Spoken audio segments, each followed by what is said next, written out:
Welcome once again, ladies and gentlemen, to issue 3 of Mutants and Masterminds. And as usual, our admin will set the scene.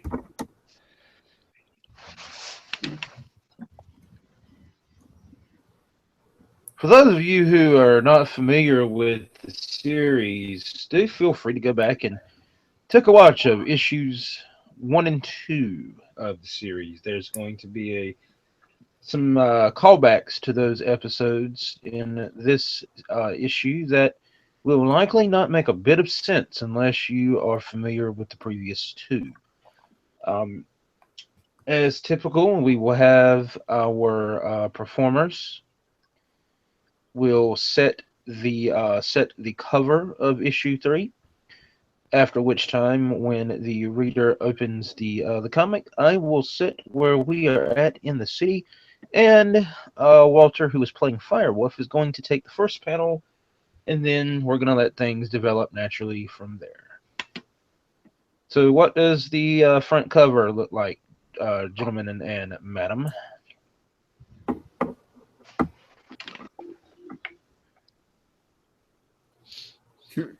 Well, at least for the part of it that represents Vice's character, Vice is very much a character hidden in an interplay of light and shadow. So you see this blonde gentleman hiding off into like the northeastern part of the cover, like the very foremost part of it, reading a newspaper that says, "Heroes, possible menace or collateral damage issue. How long will it be before accountability is known to the superhuman populace?" And essentially you just see Vice reading this, just kind of scowling, like, ugh. Just this abject look of disgust and hatred on his face.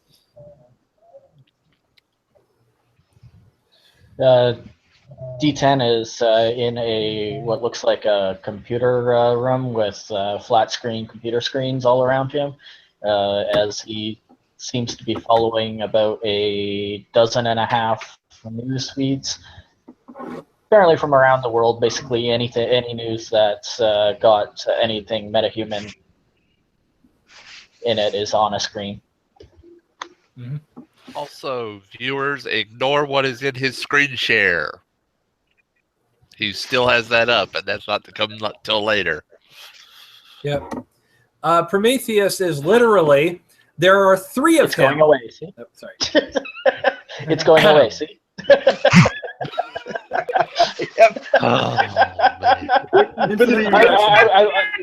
Sorry, I was waiting for that. I was waiting for somebody to say that just so I could pull that. Beyond. Right. Prometheus Right, is go ahead, bud. Prometheus is currently not only hovering in midair with a bit of a smile on his face, as you can see, one hand at his belt. There are 2 other versions of him, which are on either side, which have the faint little outline around them, basically indicating that they're not quite really there, but at the same time as if like he's in 3 different spots at once, but not really in 3 different spots at once. Basically, he's teleporting between the 3.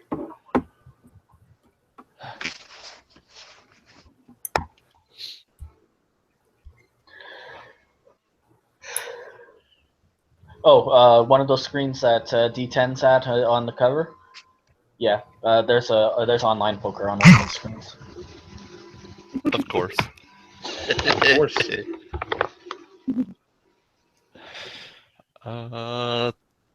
Stellan, you go next. So,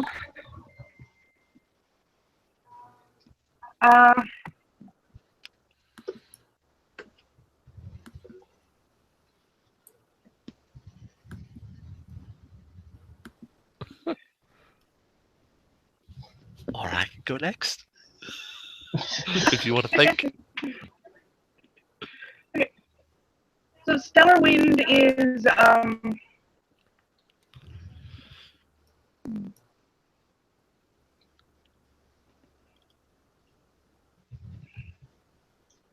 And this, ladies and gentlemen, is what we call Writer's block. Yes. Yes, it is. Yes. It What sucks. the hell is the Rocket doing? Hmm. Or in the Magic the Gathering community, it's what we refer to as being, quote, in the tank. I Why couldn't would get you her be in a out of my tank? head earlier. You know that, right? I couldn't get this bitch out of my head earlier.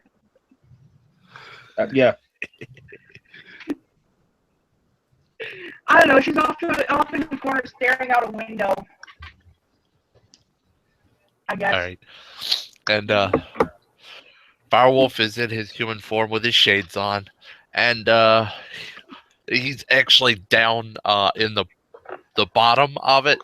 Looks like he's sort of in front.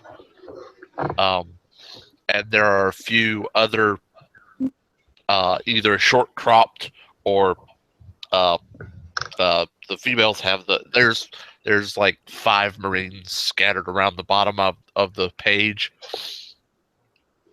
and he looks like he's pointing off at something and looking at the Marines in at the very front, like he's ordering them.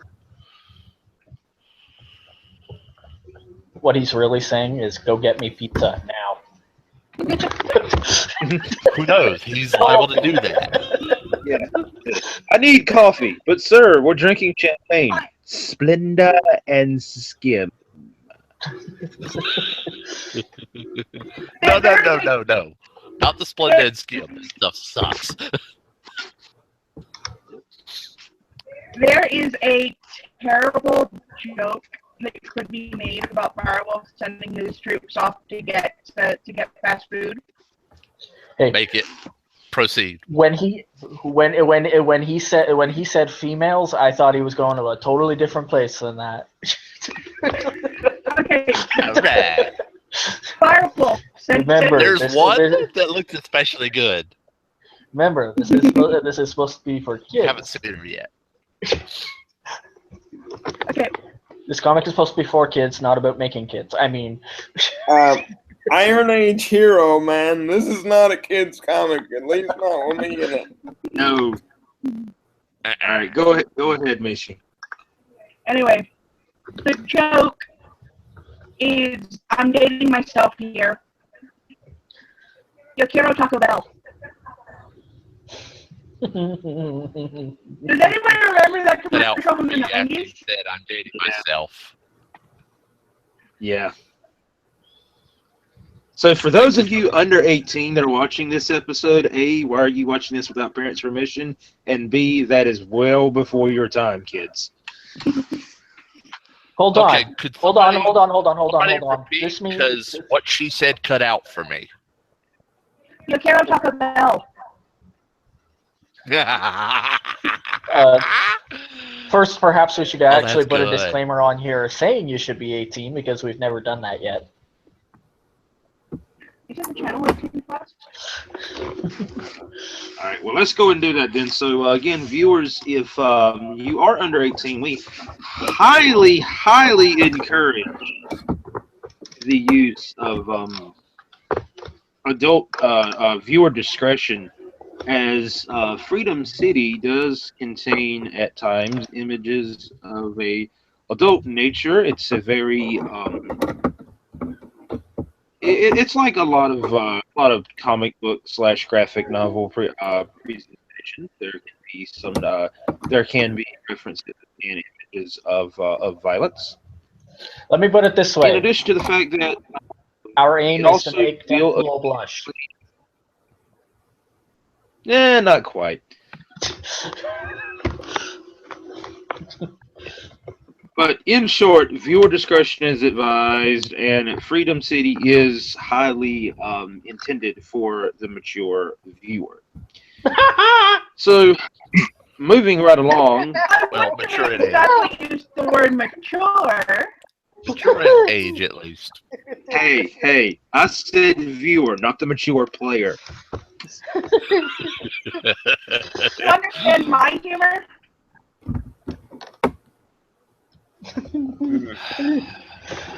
Okay. Anyway, as the reader opens, right along. we are we are greeted with the typical rundown of the team is and what has happened in the comic so far. And guys, if you are enjoying the series, let us know. We can provide a quick follow synopsis episodes of about every 3 issues. If you guys are interested in doing that, again, just let us know. And the first panel of our comic in the top left corner reads the following: 8 p.m. Freedom City, South Side.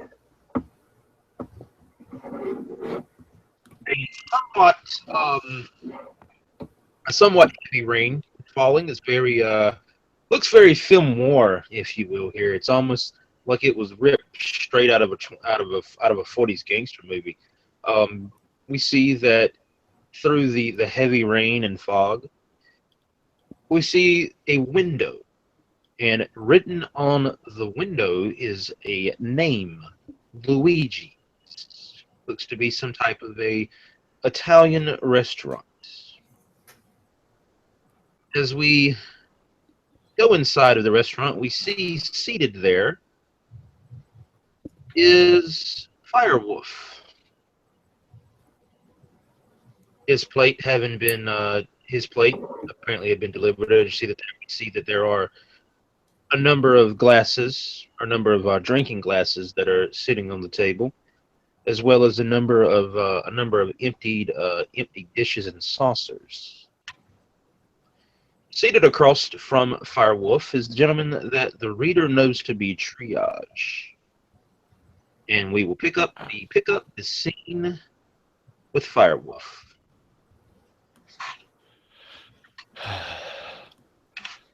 Well, that was good.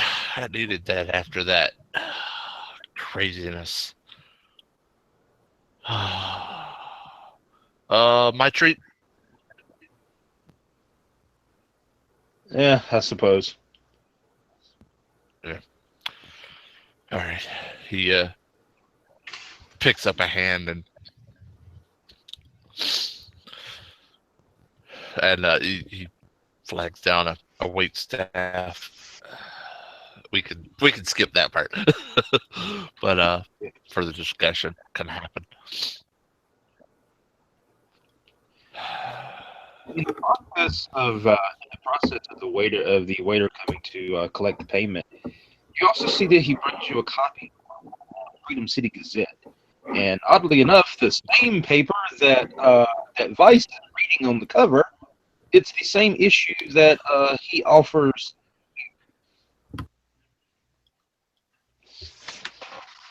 It's starting. I didn't hear. He offers what?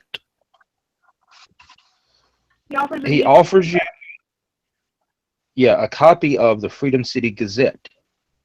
And it happens to be the same issue that Vice is reading on the cover of this comic. Heroes, Menace, Collateral Damage, both of those are in question mark form, is the cover story on the front page.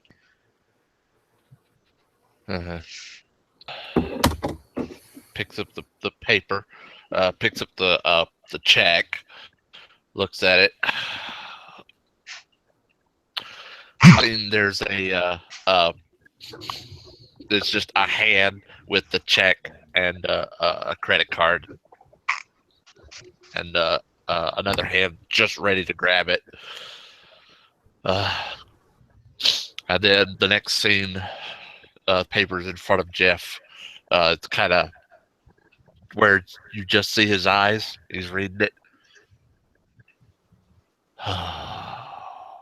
Well, yep, that got noticed, obviously. We're going to have to clean that up.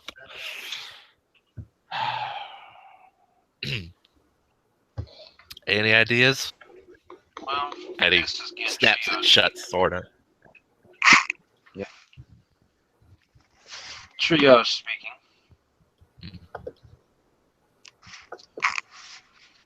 Well, every team goes through its issues. If you remember, the Shark had a few incidents a couple years back that we had to clean up. So there's precedent. Yeah, especially after that mess with greed. Oh, that was fun.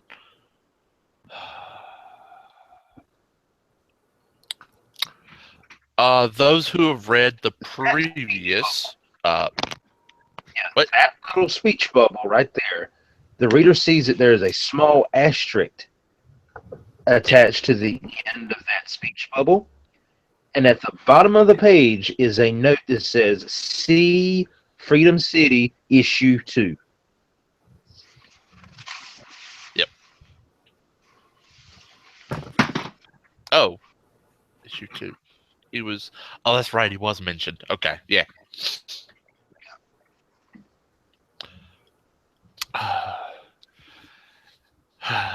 Well. Hold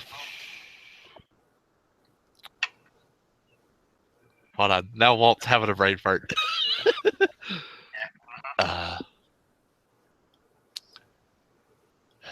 Yeah, and I hope we're up to the challenge of that one. I hate that we had to give up like half of what we could do, but it was worth it. Indeed, it was, and I think we both can agree that this new the new Freedom League is well, they have their there seems to be a bit of concerns. And it can be worked through. Every team has its growing pains. I'm confident. I hope you are too. I'm confident that we can build something here. Yeah. We'll have to. Well, we'll have to keep an eye on each other. Keep each other accountable. Maybe threaten to slap each other around if we get out of line. You see kind of an uneasy grin on Werewolf's face for that. By the way, feel free to slap me if I do anything stupid. He's pointing very seriously at the reader, and you can assume he's actually pointing at Triage. At which point you see a speech bubble from Triage that says the word "win."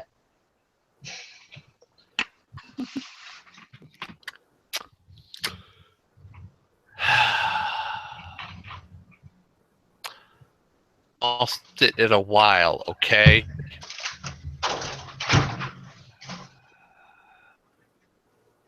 As Yeah. the reader sees, Then he picks up his arm. There's no watch on it, but it's like he's looking at the watch. Yeah, as Triage's eyes kind of cut back towards that window that had the restaurant name on it, and the reader can see in the corner of the panel.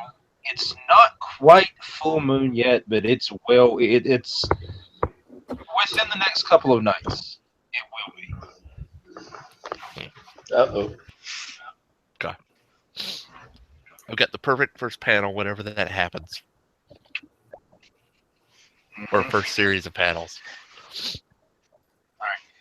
Guys, I need to take a code 8 real quick, so I will go ahead and move us into the next panel. That same window that Triage's eyes are looking out of, the reader sees a Freedom City police car enters the panel with its sirens on, and we transition to Vice. And I will be right back. Okay, the panel breaks down into smaller descriptions of what he's been doing through the day.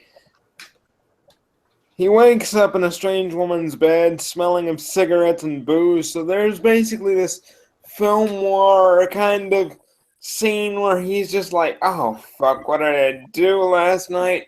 Smashes the alarm clock, staggers up, gets dressed, Then we see the panel kind of transition, the lower part of it, just him punching on a punching bag, the same issue of the newspaper, just folded into a chair as dents and rivets are just being pounded into this punching bag and stuffing's just flying out of it, and you just see these little bitty speech bubbles going creak, creak, creak, and finally the chain just snaps. Ground. And finally, the last part of the panel is him rushing his hand through his hair, trying to construct a legal defense for how badly they done fucked up. So, essentially, and if you guys are okay with this, gonna just transition the panel to the team just kind of sitting around in this kind of round table discussion. Do you understand how badly this fucked up our accountability, our public fucking image? We are a biohazard to these people right now.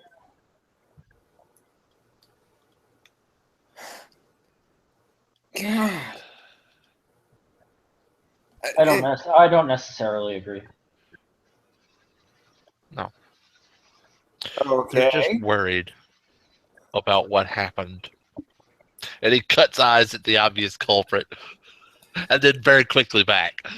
The obvious culprit is not actually sitting at the table, but is at the same room at a workbench, trying to fiddle through a with the paper next to him, and fiddling through what looks like a one of those viewing glasses with the light around it.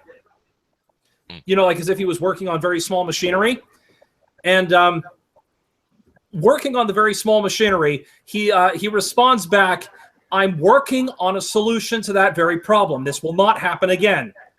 At that moment, sorry.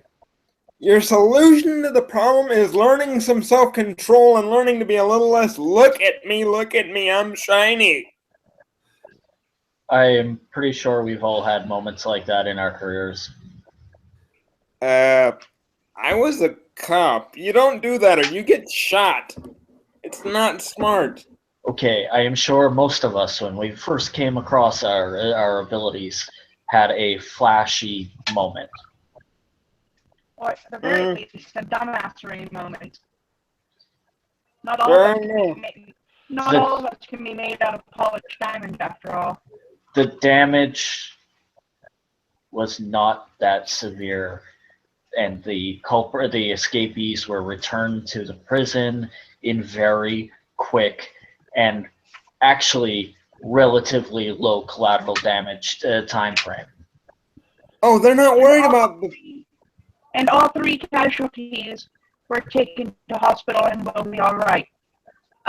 For those of you confused as to where the number 3 comes from, episode due to technical glitches, we're really sorry about that. We'll recap later. Now, my problem is, and I believe John Q. Public's problem is, not the criminals we apprehended, because, yeah, there was no damage inflicted by them. The mass amount of damage was inflicted by one of our own member. And I've already paid the damages for that through the Nash Foundation. That's taken care of. Now, says Prometheus as he pulls the belt out and slips it around his waist. Flipping a button, he hovers about a good 2 inches off the floor, scoots over, and drops into his seat. That issue will not be happening again. What, you can't use your legs now? No, this is the flight belt I've been working on to address the problem. Now I won't be hurtling through the sky like leaping tall buildings and falling at terminal velocity. Now I can actually fly from A to B. Yeah, because running or flying or driving a car is much too pedestrian. Sure. He just flew. He just flew from there to there. Point. And of course, and at this point, I'm also going to. I'm going to roll a d20 just to make sure that I do this right. There's an empty seat on the far side of the. There's an empty seat on the far side of the table, I'm presuming, and that should be fine. It's only a couple of meters. At this also, Prometheus disappears and reappears on the other side of the table in a secondary seat and says, with the added teleportation feature, I will not get stuck in parallel dimensions again. I will be able to move from A to B either by teleport or by flight. We will not have another bridge issue. Problem solved. Until you rematerialize inside of a bridge. Yeah, but that'll be a problem for me to deal with. Is a very serious possibility. Yes, but that'll be a problem for me to deal with, not for the bridge to deal with. You mentioned teleportation.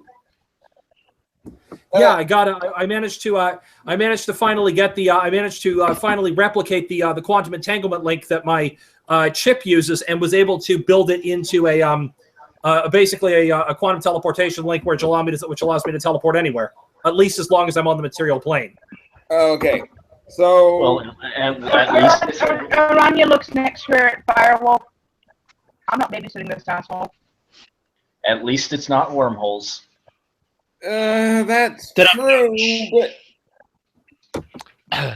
Actually, But Firewolf hearing that Firewolf glasses at Aranya, maybe the boys could babysit him, and he stares daggers at Prometheus. If you get lost, my boys are coming to find you, and I don't know if you want that. Okay, guys, I've been spending. Guys, that this article is way over embellished. The damage was it was rather minor. The damage that would have been caused by us versus those two, anyways, probably would have been caused by them alone in it being free. Probably would have far exceeded what was done. Nobody was seriously injured. It's the media. But Yeah. Is the public really going to think critically about a newspaper article? Yes. Have they ever done it before? and I'm sorry. Yes. To me, it's not even the issue that the media makes us look bad. I'm okay with looking bad. We're basically vigilantes or volunteers. Either way you look at it, we're kind of off the reservation anyway. My problem is that one of us demonstrated such a lack of control, a lack of refinement, that we possibly could have leveled a city block or something majorly important. by the way, that 20 above me is a crit at teleport. At this point, Prometheus literally moves so fast by doing the wave particle position thing via entanglement that he literally appears in 6 different places at once around the room before materializing back in his own seat. And Hold basically, on, one second. Just before he rematerializes, Aranya picks out where he's going to appear next, makes the tube of acrylic paint appear, pops the lid off, and chucks it. And hits Prometheus square in the face, squirting acrylic paint all over him. And actually, as Prometheus does that, Prometheus gets smucked up the back of the head all 6 times as he appears, as T10 appears right next to him and smacks him up the back of the head. Thank you. Greatly the appreciate. point, and rubbing the back of his head, Prometheus goes, "Ow!" The point is, I now have the necessary technology to address the problem. And what I mean by that is there won't be an issue of lack of control anymore because I actually have refined the problem to the point where I'm either flying or I'm teleporting, and I'm doing it in a conventional way which will not cause any more harm to anyone else. Okay. Stop showing off. Next panel shows that Triage has entered the room as he speaks. Another copy of that newspaper in hand. Personal control is not the issue. We have a PR problem. Yeah, and that PR problem will go away the moment the next bad guy attacks, and we defend the city, and 20 newspapers will counter everything said in that article.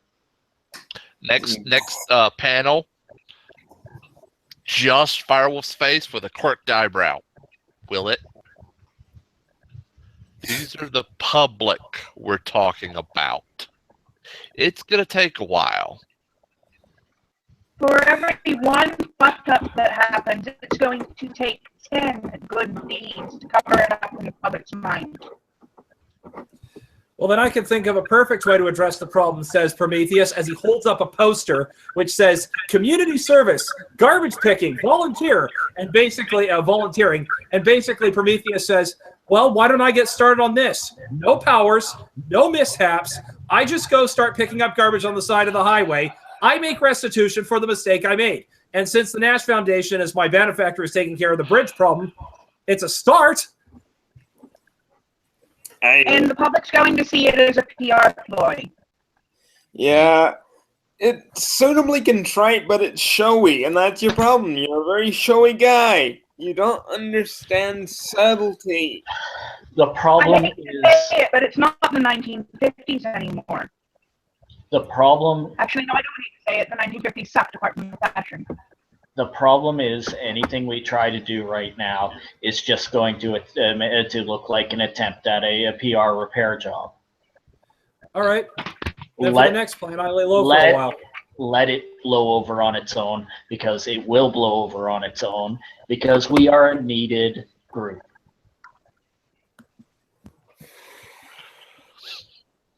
At this point, there's just basically all this yoga breathing just going on while the robot is making his great speech. So there's actually just this little cadre of speech bowls that soon follows it.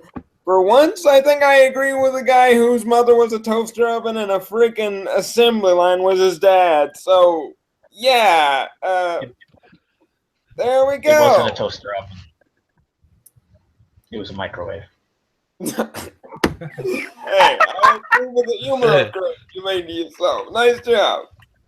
At least that's what I read on the. At least that's what I read on this site I was looking at. All right. Now, okay.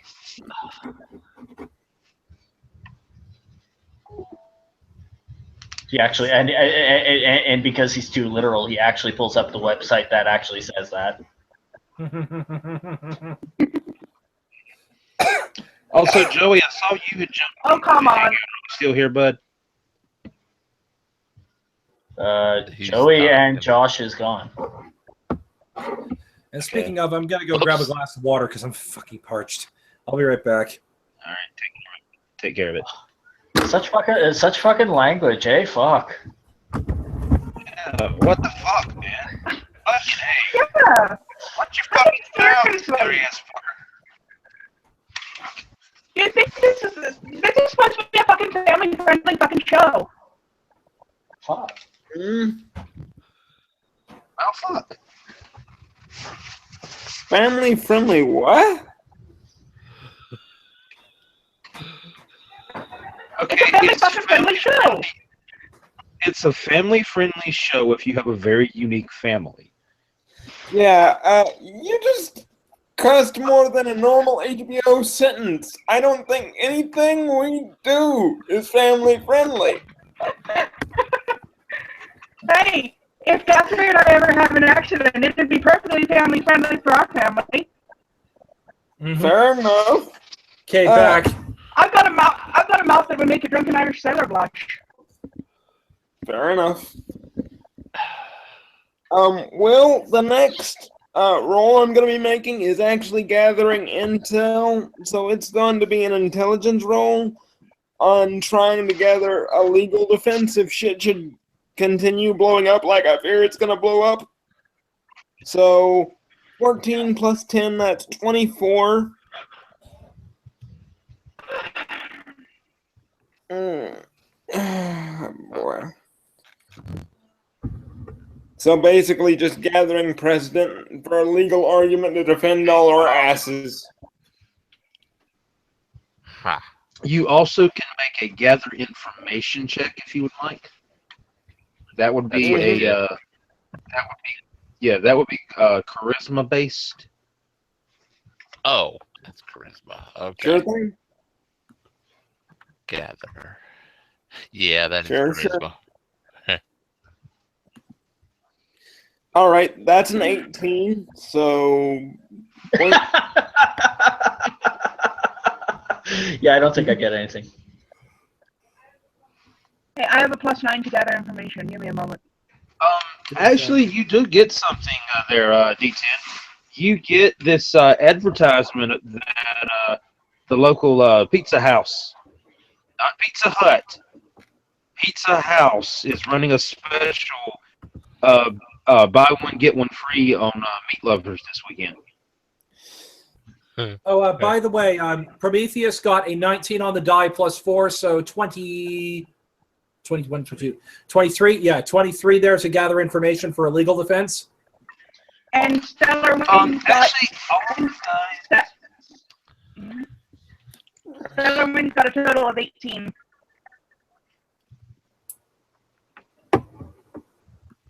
Actually, you guys do come up with a name. And let me get to her real quick.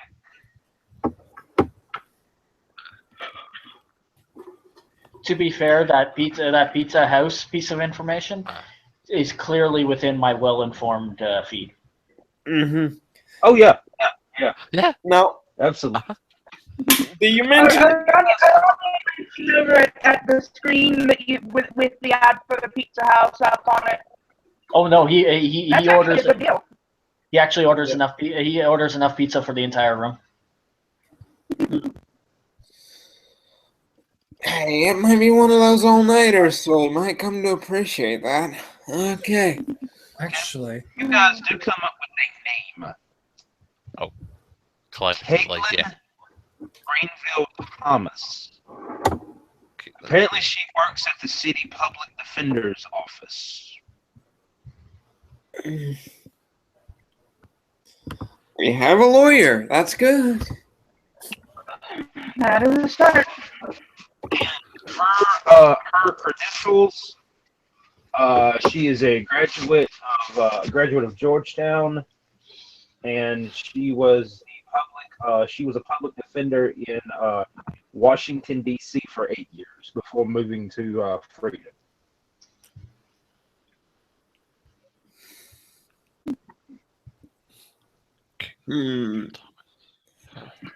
Just see Vice moving over in this little part of the panel, writing all this down on a freaking sterno pad like freaking sticky notes. They haven't come up with better information holding devices. Prometheus says, "Well, I'm sure D10's brain can hold that information better," but fair point. Aranya takes the notes down on her smartphone. What is it with you guys and the love of super freaking technology? This guy's making a particle experiment on himself, basically cloning himself over and over by teleporting around all the time. He's not cloning himself when he teleports. He's disassembling himself and reassembling himself somewhere else. It's cloning. It's technically not cloning. Technically, he's annihilating all of his subatomic structure and rebuilding it elsewhere, and then dropping his consciousness back in. So he's turning his particles to goo, basically. Okay. Essentially, he's killing himself and rebuilding himself. I do it all the time. Yeah, fair enough. Quantum physics. See, watch. He snaps his fingers and just completely is gone. Just gone. You guys that can hop dimensions and stuff just confuse my brain. Okay. And then there's a tap on Vice's shoulder. An additional name. How to spell that, right? Anyway. Go ahead, Will. What? An additional name comes up in your research. Councilwoman Joanna Holmes. She represents Bayview and the Bayview and Port Regal districts of the city, and she is known to have a very strong stance against crime and a heavy support for anti-crime programs. But she has been known to be somewhat critical of the Freedom League, not you guys, the former Freedom League, for being too lax when cleaning up street crime. I certainly haven't been. Whew. The panel just cuts to freaking Latin kings and bloods just being suspended from a ceiling fan, just spinning around sadly with like their jaws fractured and shit. At this, Prometheus has an idea, and I'm going to roll wealth at this point. I'm not entirely sure how this is going to work. Okay. Influx for new programs for troubled youth at the local library in Freedom City.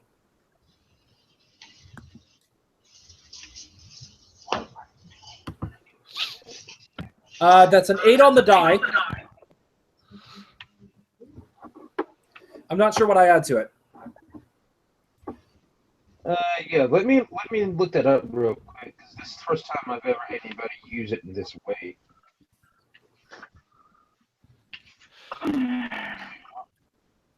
In the meantime, D10 is going on the internet and searching throughout the internet to make sure there's no legal actions being attempted to be taken against the group currently. And Arania's wandered off to make coffee, which I'm also going to do in real life. Be right back. I might as well do How it. much for your wealth roll? How much are you attempting to, monetarily wise? How much are you attempting to funnel into this project? Ooh, probably. Well, to get a sizable chunk of youth off the street, I'm thinking basically this is a promotional material for extra reading and extra available hours for youth to enter the library. So, $1 million should cover it. Dang. Okay. Well, within his means. Yeah, and you have a wealth bonus. What is your wealth bonus again? 38. All right, you can do it, but you're going to be strapped for cash for a little while. I swear you were a member of the frickin' Bilderberg group, and that's just one of those warped little speech bubbles. Less than $1 million? How long? Wait, $1 million would make me strapped for cash? It's $1 million. Yes. A mansion is okay. A mansion is a purchase DC being difficulty class, meaning the number you have to beat on your roll, of 36. You have a 38, which means that a mansion is within your means without you having to without it really bothering you any. When I say you'll be strapped for cash, what I mean is you'll have to take some time to let that money rebuild. Okay. But you can do it. Sorry, 1 second. Will, quick question. Is Triage still in the room? He is. Currently, he looks like he's waving a newspaper, but isn't actually saying anything because Will didn't follow up the waving the newspaper. All right. So, No, I purposely didn't follow it up. all right. Vice will actually just kind of tap him on the shoulder. While you're arguing the same point I've been trying to belabor for a little while, I'm going to politely ask if I can borrow some liquid nitrogen from your lab. Thank you. At this point, Arania returns from starting with coffee. What's Vice want like a nitrogen for? Will, you did hear me about the looking for the legal action stuff, right? Yeah, I was getting to it. You see nothing pending, but that doesn't mean that anything, there hasn't been anything filed. In response to Arania's question, Vice just sarcastically over his shoulder says, I'm tired of my fucking coffee being too hot. Well, grow some balls and deal with it.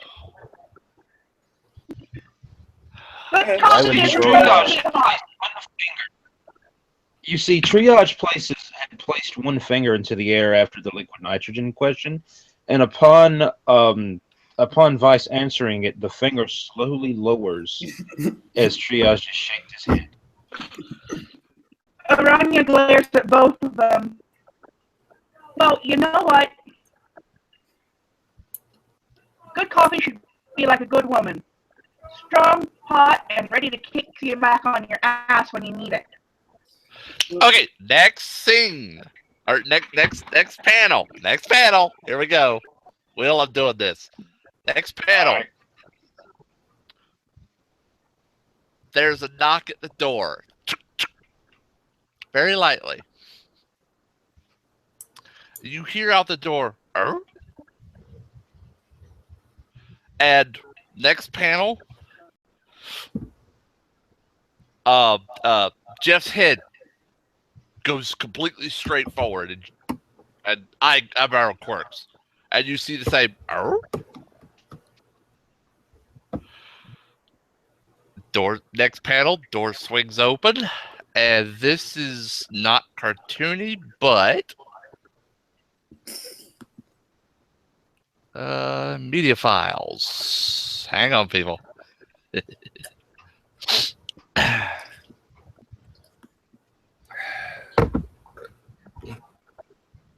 Well, we never actually had established what the art style of the comic really is, to be honest.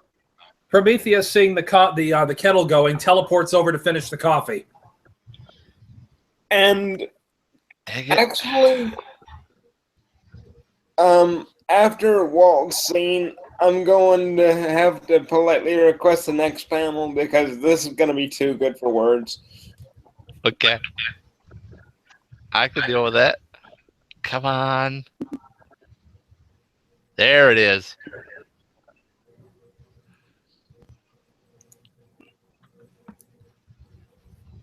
Cut. This woman standing at the door. This woman appears also in a marine uniform, but without the cover. And the woman says, "You rang?" Looking directly at Aranya.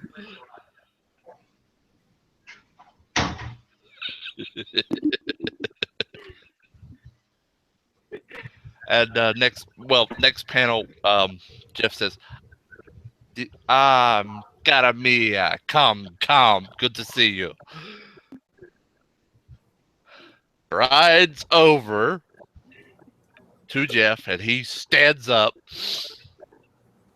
chest out, and they just give a smooch to each other. I don't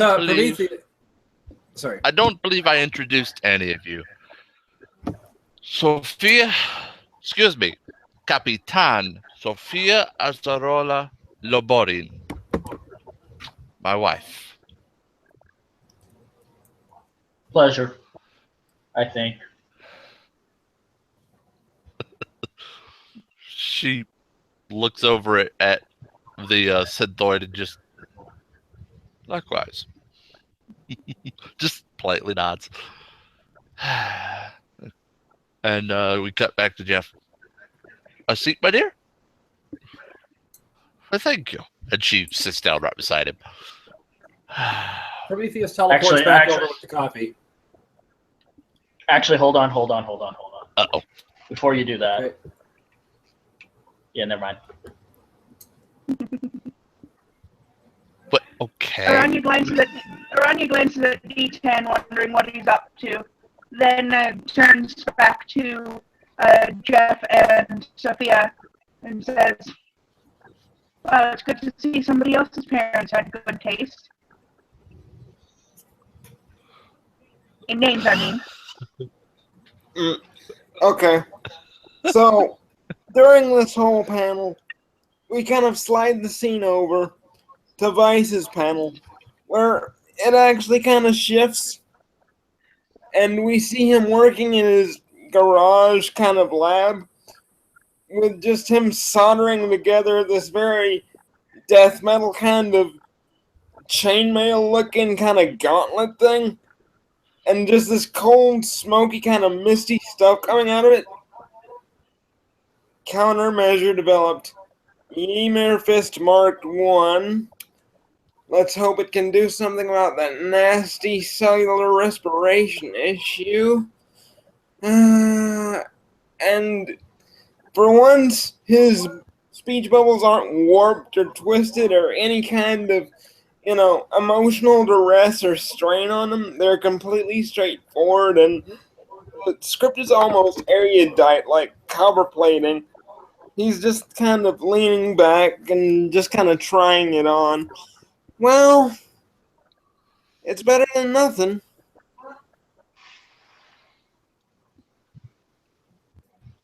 Alright, so at least I've got something to deal with these jerks. Let's see. And you can slide the panel right back over.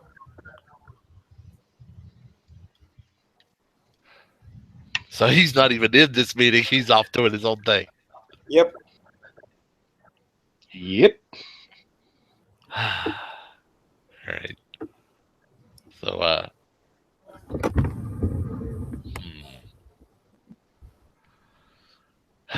So, actually, Jeff looks over at his wife. So, hon, know any good Jag?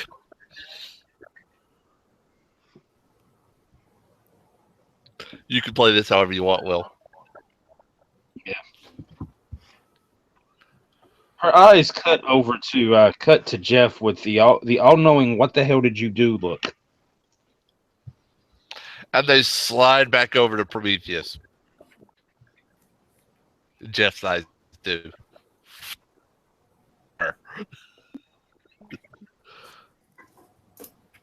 We kind of broke a bridge and had to fix it.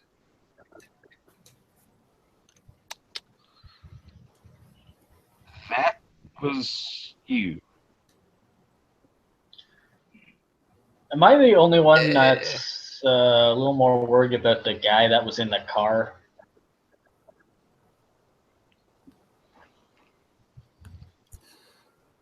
Well, somebody said they were going to handle it, so it's not. So as far as I'm concerned, it's no longer an issue. I hope. Guy in the car. Aranya just glances over at Prometheus and goes, "Somebody? Really?" The one that and then looks over at Triage. I'm pretty sure. Good. I'm pretty sure I had to break every aviation law in the country to get that guy to the hospital.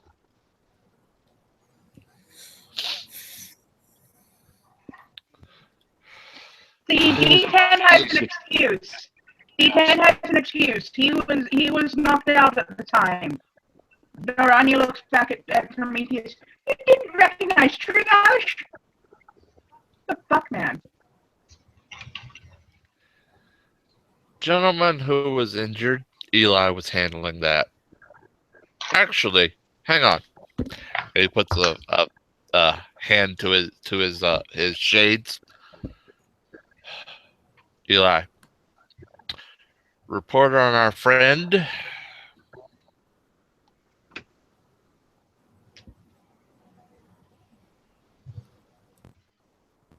Will.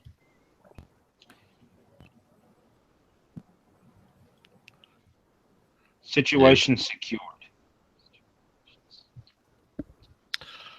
Understood. Recovery time? 3 to 6 months. As you see it, as we cut right back to the panel with Jeff, you see a grimace on his face. Ooh. That good, eh? Months. He'll be okay, but it's going to take a while. Whew. And then we cut back to Eli with the gray hair. in his, like with the, I guess the phone up to his ear. You see speech bubble coming out of it. Keep an eye on him. Send one of your friends to him if you need to. We don't want him turning on us. At this, Prometheus literally raises an eyebrow, which you can't really see beneath his mask. But he goes, months? It literally takes me less than hours to kick that stuff out of my system. You have an autoimmune disease. And at this point, you actually receive a text from Vice. You also look like an extra from an Eyes Wide Shut video, for God's sake. Do something about the mask. I would point out that yeah, not everybody has special abilities. Some of us just are special. And he smirks at D10. You see Aranya quickly dive behind the book to hide her laugh. Anyways, the good news is. So the last so the last panel, as you say. So as the page ends, the last words are coming out for D10 is. So the good news is, and then the page turns. As the page turns, the reader sees an advertisement.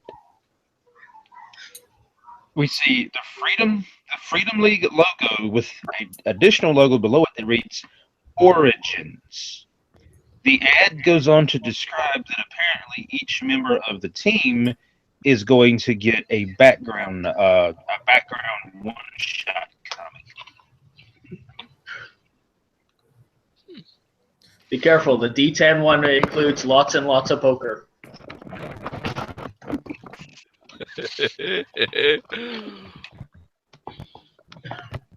Aranya's just definitely not going to be happy with my life. I'm just throwing that out there. Yeah, I'm Right, pretty I'm gonna be glad. sure. Is No. So the good news is, as D10 continues, as the comic company decided that was a great time to put an advertisement in.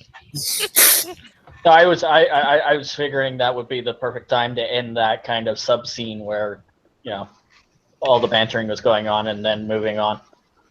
Oh, yeah. So that was his segue into next segment of this. All right. Next panel, top left corner.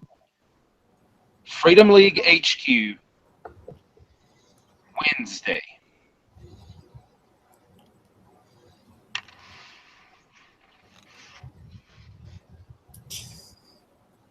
Seated at that same table are our Freedom League members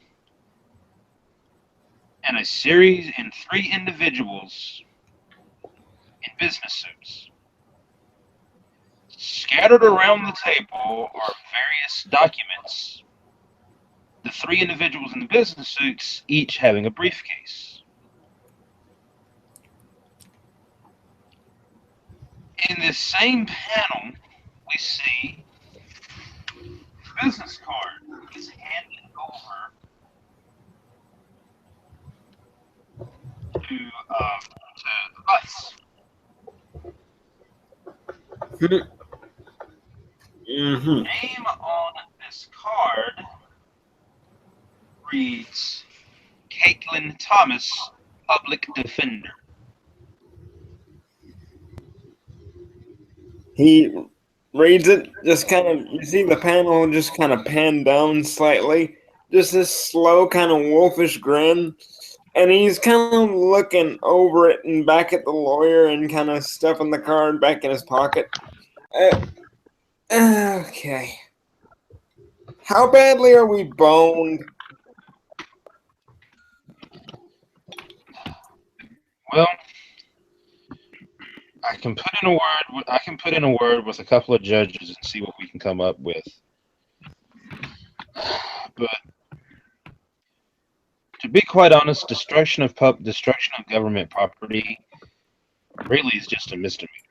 I mean, given the fact that this is a high-profile case, and the fact that there were individuals, outside individuals, involved, I have a feeling that the district attorney's office is going to push for something higher. Knew this was coming. What do I have to roll for legal theory? My character took all the skills. That would be even though you took all the skills, you didn't specifically take knowledge of law that I remember. That's what you would need here. Okay. You have common knowledge law. You have common knowledge of knowing, this is illegal, this isn't. But as far as, a legal defense, you really wouldn't have the skill for it. I mean, you could roll intelligence and come up with something. It would be a very high roll. Okay. That's going to be a 5 plus 8. No, 7. Hang on, let me check my character sheet. My int is at 8. So that's going to be a 13. And Prometheus is going to say, hang on, I was under the impression that since I'm the one who damaged the bridge, shouldn't this be focused on me and not the team in general? You would think that. But there's this thing called accessory. And the DA's office is going to make this into a public spectacle. You guys already have a bad enough issue as it is. He's going to try to take down the entire team. So let me get this straight. He's coming after us, and he's not even blinking at the indictment center that let 2 super or meta-humans, whatever the hell you want to call them, out of their sights that led to this. But just going to let them walk away, eh? Essentially, I have a theory about that, but that's diverting the issue. That's exactly what we want. That's exactly. I would think that diverting the attention is exactly what we'd want them to do. Okay, then I'll expand on the theory. Let me explain something. I have chased those 2 down like a rabid bloodhound from hell for months and months of my career. I've locked them up at least 3 times that I can remember. Garrote and Wentwork are not superhero names. They are call signs. Government assigned call signs. Someone is backing them up. They have a weird kind of fucking immunity going on with them. They keep getting out of situations which would normally hang a person in jail for 20 freaking years. And it annoys the piss out of me. To be fair, they didn't put up a hell of a lot of fight when I took them back. Yeah, you're a machine. I'm a machine. I got it.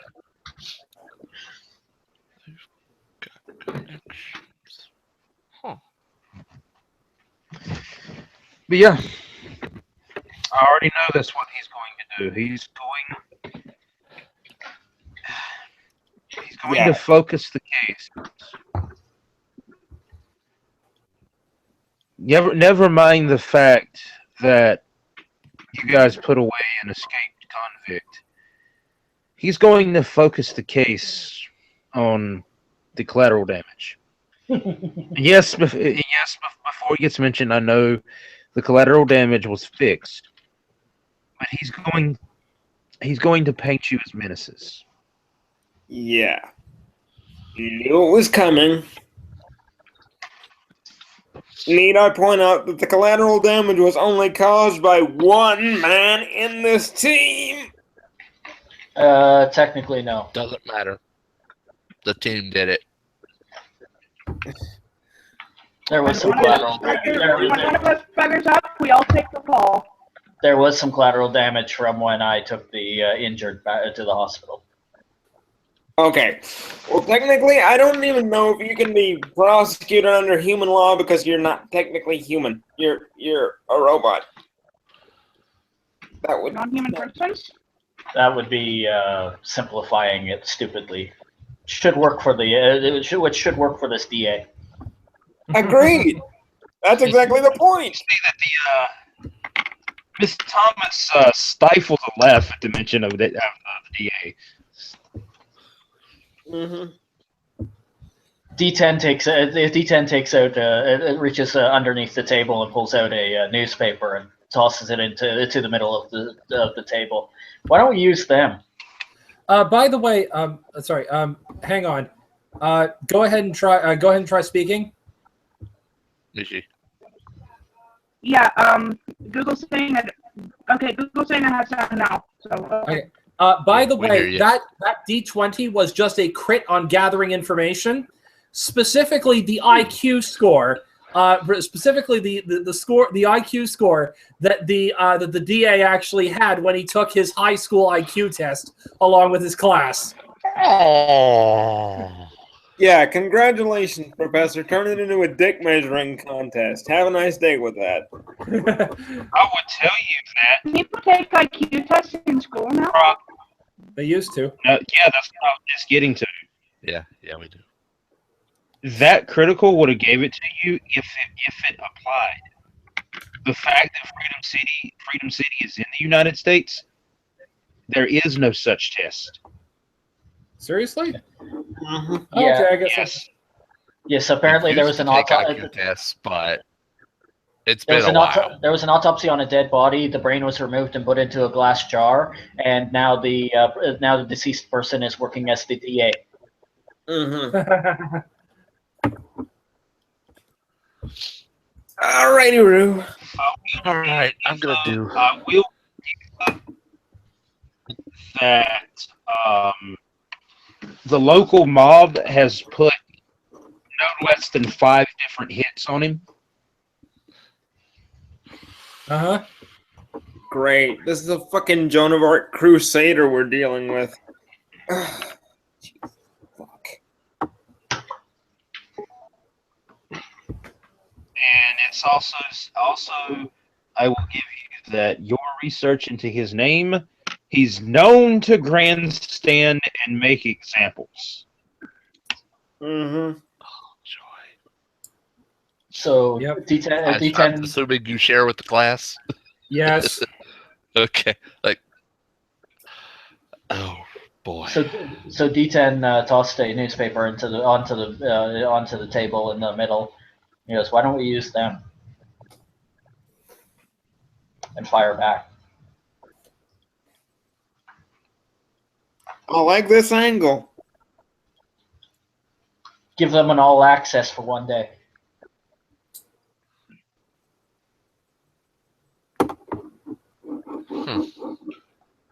Risky. This is the attorney Could be speaking. worth it. This the attorney speaking. If you do this, you should be aware of the fact that you become legally responsible for their safety. If they so much as if one of them so much as gets a hangnail, Durgan will hang you. Yes, but if we do this right, we can hang him.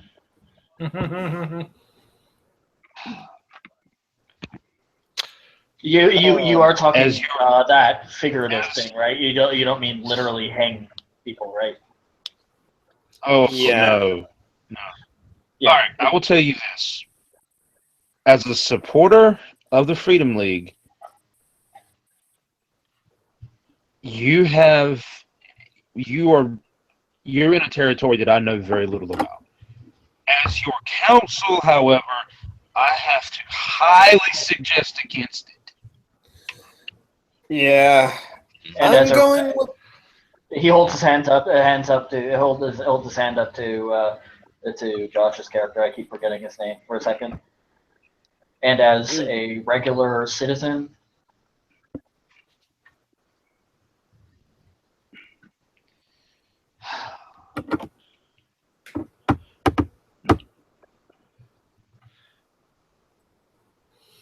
I'm a public defender.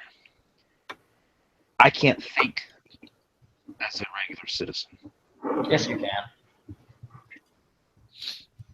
On that note, if you 3-4 want to go about this, because I don't know that Firewall has the same harebrained gene that you guys have. He seems to understand common sense, but I am Well, common sense. okay, I understand Cut, common sense. cut to the panel. That same confused, eyebrow raised Firewolf, just staring out at the reader, and then cut back to Vice. all right. He's like, what? Yeah. While Walt's character is mildly breaking the fourth wall, on this note, I was never here.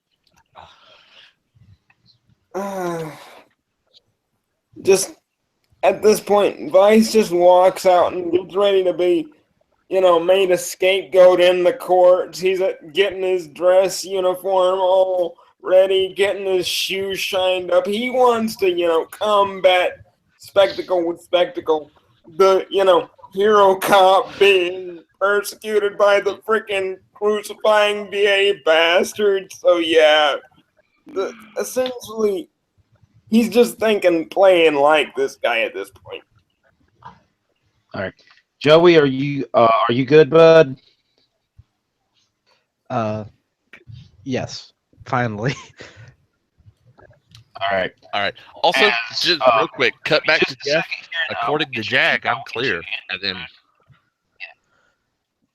all right, give me just a second here, bud. I'll get you introed. Actually, you have your phone there, Walt. Your phone pings. You have an email to your military email address. oh, he on his visor HUD starts reading it.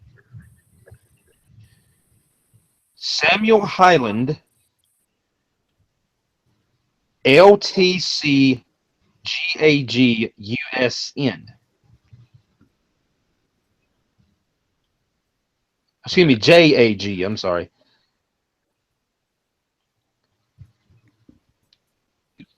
He's taking your case. LTC. LTC. Uh-huh. Excuse me. No, it wouldn't be LTC with Navy. I'm sorry. CPT. Marines. I'm sorry. Captain. No, remember. Yeah, just remember though. Just because you're Marine doesn't mean you'll get a Marine JAG. Oh, right. JAG is Navy. Okay. Yeah. So it's a Navy JAG. Yeah, he's taking your case and is advising you in short order. Shut the fuck up. Don't say anything to anyone.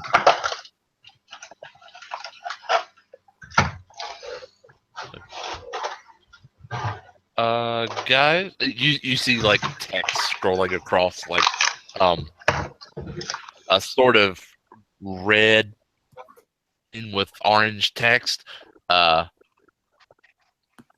it's obviously across his eyes. Guys, I've got a JAG. He says not to say a thing. He'll handle it. At least on my end. I may ask him to work with you if he's okay with that. At the attorney that's with them. But that's for you two to work out. You in touch with him. All right. For those of you that have a copy, Actually, for those of you that have a copy of the Freedom City campaign setting, she is on book page 74. If you want to look her up, Public Defender Caitlin Greenville Thomas. And also, as this conversation is continuing, Okay. the reader sees that reader and the assembled sees that Triage lifts a finger to his ear, where you see he taps what looks like what would be a Bluetooth, but it looks to be more advanced. Looks to be more of a not really a physical Bluetooth as much as a hologram like device that are on his ear. He taps it and he begins to speak. Yeah, come on in. Look, I know they don't know who you are. That's what I'm here for. Come on in. This is you, Joey.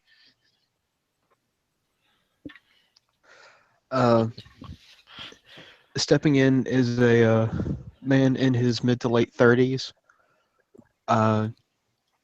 dressed actually still in plain clothes minus a long white coat. From his hands, you can see towards the beginning of his knuckles running up 4 different stripes. One red, one green, one blue, one white, on each matching on each knuckle. Just kind of looks at everyone standing there rather awkwardly because he's like, "Holy crap! I'm actually meeting, like, honest to God, superheroes." Before regaining his composure, is like, "Hi."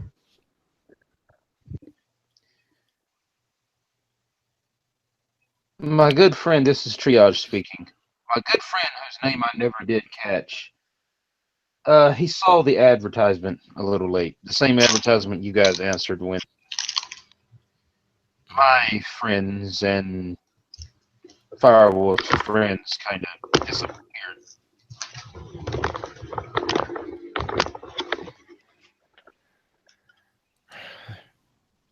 Well, this Firewolf stands up. Excuse me, ma'am, as he talking to the attorney. The PD. There we go, the PD. And walks over. Says, name's Firewolf. You? And extends his hand. He kind of Is a guy in a dress shirt with tack pants, with a red stripe down the seam. Got the captain's bars of the Marines, and he's got the shark logo. I'm sure you're familiar with it on the other. gotcha. He grabs Also, your hand. that name, Joey, name, you know that name from history. The name Which is- Firewolf was involved Yeah. in the Mammon fight about 2 years ago. That's actually why when my character reaches his hand, he clasps it with both and starts shaking it rather vigorously, like, "Sir, it's an honor and a pleasure to meet you face to face for the first time." I remember watching the heard about fight. the It's fight. actually kind of what encouraged me to try and help in my own way. I am Dr. Cornelius Adams. And as for what I do, I'm kind of known as the Elementalist. And when he says that, he's scratching the back of his head, looking extremely nervous. Like, I can't believe they gave me that Oh. name. In other words, what you said is he goes by the Elementalist. Yeah. Okay, it's like Elementalist. He squeezes your hand, and you see his thumb is over the red knuckle as he's shaking it. You know, of whichever one he's actually grabbing. It'd Like- be the right. It would be the right what? hand.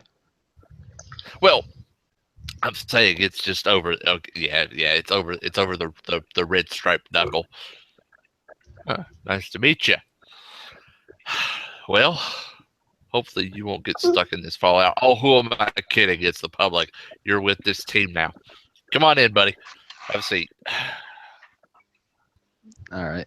Yeah, he goes and kind of sits down. His attitude is pretty much, like wide-eyed and like, holy crap! I'm surrounded by other actual heroes. I'm not a guy just running off and doing this in my own pastime anymore. By the way, the chair he points at, the wife. You got here a little bit late, but Jeff's wife, Sophia, the pretty one, that's the chair. Like the one beside her is the one he points at for you to sit at. And for you, Welcome I'll aboard. show it again. This is what she looks like. Well, welcome aboard. Oh, thank you. So for those of you that the character hasn't met yet, make sure you describe what the character looks like so Joey has a reference. I'm D10. Hold on, I gotta find the picture again now. Yeah, D10 essentially is, you know, a vision-esque, but he has an actual picture. So Yeah, I gotta find it. Basically, Prometheus looks like the orange mask that I'm wearing, except he's also wearing an orange and black spandex suit. Somewhat muscled, so you get the idea.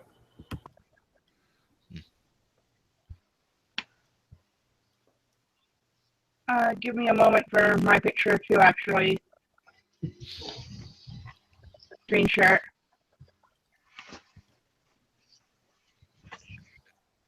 So in the meantime, while they are pulling up their material, Actually, have an appropriate picture if I want. Dr. Cornelius here. When you answered the advertisement for replacement heroes, you spoke to a Sam Smith, and the voice sounds familiar to the gentleman who is about to speak. As he turns to you, I'm afraid, Doctor, that you've joined us at a somewhat difficult time. You see, we had a bit of an incident about a week ago involving a bridge, and the public's not letting us live it down. Yeah, I kind of remember that my hospital was kind of full.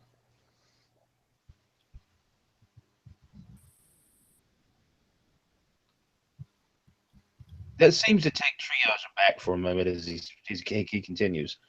Okay, you never mentioned you were a doctor of medical science. Yes, sir. I'm a standard physician. One of Freedom City's main general physicians. Triage kind of looks around at the team, almost a little a look of surprise that rarely falls over the Cherokee shaman's face has fallen over it now.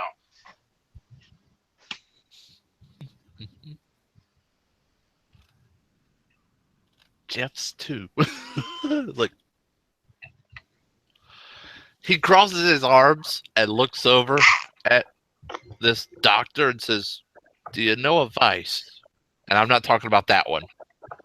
Pointing it at the vice in the room.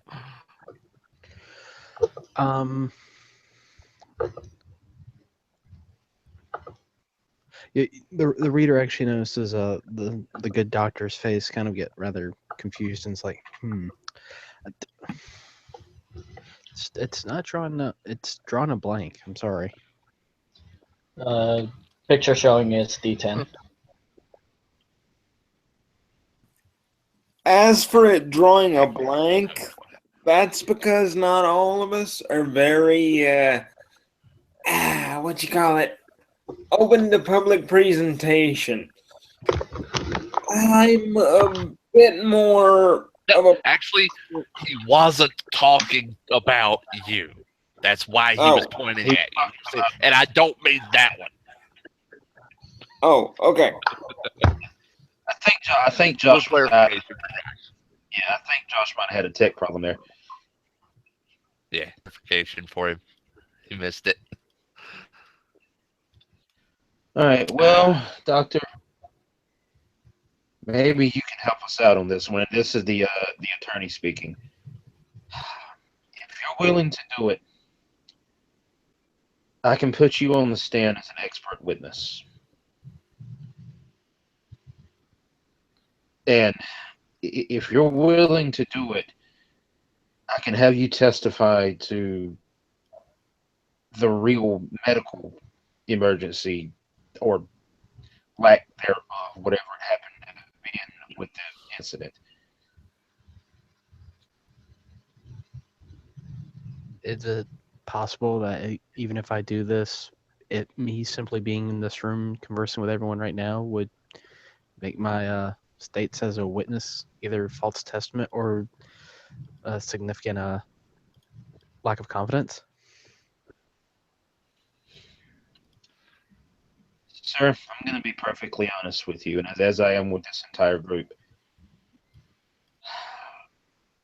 We're dealing with a DA who has an axe to grind, and if he gets what he wants, a hanging judge. We need every angle we can get. Will, I'm going to do a computer search and look for a reason why this DA might be against all metahumans. All right, roll it. Smart. If it works. All right. Going to be gathering some more information on how to build my case because, yeah, being a human, I am very triable under human law, at least legally designated thus far. That's 19, Mr. Will. All right. Depending on how Ian rolls, you two might get the same information. Hold on, I gotta look up one of my feats here. I'm also rolling gather information, specifically looking for any reason why this DA might consider being assigned to this case might be considered a conflict of interest. Okay. And that was a botch. While everybody else is doing their thing, Aranya glances over at the new arrival in the room. Picture sharing is her, obviously, Aranya, aka Stellar Wind. She glances over at the new arrival and says, "Oh, nobody else will drink my coffee. You want some?" Oh no, thank you. I have a feeling if I take any, I'll be more jittery than I already am.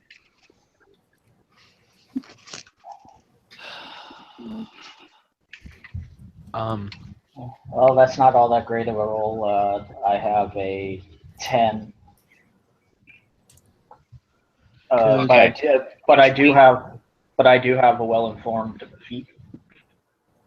All right. I'll let that trigger. So the three of you actually stumble over the same information. Several years ago, there was an incident involving a member of the Freedom League, specifically Bowman. He was attempting apprehension of an escaped suspect. In the process of this apprehension, he accidentally killed the guy.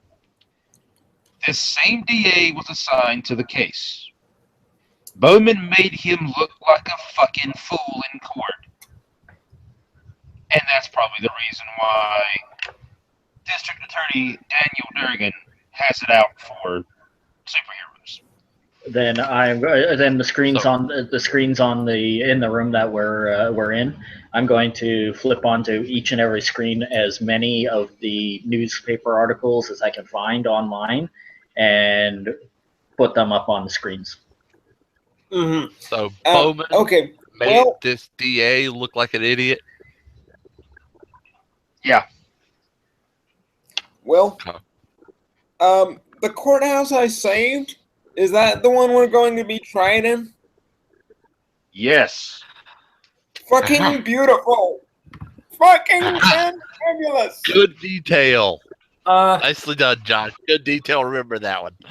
by the way, that is an intelligence roll of hold on, 17 plus 8 should be 26, I believe. Straight intelligence roll of 26. To point out that potentially there is Prometheus says to Caitlin, is there any possibility that this previous case could demonstrate sufficient bias that this particular district attorney should not be assigned to the case? There is, but we're going to have to convince the judge of that. All right. I haven't. Relatively easy if you manage to pull out the attorney's anger and arouse it in such a way that everyone else doubts his. Hold on. I'm going to try this. When he says anger, I'm using morph. Oh, good lord! uh-oh. That's Oh, Jesus, I know what you're doing. that's I know exactly. that's a roll of 22 to look exactly like said person. To look like Bowman. Oh, baby. Bowman or Durgan? Which one were you trying to Bowman. look like? Yeah. The one that Bowman. made him Okay, look like the a Bowman. fool. The Bowman, yeah. You did. You see Jeff snap to you and just quirk an eyebrow and grin, and then turn back to Vice and go, "Wait, Yeah, I had no, that we thought. don't need to do anything sneaky." And then he No. turns back I to was the going morphed. to say that, boss, that's a definite conflict of interest, and we're kind of proving the point that we're a menace if we start brainwashing motherfuckers. Yeah, no doing that. No, all I was gonna say is if we are in the middle of our case and are able to wiggle in the information involving his previous case, then I'm quite sure the rest would do itself. I have an idea.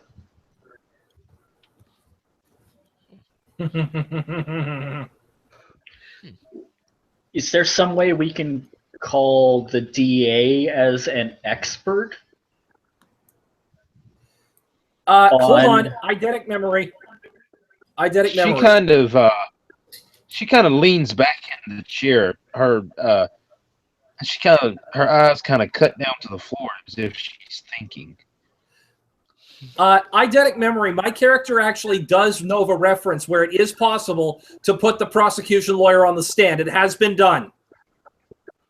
Mm-hmm.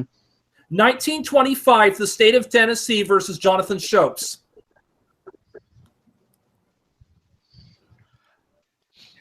About As time a- you say it, about time Prometheus says that same thing, says that, you notice that she seemed to be going for the exact same reference. And she kind of points over to you.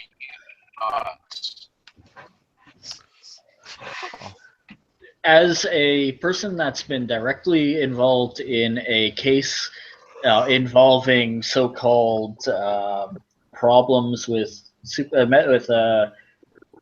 we'll call them metahumans for the moment,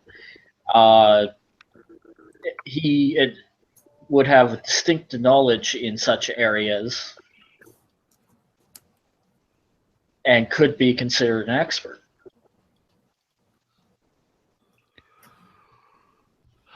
Then we just need him to make a stupid statement. Not difficult. And then what was the reference we made earlier? Hang him?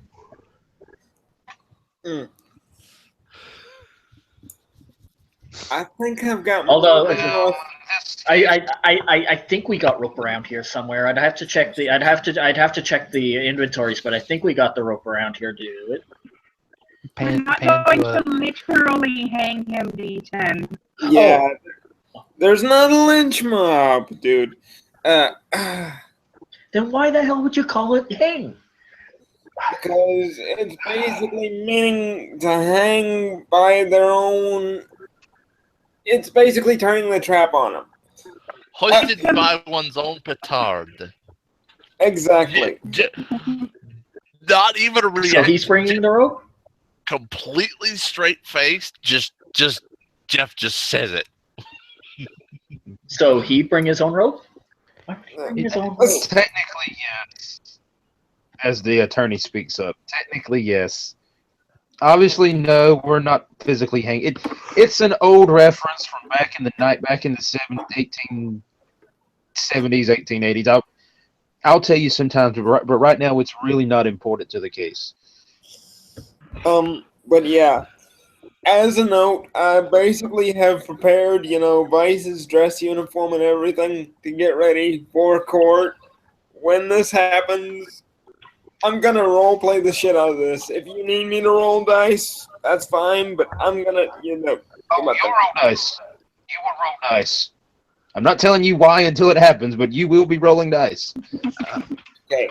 Oh boy. Also, Noticing that Vice has prepared his essentially his dress uniform, she kind of notes the fact that she speaks up. He actually has a great idea. I would really recommend that you not attend your hearing in costume or uniform, or whatever you're calling it. Also, an interesting question. Is he exceeding his authority by coming after me?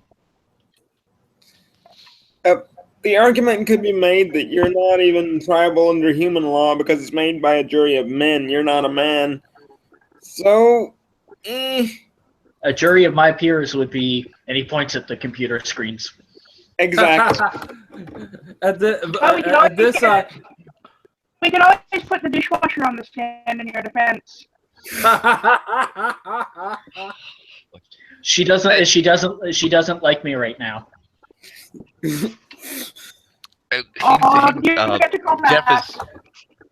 Jeff is looking at the attorney and says, "Oh, I'm definitely bringing my dress blues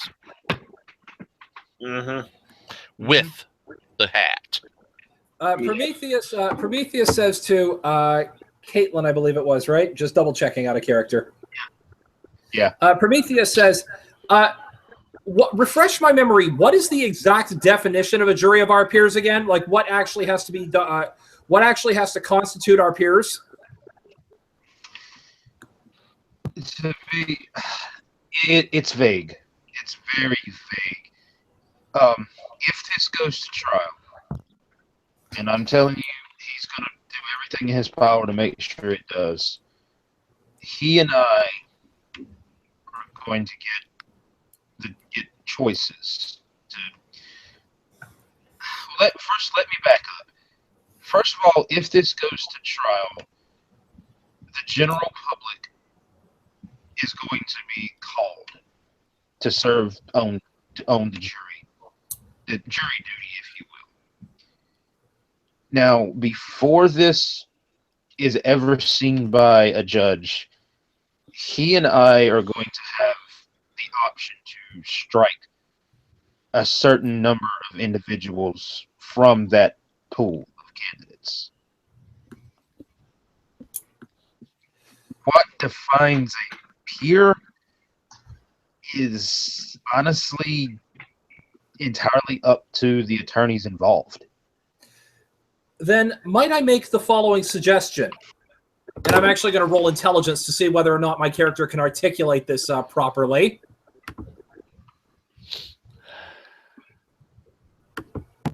That was a 8, or was that a 3?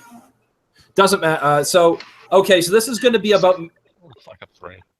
So this is an 11. So it's not a perfect argument, but Prometheus says, is it possible that on the grounds that those of us who are following from D10's precedent, that since we are technically, how do I put this?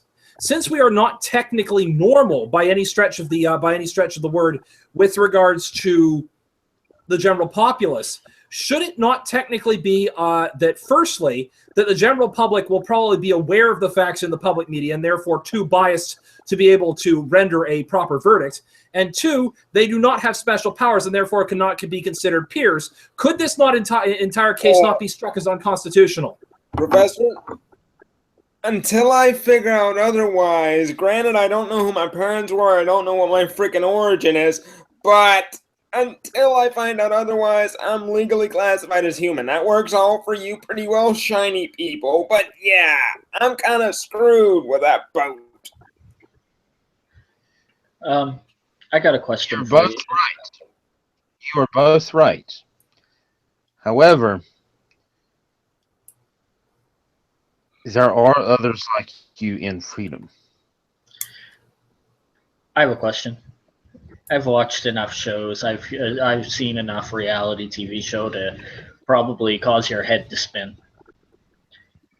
What's he offering?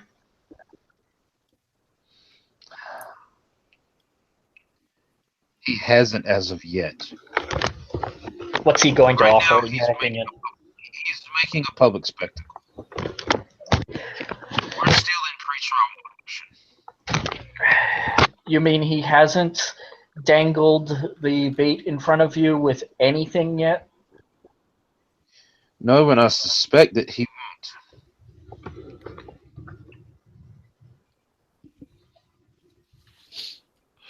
He wants it to go to trial.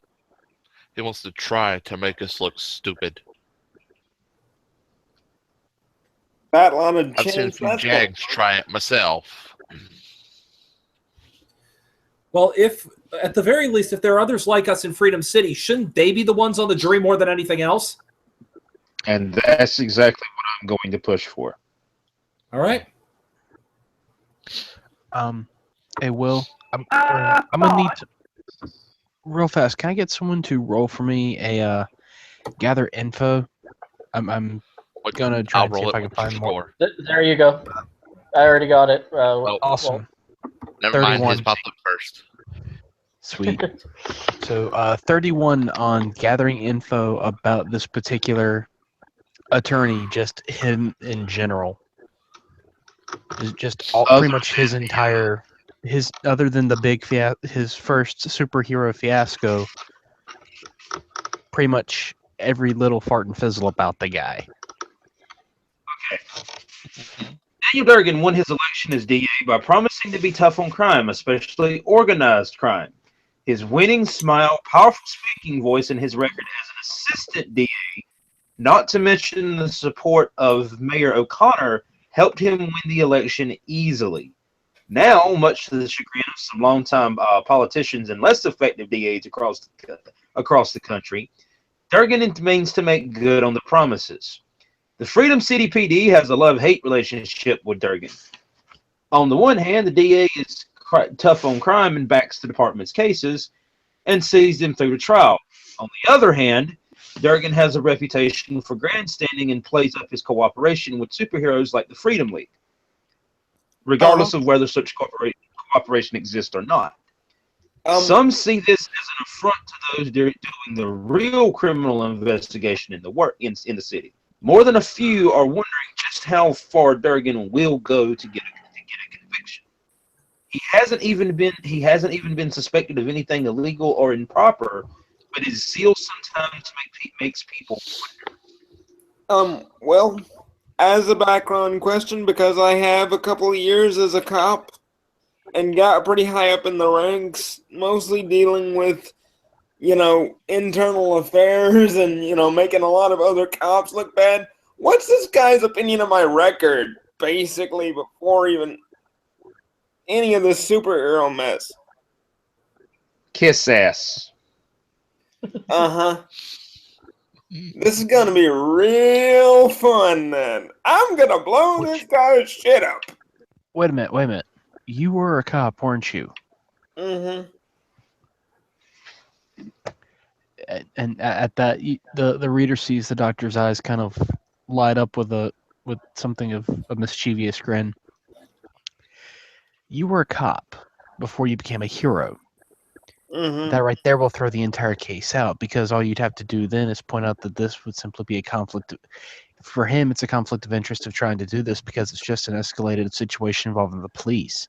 You've effectively trapped him in a corner. He's either going to have to start reneging on his agreements with the police and start losing their backing, in which case the rest of the city is going to get upset with him and want a new DA, or he has to go lenient on you, in which case he's going to make himself look like a fool because he's actually back-talking on his own stuff. And if he's back-talking on his own stuff, then what else has he been hiding? What else has he been double-talking? I'll do you one better. I'll do that. I'll do you one better than that. Interspersed through this whole conversation is scenes of Jeff doing this. I'm military.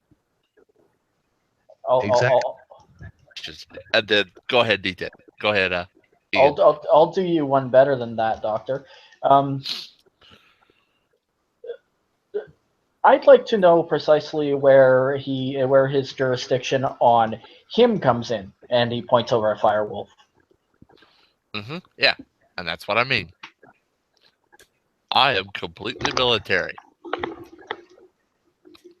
He has no yes, I jurisdiction. obey the laws, but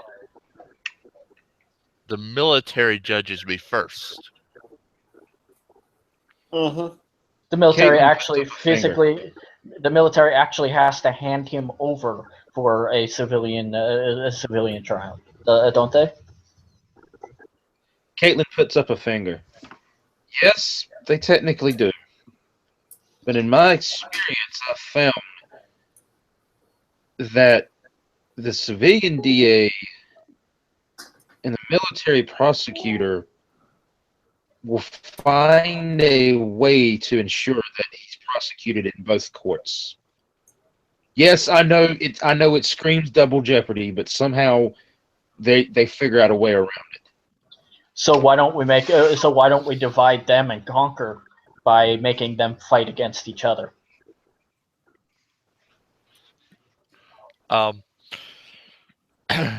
Jeff taps a couple of times on his he taps a couple of times on his visor. He looks at her and says, "Ma'am, if you'll excuse me, what's your phone number?" She hands you a card. And she gets the email she gets a text with this gentleman's email on it. Talk to him. He's with me. Quick question. With in other words, gives the JAG officer the JAG attorneys. By the way, 14 to gather information. Who is the judge who is currently assigned to this case? There is the possibility of more than one. Who is the most likely is basically what I'm looking for.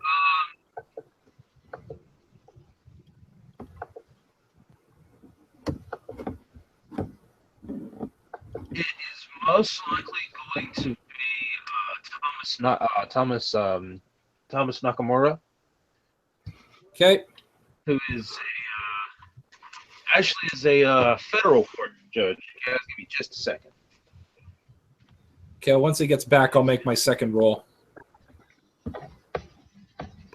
Man, my opening statement is just going to be a nightmare for this guy. Mm-hmm.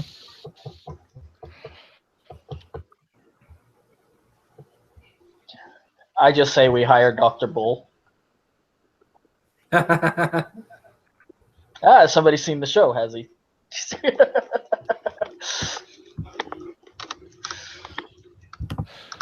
No. Best not do that until Will actually gets back. Actually, that's actually not that. actually hiring Dr. Bull is not a bad idea because that entire TV show is based on reality. Mhm.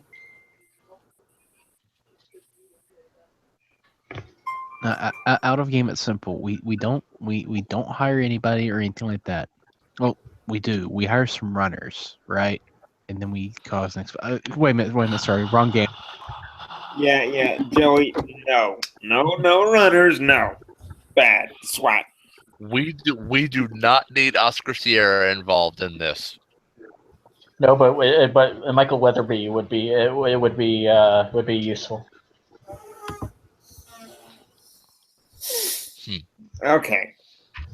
Okay, we'll go professional. We better call Saul. Oh, Just so many bad jokes. For AMC.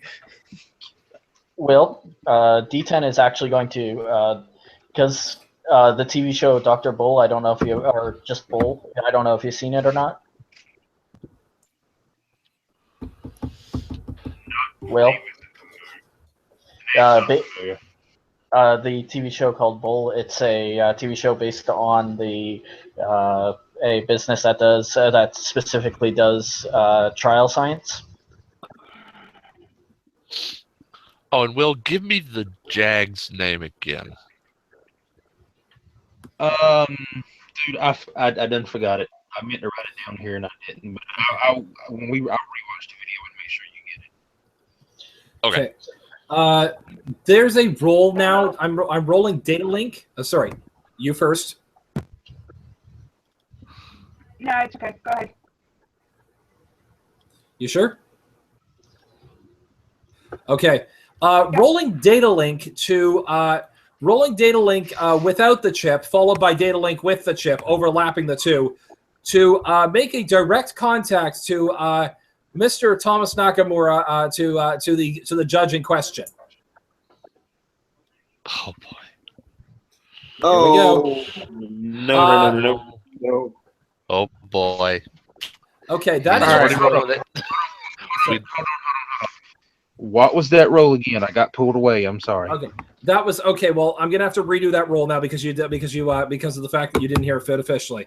I am rolling data link 7, followed by data link 5, to make a direct contact to Mr. Nakamura, the judge who is most likely to be assigned this case. Oh. Actually, I'm not going to allow that because the fact that it's the same power, the most powerful version of it will take precedent. Okay, so just the data link 7. Got it. Okay. Just the data link 7. That's 9.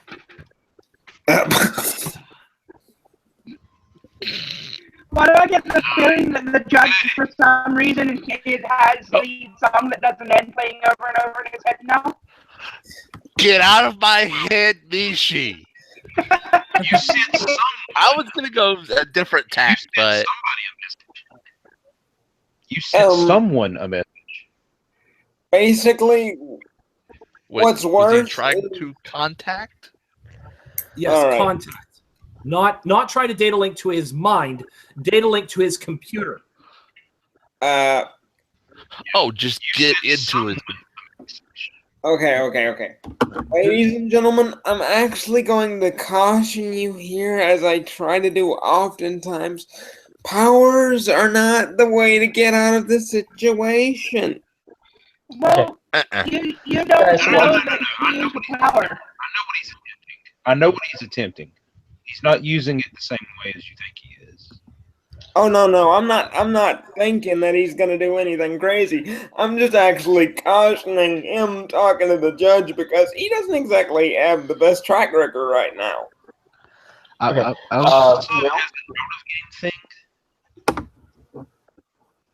Let me tell him this real quick, Ian, because his character would know this. And then go ahead as an out of game thing. It probably is not a good idea to try to contact the judge because that can look like an attempt at shit. What's the term for it? It's not Coercion. correct. Yeah, coercion. Yeah, it can look like coercion. Well, okay. Well, what my character is attempting to do is not attempt to coerce the judge. He's attempting to play back his memory files on the computer of the judge and plead guilty to the misdemeanor of doing the bridge, and also to offer testimony that none of the other team were involved in this. It would still be coercion. Yeah, it's Yeah. not gonna look good no matter what you do with it, go. No matter what, it's still going to look bad. What's right. what's worse on that? Even is, if you did. what's worse on Go that? ahead. Go ahead, Ian. What's worse on that is he hasn't actually been assigned to it yet, so he has no power over it. Mm-hmm. And once he sees that, he's not gonna get assigned to it. If he sees it, he's going to come after us even harder because now they have a confession. Mm-hmm. You just gave him. You just gave the DA fodder. Yeah, if you make a plea, you essentially would be making a plea out of court, which he wouldn't be able to accept, even if he was the sitting judge, because it is not within the it's not within the confines of the court. He also wouldn't be able to accept it based on the constitutional right to have be able to have counsel present. So he wouldn't be able to accept it because it would be a violation of constitutional right, which would throw the case out immediately. It would throw the case out immediately? Mm-hmm. Yeah, throw the case out immediately if he accepted it. Yeah, which he's not going to accept it. It's a giant clusterfuckery. Just no. Okay. While Jeff has a flash of inspiration. Jeff has a flash of inspiration and picks up a finger. Technically, I'm the new leader of this team. Yes. Under my command. we're not military. It's a figure. Command. It's a figure of speech. How does speech have a figure? Hang on a second. I'm supposing that this Jag gave me his phone number. Yeah. Okay. He actually pulls out his phone, calls the Jag, and puts it on speaker. Okay. Well, while he's doing that, I'm beginning to take 20 on a computer search to try to find anything that would link any of the judges that are on the list to anything superhero related that would cause us just cause to get them tossed off the case. All right. Your 20 on it actually. This is the first thing that you actually see. Judge Nakamura actually has a most of his courtroom has in recent years solved several precedent-setting cases involving things like superheroes and superpowered criminals. That's probably the reason why your attorney is thinking he's going to be the one that gets assigned to the case. So what's going to happen is throughout the whole taking 20, each of the major screens in the room are going to be taken over by a file on the judge on each judge on the list while they're continuing their talks. That's what he's doing. All right. So in Freedom City, there are a number of prominent judges that are on the bench. One of them being Thomas Nakamura, the one you've already heard about. He's a fairly young federal court judge at 45. He relishes the opportunity provided by sitting on the bench in Freedom City. He's an ambitious man with his eye on the U.S. Supreme Court someday, so he enjoys playing to the media. Judge Judge Gerald R. Baker is a longtime Superior Court judge with a reputation as being firm but fair. He turns his courtroom into a no-nonsense attitude, saying everyone is equal under the law, even if they can fly. Judge Baker insists on proper courtroom decorum, even for sensational cases involving supercriminals, especially for cases involving supercriminals. He hates media incursions in his courtroom, preferring the old days when there were no cameras allowed. He's been known to ban the press from courtrooms when he feels their presence is disruptive, and lawyers fond of theatrics are well advised to restrain themselves in Baker's courtroom. The Honorable Judge Naomi Wallace, Superior Court judge, known for her common sense and creative sentencing. A strong believer in efforts to reform criminals and supercriminals alike, Judge Wallace favors community service over imprisonment, which gives her a reputation for being soft on crime in some circles. She supports Harriet Wainwright's criminal rehabilitation programs, and not just because they've been friends for years. Creative lawyers can often arrange plea bargains or particular sentences with Judge Wallace, so long as they do not compromise her clear sense of justice or attempt to subvert the law. The final name is a Judge Joseph Coleman, Judge Joe as he's known. He's the popular local star of the GBN program Video Justice, which features mostly small claims cases that are televised live from his courtroom. Many in the legal community consider him a joke, but he's extremely popular. A 16-year veteran of the bench, Joe has a very dry wit and a keen insight into people's motivations. The program's docket is backed up for months, and the show captures high ratings in its afternoon time slot.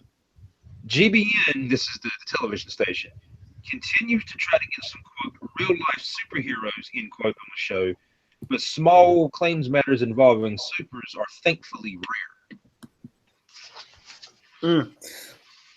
Well, basically, while these guys are gathering all this information, I'm already preparing my opening statement and basically just gonna go home and try and meditate and calm down because, yeah, spectacle is not a good thing for me. I'm prone to, panic attacks and craziness.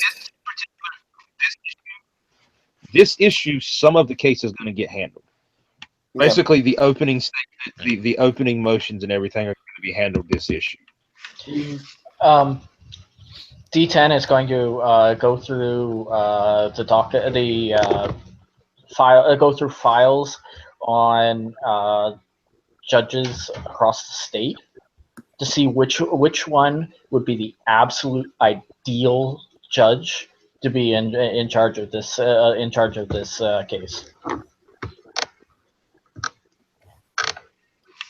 Actually, oddly enough, looks like she actually might be right. Nakamura, while he can be seen as conflict of interest because he's had so many supers in his courtroom, he's probably the best.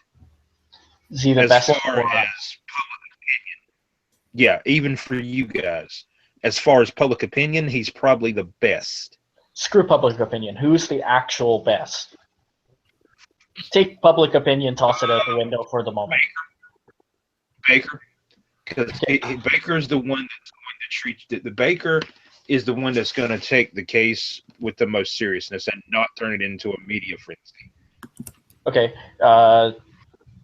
D10 is going to remove the rest of the files, like just push them off to the one side, and pull up the two files on the two judges, and say, from everything that I've been able to find, these are the best two candidates for us. One on the public relations side, one in just the best. What about Judge Joe? Please. It's a great show. Okay. Oh, I already checked. Judge Judy isn't available. I mean, Judge Joe.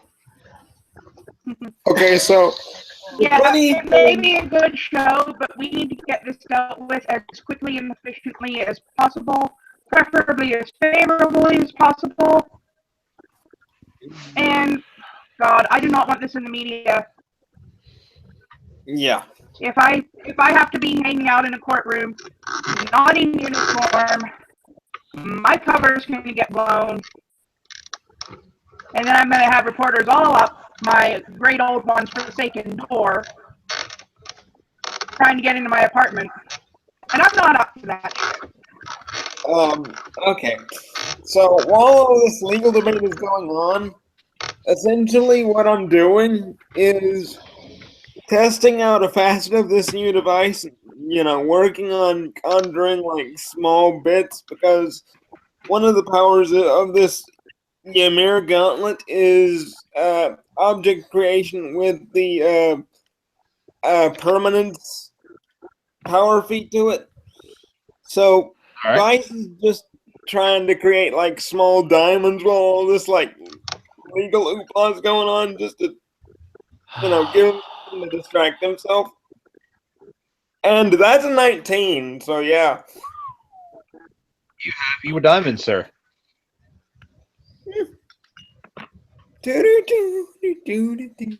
Something about being able to create shiny objects. Soothing. Very, very soothing. That's why I took up beadwork. All right. So as the reader turns the page, top left corner of the panel, Freedom City Courthouse, Friday, opening motions. And we see the image of the same courthouse that this team has, saved from attack once already. And in the next panel, we see the courtroom where the group is seated with Miss Caitlin, as well as two other individuals: the JAG attorney and an individual that apparently Miss Caitlin has called in. All right. Basically, what I'm gonna do is gonna be something of a Hail Mary crazy thing, but Vice is basically going to represent himself. Yeah, I know the full Okay. thing. Oh boy. Yeah. So yeah, He it's gonna represents be himself pretty. as a fool for a client. Emphasis Yeah, I on know. crazy. I already pointed that out. No.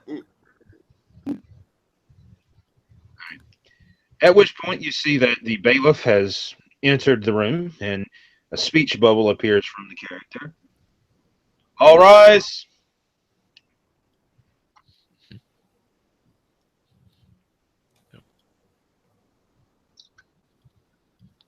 Oh, yes, yes, yes. Oh, yes, yes. The High Court of Freedom City is now in session. The Honorable Judge Ricardo Elliott presiding. May God save Freedom City and God save America. You may be seated.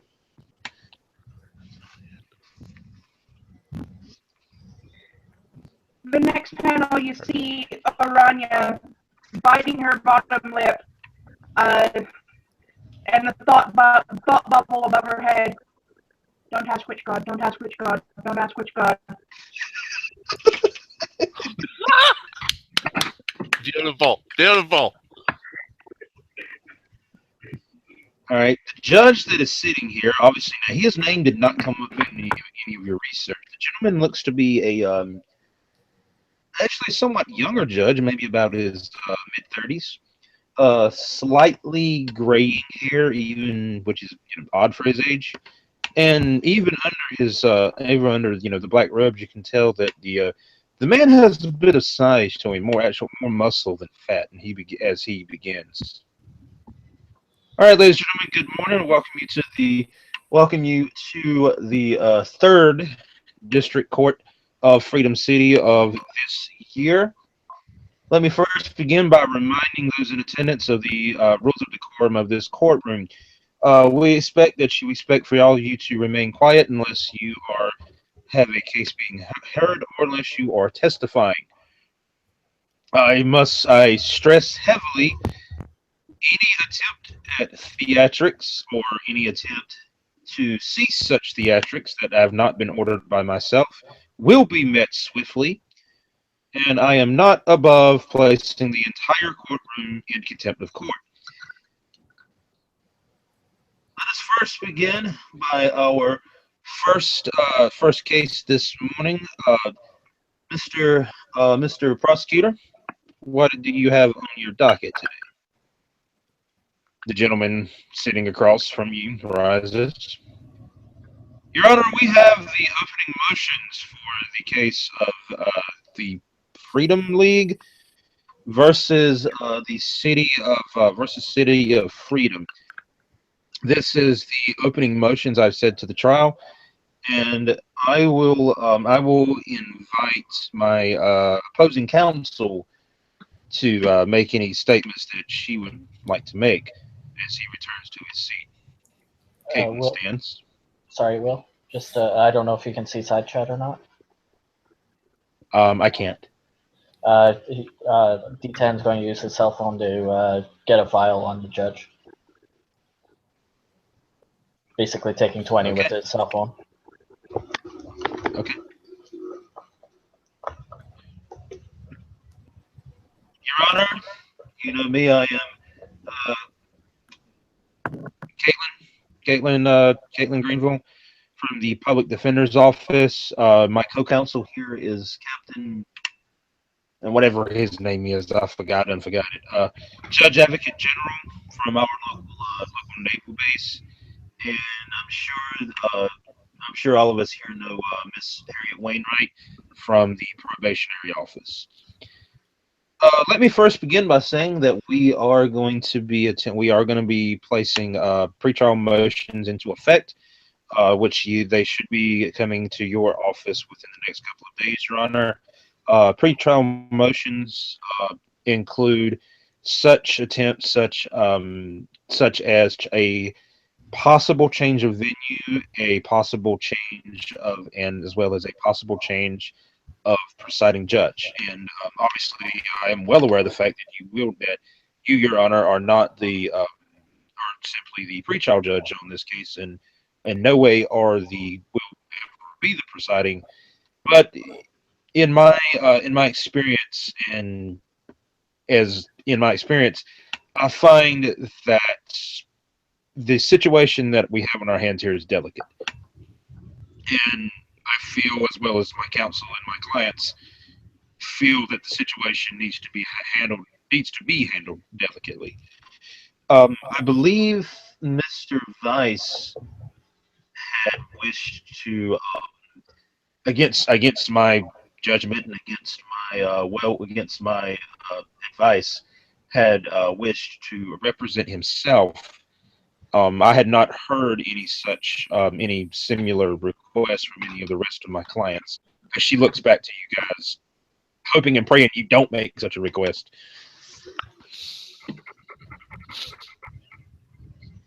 He pointedly looks at the JAG officer. The good doctor is just sitting in the back with his thumbs up. Like, you guys can do this.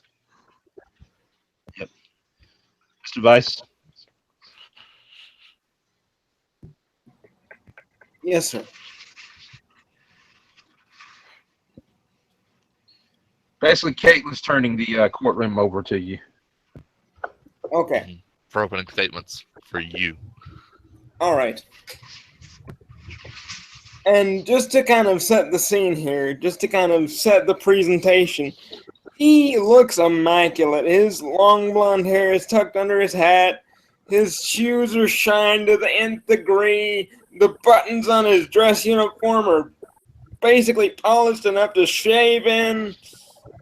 The man is looking 10-point inspection perfect. Ladies and gentlemen of the jury, I Point took of an oath. note, it's not a trial yet. It's just the judge. I know. It was, yeah. Yeah, Anyway. he's trying to make an impression. Yep. Okay. All right. The point. Oh, All right. Okay. Ignoring, because that was not a character note. Yeah.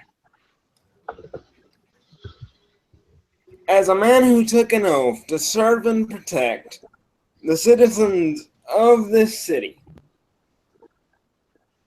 as a man, and he actually looks over to the judge with a distinguished record. If you'll humor me and allow me to present some evidence to that record, Your Honor. typically I wouldn't, as this is pre-trial, but no, why not? Sure. He starts kind of slowly unbuttoning the dress uniform, showing the grisly freaking wounds that he sustained. There is a price to justice and protection of the citizenry that my humble colleagues don't quite understand. Ahem. Pardon, I'm not talking about you. Talking to the civvies. Now, And then he throws up a pardon, Your Honor. the point I want to get across, even while in a nondescript uniform as a quote-unquote vigilante, quote-unquote cape, whatever term you want to slap on it, I have chosen to exemplify and further extend that record. Not the least of my recent achievements is saving this very courthouse in which we stand. He slowly starts opening up the jacket further. The district attorney here wishes to make a statement that we are all accountable for our actions. My actions speak for themselves. And he points to bullet wounds that he sustained, the unhealable freaking torture wounds that he's gotten from trying to apprehend 2 serial killers. Granted, it was stated by the department that I should probably retire after such trauma, but I have done nothing but uphold my oath as a police officer to serve and protect the citizens in this great city.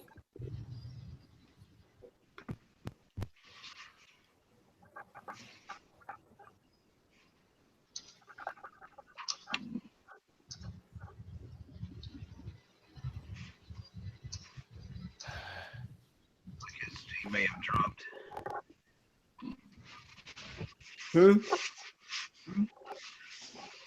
Oh, I didn't know if you had actually finished your statement or not. Oh, I finished. No, he's done. The judge nods as he turns his attention to the prosecutor. Your Honor, these states would make no attempts to downplay or invalidate the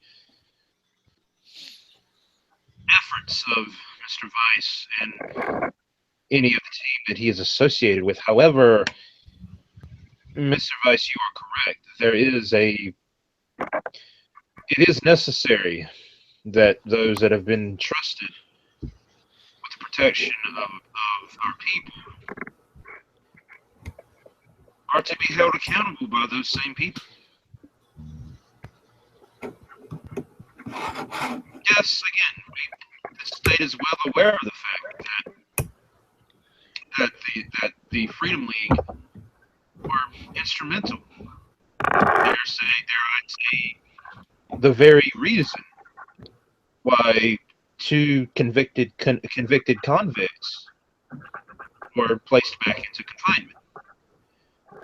But the state also feels the need to remind this court of the tens of thousands of dollars of damage that Freedom City sustained in that attempt.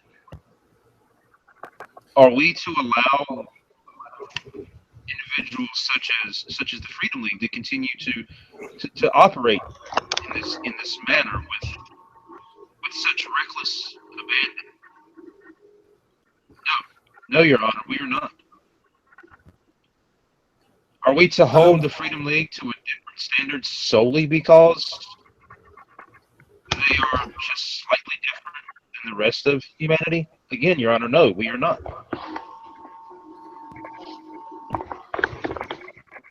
At this, Freedom League wishes sorry. to stand in the defense of the general population.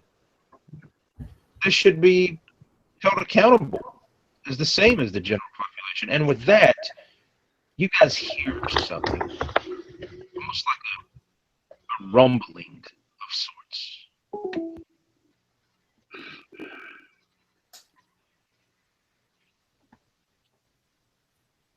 Rumbling. Okay. Oh. At this point, this is a little side thing where Prometheus whispers into Caitlin's. I think I got the name right. Caitlin's ear. Yeah, whispers.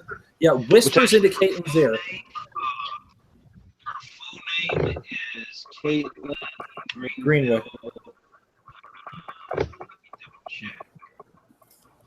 Can I do a notice check on the noise? Yes, you can. Mm-hmm. Crit.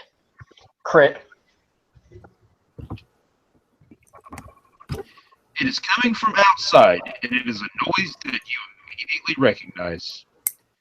It's the same noise that those shadow bot things were making when you fought them last week, or week before last, rather. He's going to lean over and tell his lawyer we got trouble incoming, possibly. And you're just not telling me this? The noise just started. Those are the same bot. That's the sound of the same bots that attacked the courthouse the other week. Oh, he's trying to make a fucking statement.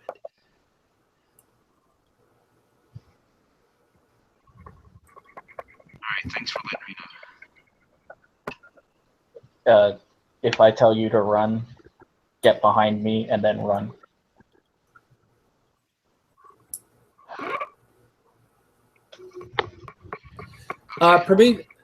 Prometheus. I'm actually going to check notice as well to make sure that Prometheus notices the noise. Oh, everybody. He may have been. Everyone did. Everyone heard it. Everyone did. He just went. I know that sound. I'm going to check to see if I notice it. Well, I don't even have to roll for that because my character's eidetic memory, which means he would automatically know the sound. Yeah, but you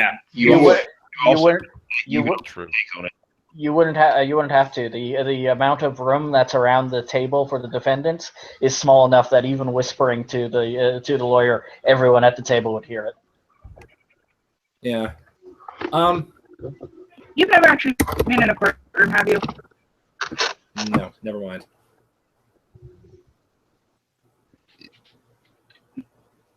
Yeah, you also have to remember this is also being tried under American law, aka the circus. Kangaroo court. All right. No, it's not kangaroos. Yeah. Legal system 2.0 now with more more marsupials. With the He looks up at the captain. The captain And looks maybe a up platypus or two, too. and says, "I may have to call in the troops."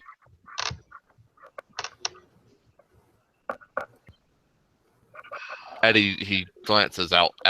He glances over his shoulder at the outside where the sound's coming from. D10 rolls up his sleeve and is pressing in. It looks like he's pressing in something onto his arm, and then he rolls the sleeve back down. Aranya's just kind of fiddling with the pendant around her neck. waiting for the right moment. Yeah, and to the lawyer, you'd be like, As soon might as wanna something say comes to the something. door.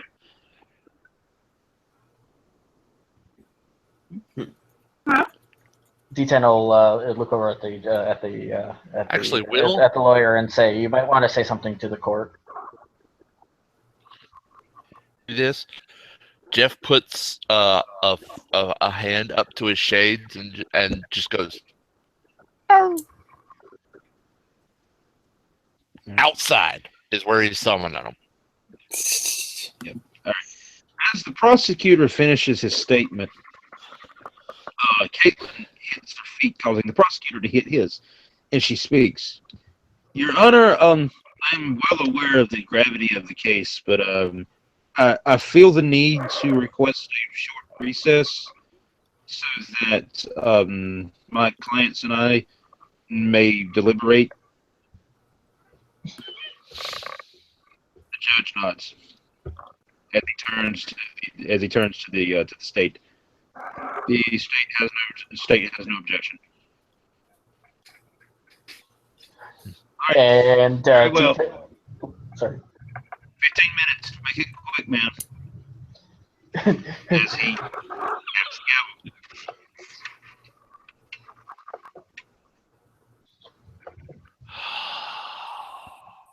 Damn it. No, that's not going to work. All right. It's like mutters under his breath. Let's hope it doesn't take that long. Will, the teleportation power that Prometheus is showing off earlier, mimic. Damn it! That's only a ouch. 7. That's only a 7. Prometheus proceeds to. You apparently were quite able to catch the finer points of how he did it. I have no idea what he just said. You weren't able to catch the finer points of how he did it. You haven't mastered them. All right, then he's just going to stand up and head outside.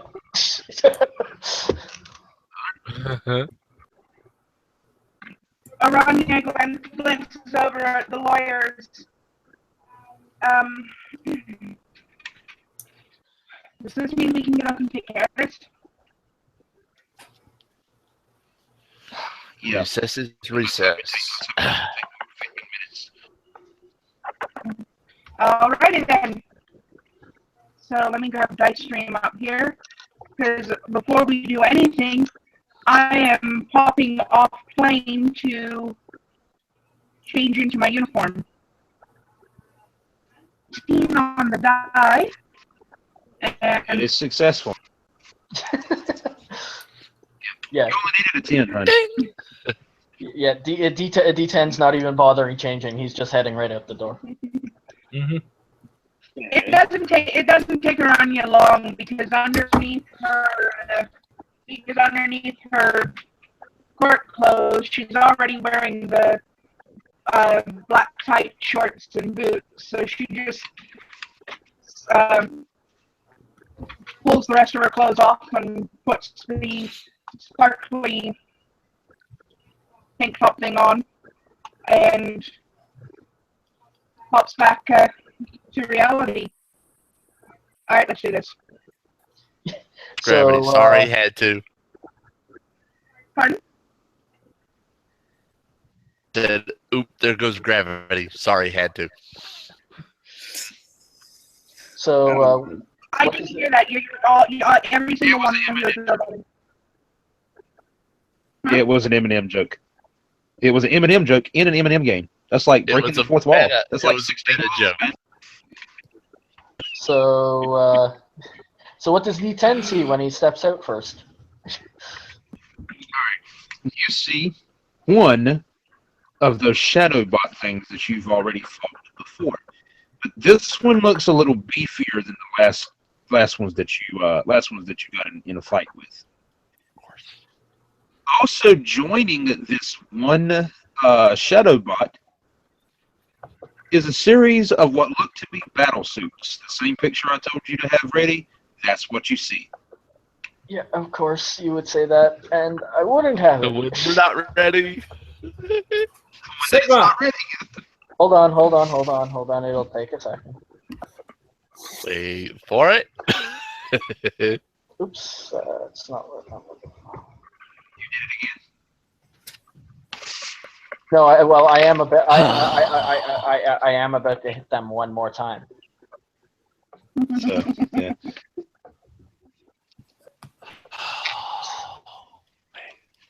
There we go. You see? This is what you guys see when you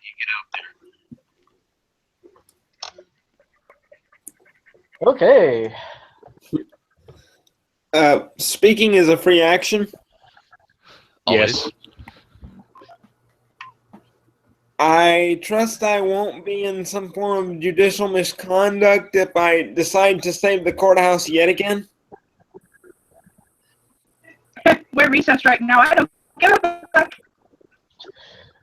Mimicking super Okay. strength. Oh!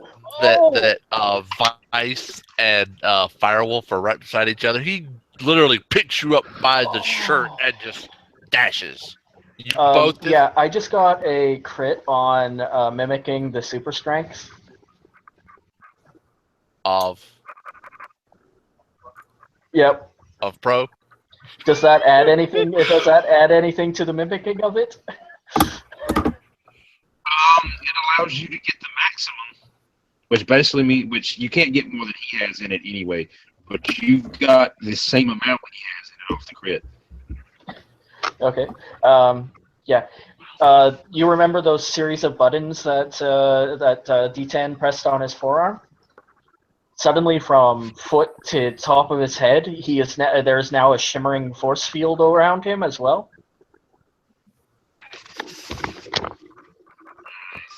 As he slowly takes up off the ground and basically takes position above the rest of the team to the same level as the attack suits. I also noticed that each one of these suits, there is a number listed in the chest, numbering 1 through 6. I feel woefully ill-equipped for this fight. One is numbered 1 through 6. Yeah, there are 6 of them. Each one numbered Okay. 1 through 6. All right. I'm also activating Nemesis. Okay. Well, By the way, that was an 11 to teleport out of the courtroom outside. All right, successful. Okay. I got a 15 on my Probably don't need to 15 on Nemesis. roll to. I don't need to roll to dimension movement and then change into wolf form, do I? Or do I? Yeah, because you're about to enter a fight sequence, so you really wouldn't have time to take numbers. So yeah, you kind of do. Okay. That. Okay, first dimensional travel, super movement 3. Okay, this is not going to be very good. okay. 16. That's Not bad. For Nemesis dimensional. roll. Alright, your Nemesis roll has given you Blast 9. Blast 9. Yeah. And Super Senses Direction Sense 4.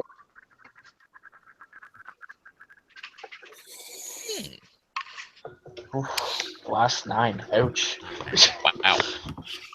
I got it too. That's It's a kinda very nasty. nice thing.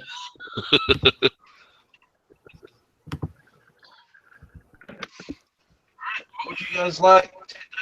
Because you stepped out here in the midst of the number suits are out here trying to cause havoc.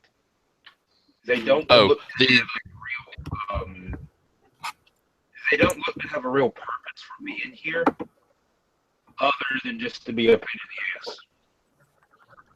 By the way, there's already clangs coming off of them. I'm just going to throw that out there. Okay. My character is going to roll 3 things at once. The first one is flight up to a robot.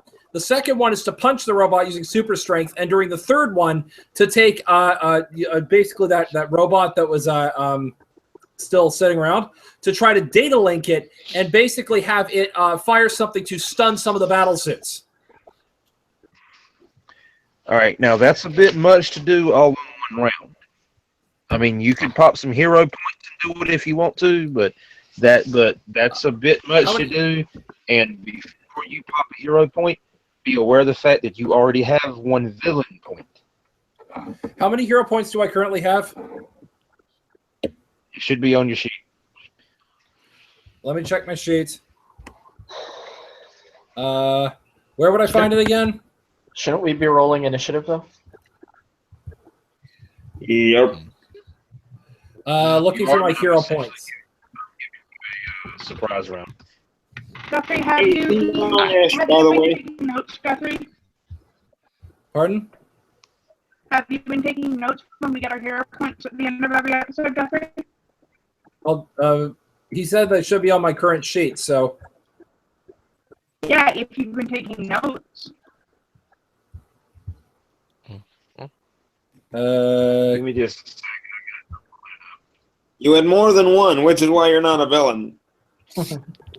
Yeah. Now you've spent some, but as a note, I have not, and I have 3. 5. You have 5 remaining. I got Okay, how many? 5. Okay. Okay, how many would I have to pop in order to be able to do a? In order to be able to just data link to, in order to be able to just data link to the robot and try to get it to stun the other suits. As you're essentially acting on a surprise round, you wouldn't need to. If you're trying to do like 3 or 4 actions on 1 round, that's hero point level. Okay, then I'll just focus. Yeah, that's either hero point or extra effort. Okay, then what I'll do is I'll just do the data link. I'm going to attempt to data link with the robot and have it and try to control it to start firing at the other battle suits. I do need initiative rolls, however, because like I said, you guys are essentially getting a surprise round. I do need an initiative roll to know what order that surprise round is in. What do I add to my D20? Dex, and if you have improved initiative or not. Okay, so that's gonna be, okay. So that's 6 on my initiative. Oh, yeah, add Dex to your initiative? Holy Don't shit. you? Don't you? Yeah, Dex, not Dex score, Dex modifier. I know, but if that was the case, my initiative should have been a lot better this entire time. Shit, that's 26. All right, so growth does not give. What was yours, Guthrie? 6. That's with the addition, or is that just 6 on die? That's with the addition. I didn't put any stats into Dex. Okay. Can I get someone to roll for me, please? Yeah, I got I'll you. roll for you, man. Wait a Remember, second, you rolled did I just- 20 here. I Yes, think you did. You just rolled a 10. Yeah, I just realized I did that. Whoops. Oh God.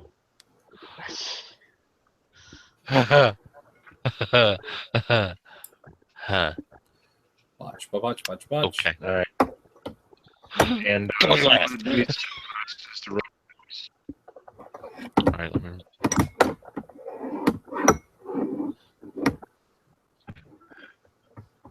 So I assume unless some. Sorry, I got a Go ahead. question. Unless somebody else rolls a 1, then I'm going last. Or if somebody else rolls a 1, then the other modifiers come into play. I assume. Yes. Yeah. All right, rolling 2d20s. The first one is for Firewolf, and you said to roll for the villains, right? I roll for Joey. I've already got the villains. Oh, roll for Joey. Okay. I will add your initiative to this, Joe, to the second one. Oh, I got a 12 on roll, and Joey got a 2. So I'm going on 4. All right. The so only Joey's thing that's going. saving you from going last is me. I'll put you, Joey, Yeah, I need to And put my you're- 26 up here. 4. Mm, So I rolled a 12 plus. That's an 18 for me. Okay. So 18 for Firewolf. And what was yours there, Stellar?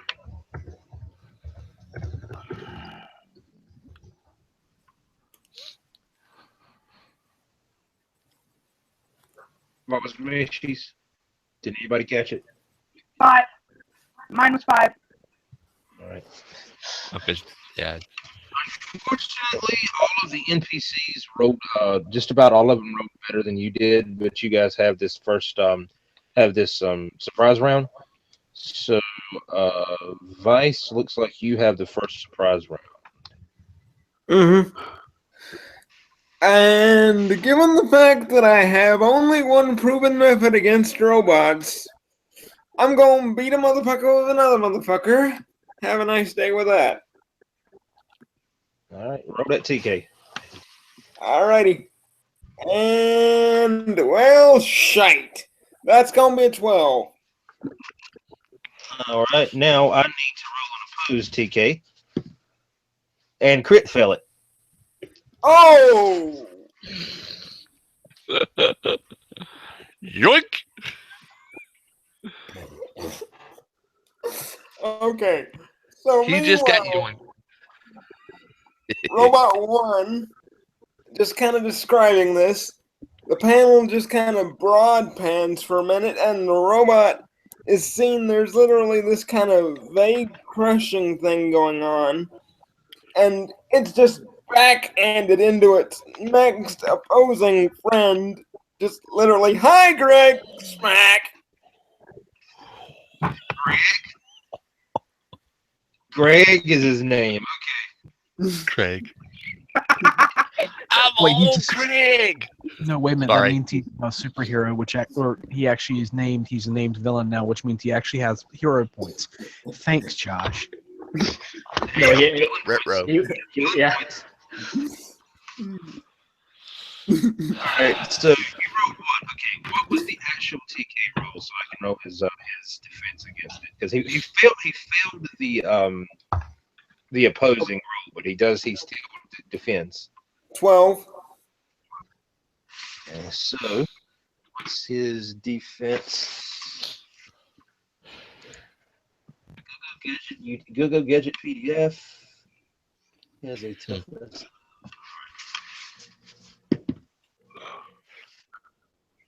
All right, so he actually takes no effect against that. You did toss him. He just didn't take any real damage from it. Yeah. And the guy behind him also didn't take any real damage. Okay. Well, that's some new shit. Okay, that's annoying. All right, so Vice is going at 26. I think Firewolf is the next on initiative. Okay. We sort of shift. We're shifting to where the colors are faded out, and we see him in his wolf form. It's slightly bigger than Firewolf is himself, and we also see a bunch of other forms that are really not doing much against the other battle suits. All wolf forms.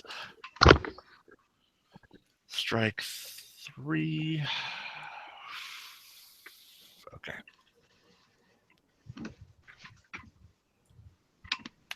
Dimensional strike. That's 21. Ooh. Nice. It's gonna be a tough Walter, are you roll to beat including here. your attack bonuses with strength and everything like that from those? Wait. Thank Mighty. I forgot I have You need Mighty. to. I forgot I have Mighty. need to. Okay. So his strength bonus. It's a 20. Hang on, that's a 23.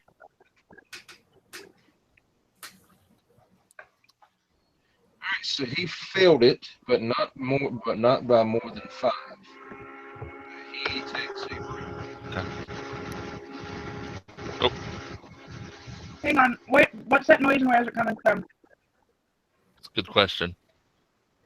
I just heard a. Yeah, I don't hear it now. That may have been my other computer. I put it on mute. Alright. And what did you say, Will? Alright. 26, 18. He failed that, but not by more than 5. He just takes a bruise. Okay. Alright, so Vice, Firewolf, looks like Prometheus will get his surprise attack. Okay, Prometheus is going to attempt to data link to one of the robots, to one of the robotic battle suits, and have it start firing against its own opponent, against its own brethren. So this is the data link roll. Data link 7. Ooh, crit! Crit! Nice. Somebody's on a crit roll tonight. Yeah, someone's Oh.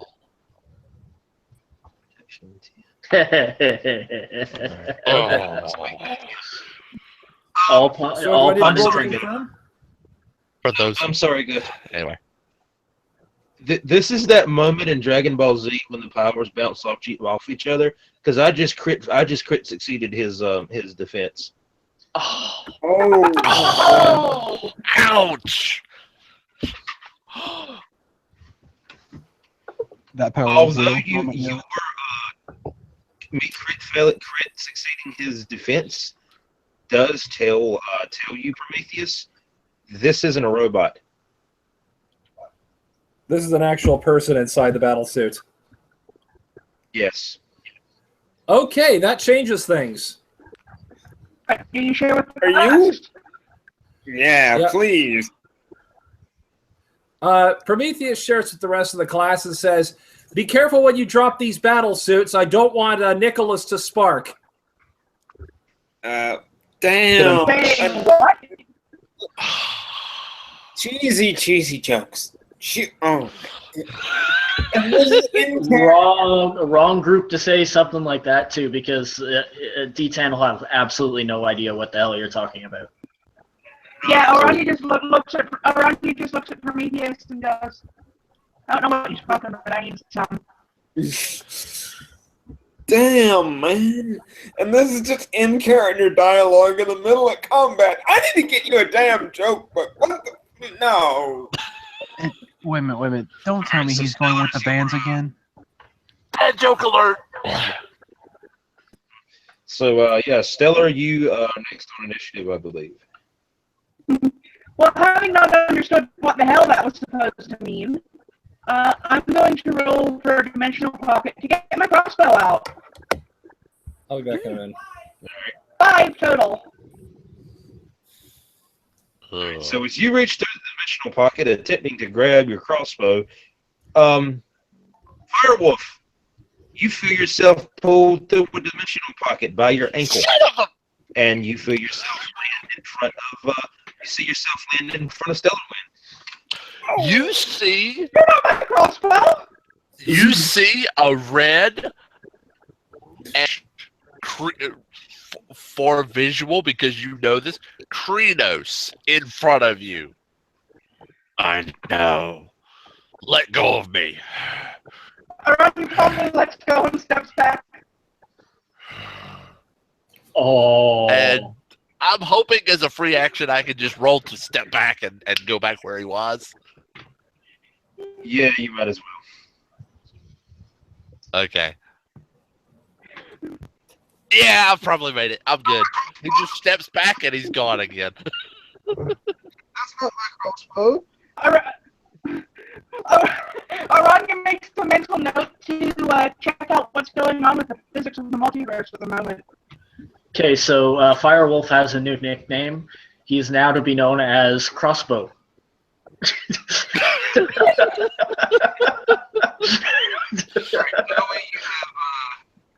Your initiative. Okay, well, I'm not being shot at right this minute, so I'm not knees to chest running around. For those of you at home playing the home game, yes, I am making that particular lame joke. Forgive me. Okay. Joey, since talk is a free action, essentially you just hear me say, "Get the civilians out the building, please." Okay. Ah, I don't think I've done this with this big a group before, so bear with me. Please. Tell them to run out the back door! Yes, thank you. Doors exist. Okay. Go. He kind of points out, or he starts trying to usher the people to the back. Like I said, we can tell this is a new hero. He has no idea what the hell he is doing. We're just trying to get people to the back. Will. Joey, I need Hero point, sending a Marine in to evacuate. To assisting, advising. He's the new guy is the point man, but the Marine is assisting. All right, Joey, I need you to make me a charisma roll, please. Oh god. Can someone make a D20? Sure. I got you. Okay, Please you don't- got it. Okay, a whopping 10. Yeah, go with Ian's, not mine, because Ian's better. All right, so Zero. The guys hate me tonight. between you and the Marine that are assisting, you managed to get a good number of them out of the building to safety, except that one hood-looking dude, that one, gangbanging looking dude who thinks it's a great idea to go run out there and pop off a few caps in their ass, as he literally runs the opposite direction into combat. Oh, damn. No. Hold on. I actually have a way to actually portray this right fast. The good doctor sees the man run past him, face palms, looks at the Marine, says, "Please finish up," chases after the guy, and if I have enough time, he is picking the gangbanger up and running back in to go with the other civilians, not caring if the gangbanger's still popping off shots. Oh, he is. No, he's not actually. He doesn't actually have a gun. He just because you're not allowed guns in the courtroom, but he looks like he would. I think is what he was meaning. Don't matter. I am picking him up. I am running. No. He What? somehow got a gun in. He what? He has a Again, This is hey, happening in the States, so I'm assuming there was a metal detector on the courthouse door. How about fuck? Not all guns are made out of metal. actually, better yet, I'm not going to pick him up. You're actually going to, what the viewer actually sees, so scratch that. We're in the editing stage here. So scratch that. You actually see Editing stage. the doctor just kind of look, sigh, stomp his foot, and the green the green stripes on his arms actually glow as he stomps. I need someone to roll for me. Earth control, burrowing. There you go. Okay. Already got Okay, one. Ian's already got the 7 for you. So 7 plus your earth control. All right, so add your ranks. I've got two ranks in earth control. That's a 9. I'm trying to remember if any of my powers actually count towards that, or my stats. Yeah, your power does, but that's about it. It's just your power ranks. Okay. In this case, yeah. All right. So it's a 9. All right, so describe your action, because he failed it. Well, Ooh. he Sorry, was Jerry. get the guy to actually throwing, cause a sinkhole underneath enough to where it would stop either just over his arms so he couldn't move them, or at his neck so he would still be able to breathe. Enough to where it stopped him from trying to shoot at us or them and make him a target.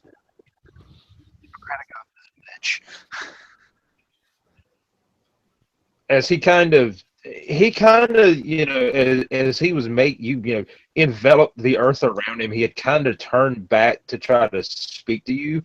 So you kind of caught him with his head turned back toward you and his body turned towards the fight as he speaks. Hey, what the fuck, man? What the hell, man? Do you want to become a target? Pointing at the robots. If you do, then I'll let you out.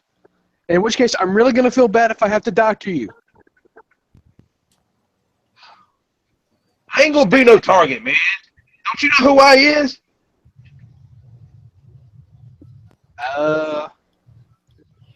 Somebody with bad grammar. Yeah. I'm Star-Lord, man. Oh my god. Ah, crap. How does No.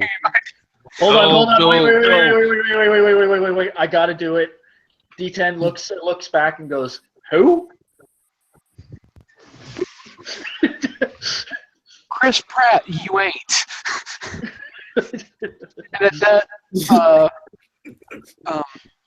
the good doctor will run past him and go out to the fight. You got it. So, D10, you have the final initiative. Awesome.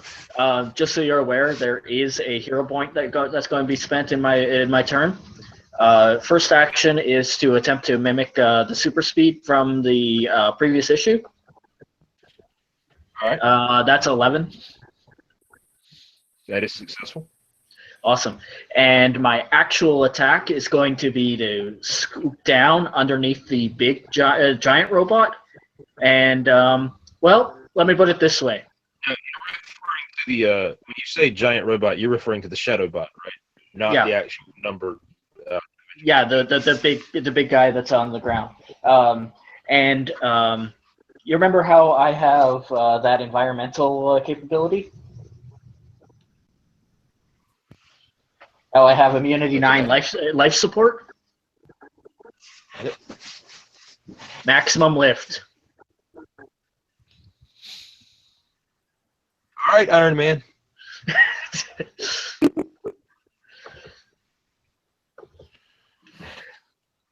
That would be 28. Ooh. Yeah, you have immunity 9 life support. The Shadowbot has immunity 30. It's still going. Fortunately for you, however, it's not to life support. The other problem that it might have, and I'm not 100% sure, is I fly. Oops, dropped it. Yeah, I am going as far up and over the water. Or if I can actually hit it, I'm just going to leave the bloody thing in orbit. Let it re-enter. Yeah, because it doesn't have flight, so yeah, that'll work. Hey, if it doesn't have flight and you do, it'll burn up and you can slow your descent. Yep. Mm-hmm. So that's my hero action is my hero point is to boost my speed even further, going up.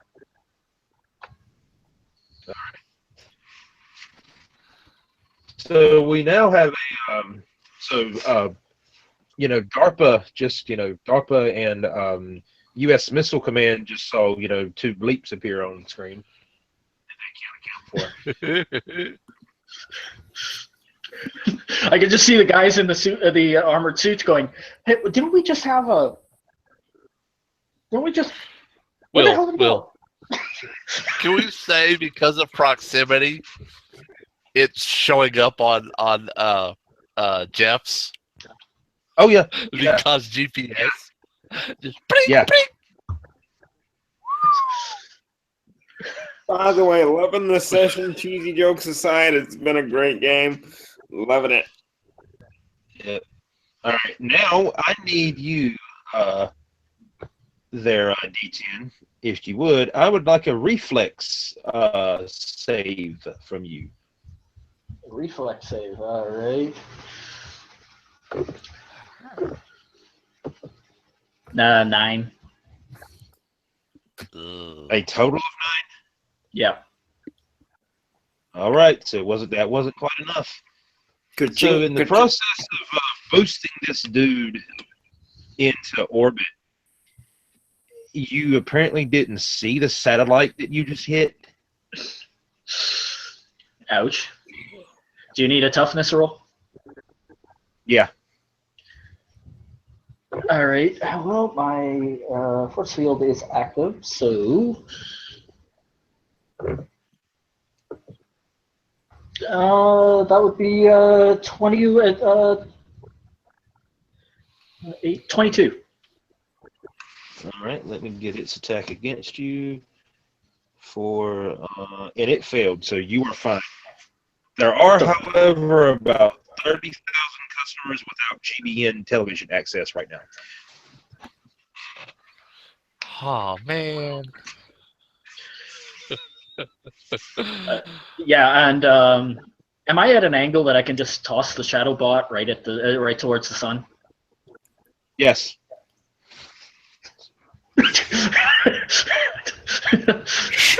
Bye. You'll get there in a few years. And remember, he's in space. There's no friction.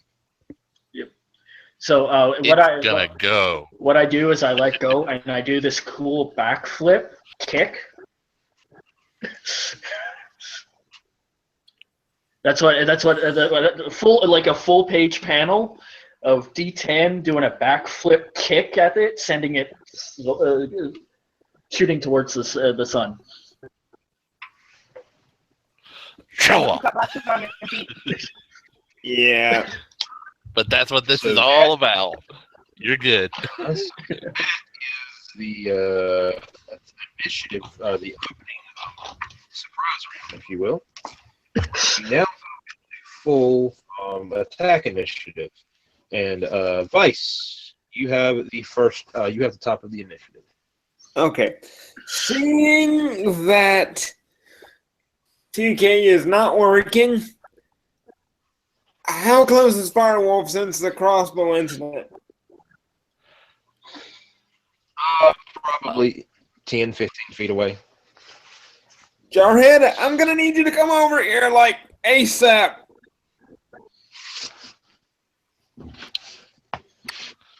So you want me to slow down? Got it.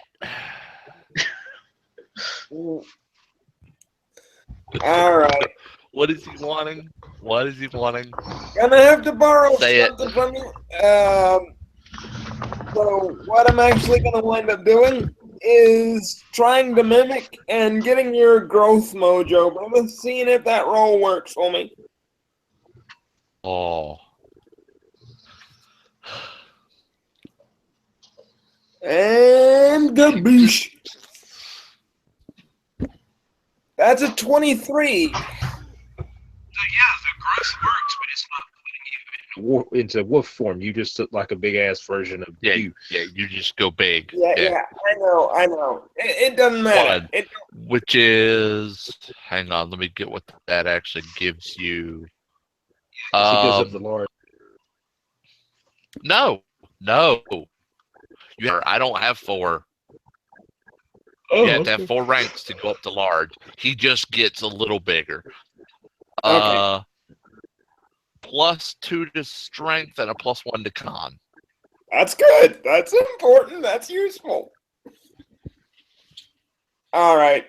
So, in this awkward moment, you see Vice, who's normally a very tall, ropey individual, shoot up another few inches. Now the man that was already awkward at 6'11" is about 7'3" and about ready to smash some freaking robots.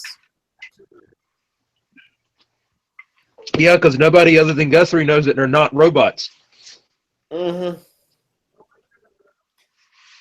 Yeah, Well, because he you had the did phrase. share with the class. I did He share did with the tell class. everybody else. Well, Yeah, but you said it in a way that nobody understood. everybody thinks that these robots are called Nicholas Sparks. Yeah, serious. No, yeah. Prometheus says, guys, there's living people inside those things.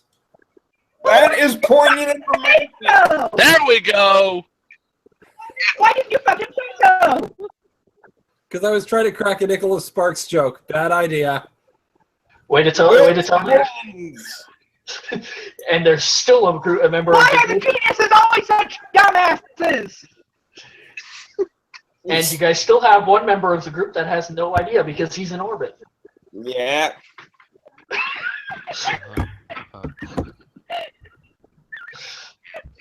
He'll be coming back down in a few moments. So, Yeah, we'll tell him then. Yeah. You see Jeff looks up and goes, I'll tell him when he gets down. Oh, come on. You're probably like, It's okay, still that was totally cool. And I'll tell him when he gets back. It's still you, Josh, because all you did was mimic. All right. So specifically, I'm checking around the enemies and seeing which ones there are, first of all, before I target any of them. okay, there are 6. 2 of them are the 2 that you initially TK'd one into the other. They had not gotten up yet, but they're in the process of doing so. There are 3 still standing.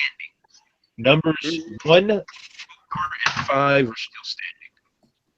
Okay, so basically looking at one of the robots that's, been TK'd down a little bit, and while it's in the process of getting up, you just hear this kind of gruff speech bubble over his head.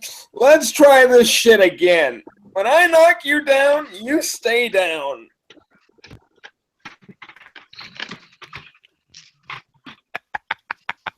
Get him! Alright. And rolling strength. This might hurt a lot, but hey. And fudge, yeah, it hurt a lot. Okay, that's alright. Okay, strength has been boosted by the growth, so I'm gonna have to do me some math here. That's actually pretty Okay. You get a plus. Let me double check. You get a plus Plus 1 2. to your strength score, and you might get a plus 1 to your con. So you at least get a plus 1 to your strength. Alrighty. Naturally, that's gonna be a 12.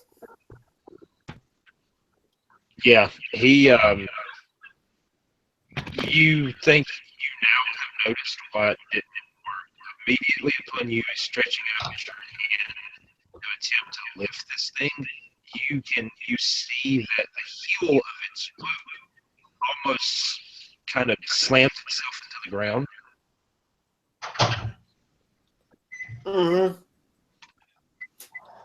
Okay, freaking shock absorbers, and there's basically just this clang, and you can hear a couple of knuckles in Vice's hand crack. Motherfucker, that hurt. Okay. Alright, so unfortunately for you, 3 of the man robots happen to all roll a 24 initiative. So, you've got 3 robots targeting you, Josh. Hey, if I'm absorbing the fire, they're not shooting unarmed people. I got you. Okie dokie. Alright, so One might be shooting unarmed asteroids. Does that count? alright, so your first roll to me, you need a toughness roll against 11. Okay. Rolling it. And since I may or may not have a bonus to my con given the growth, I don't know. Okay, you get +1 to your con score, is what I was saying. Yeah. I got you. So does it take you up to an even number? Takes me up. Yeah, it gives me +1 you to get my +1? con. I'm not quite so squishy. Ow!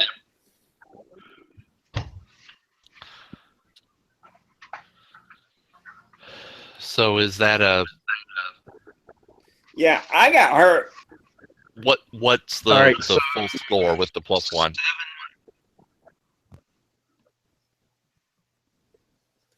7 + 1, that's 8, man. That's not a lot of math.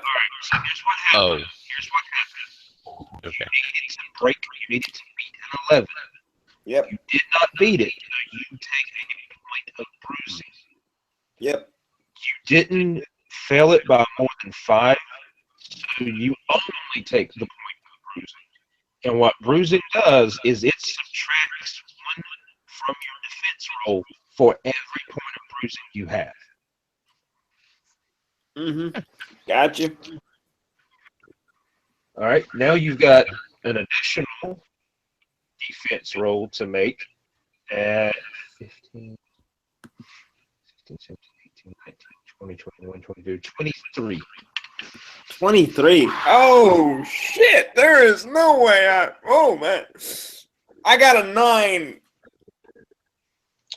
So you failed that by actually 10 or more. Yep. So you are bruised, staggered. A staggered character has been badly beaten, barely holding on to consciousness. He can only take a single standard action or a move action each round, but not both. You are also stunned. Mm-hmm. Yeah. Meaning you are unable to take actions. You lose a dodge bonus to defense, and you suffer an additional. You suffer a -2 reduction to your defense. Yeah. Considering this is toughness defense, this is not my game. If I was dodging these things, I'd be doing much better.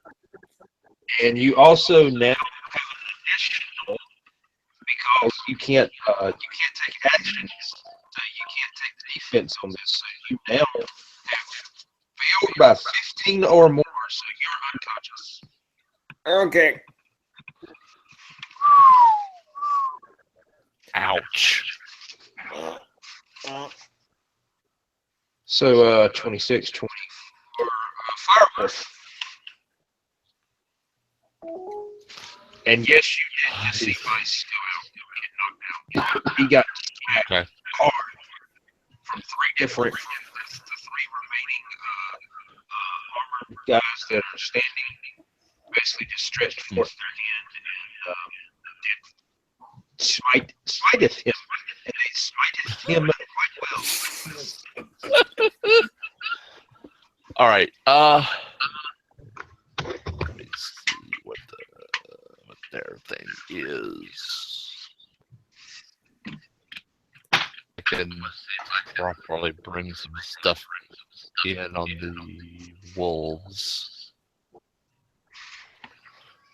Attack focus, improved initiative. Oh, they just have improved initiative. F.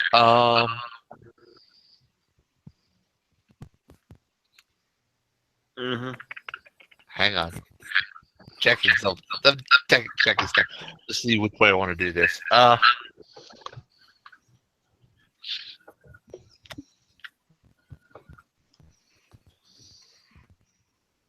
Okay.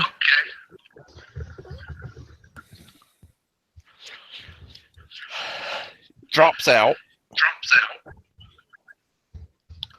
And this time he's got a lighter in his hand. Flicks it open. In his giant hands. and points one at one of the ones that took down Josh's Vice as he is moving, because I have moved by action. Okay.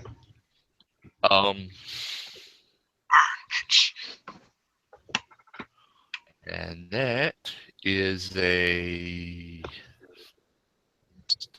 still the same, but All right. So blast. so the D3.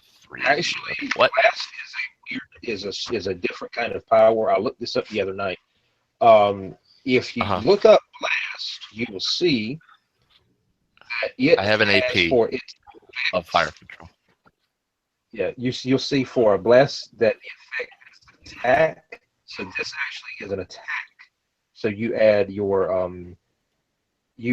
attack here, and normally you add only your attack. I do it differently.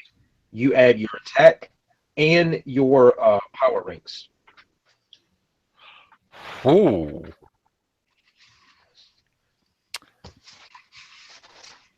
Okay. Should have had that as strike also. A strike bonus. Yes. Because I got it to both. Yeah. Okay. Good to know.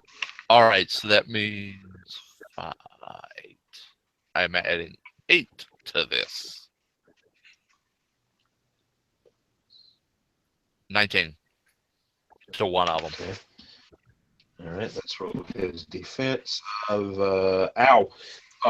He failed that. So he takes bruise. You said a 19? Yes. 15, 16. Yeah. And he failed by 5 or more. So he is stunned. All right. And if I can, while doing the blast, scooping Vice up with the other hand, with the other arm, and then following it up with the arm that was used for the blast and taking off. Yeah, I'll allow that. All right. So, and then he disappears, but while he's disappearing, he's giving orders for one of them to come watch over him while he wakes up. If he wakes up, good. If not, just stay there and make sure he doesn't get hurt more. All right. The next initiative would be one of the armored guys, or the other 2 armored guys. But since Vice was so nice to drop them on their ass, they are going to have to take their round to get up. So, Prometheus. Well, important to know this. What did those things hit me with? They stretched forth their hand and did proceed to blast things outright. Okay, what kind So of blast though? That's important stuff. I couldn't really tell as far as actual mechanically. There's no power. There's no effect descriptor on it. Okay, just an important thing to know, if it was like a normal projectile or anything that actually delivered an impact, Vice's suit, which is actually disguised in his dress blues, would have kicked on and his life support system would be operative right now, so he would actually have regeneration working for him. All right, that's cool. Like I said, regeneration is everything. Yep. All right, so as soon as Guthrie is able to get back in, his initiative. Okay, here. So, I've actually been trying to think about what to do with regards to these guys. I'm gonna have Prometheus fly up to the nearest robot and try to physically pull off the armor, or try to find some way to disable the armor. So, quote, pull them apart in his thinking. Yeah, pull them apart in his thinking. Okay. So this is going to be a roll for flight and a roll for super strength. Can I technically do that, Will, without spending a hero point? Yeah. Okay, just Flight's checking. technically movement. Okay, that's a 13 for flight, followed by a 12. Sorry, 13 for super strength. This is to literally pull the armor off the person who's in the battle suit. All right, you said 13. 13. All right. He actually is able to resist that. As you see, as you basically Okay. grab hold of the breastplate and attempt to rip, you see that it actually the guy in the suit, he actually almost looks like he closes his fists at the same time as he his something in his boot kind of kicks on, and you see he lifts himself into the Uh-huh. air, and he just activated his flight ability. Okay.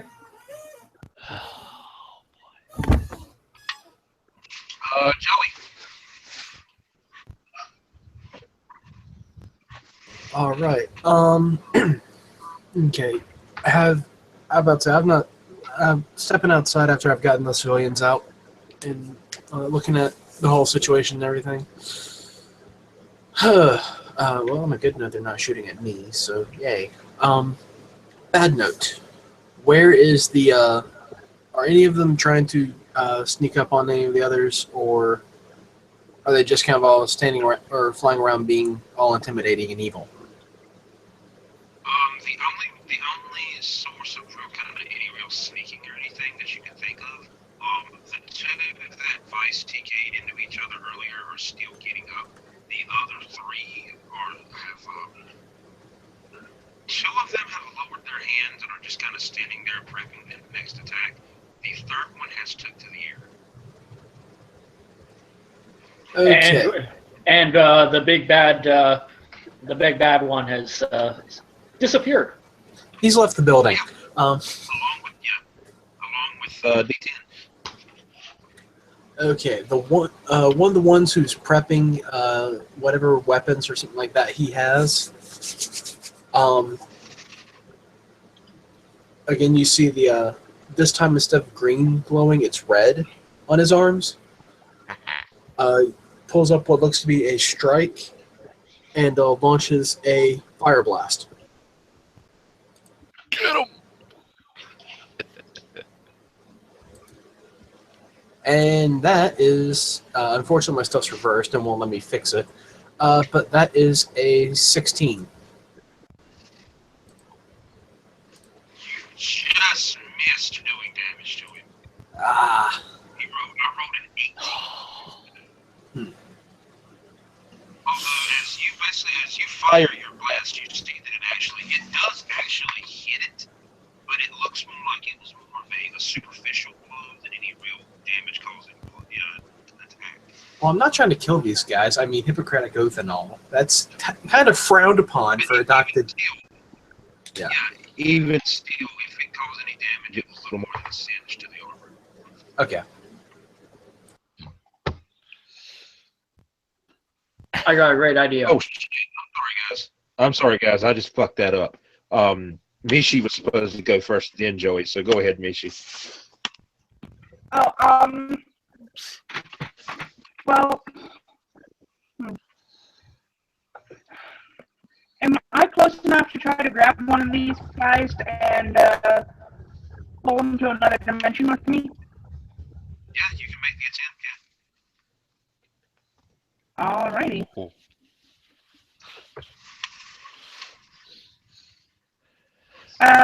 That's only 11. It's probably not gonna work. The dice hate me tonight. Yeah, because I just crit successed. Fuck!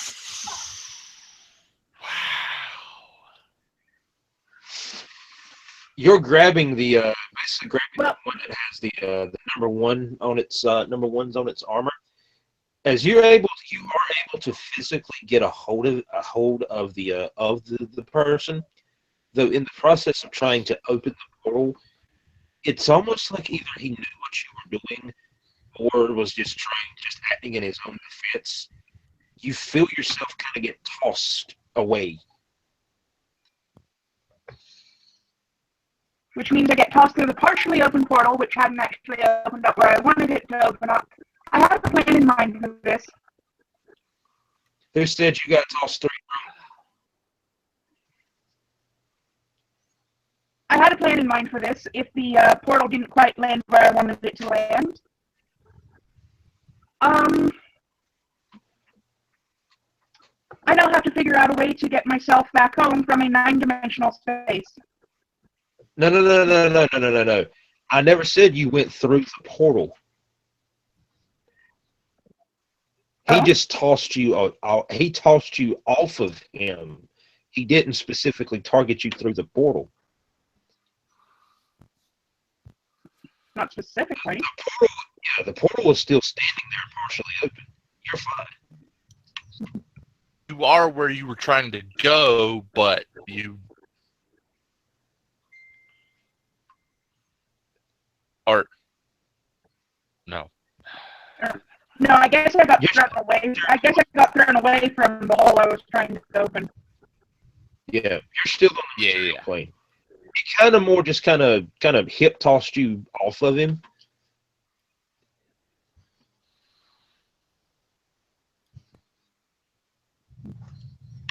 So, and last and possibly least, D10.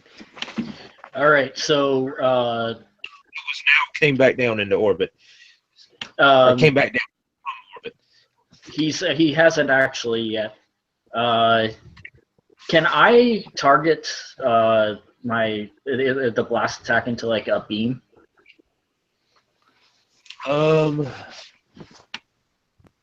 Nothing really says you can't. Awesome. I'm going to contact Firewolf for coordinates of the flying guy. Fire on my target. And I will. The robot suit that took off. Oh, you're telling me to give me where the guy coordinates. is. Wait, oh, yeah. You're asking for the coordinate. You're the military guy. He's looking for artillery strike coordinates. Gotcha. And you know what? He can do that. All right, you see that big? Okay. You know what he did here? You know what he did here? You see that big red button right there that says "Exterminatus"? He just punched the shit out of it. Yeah. Beep. Does Firewolf provide said?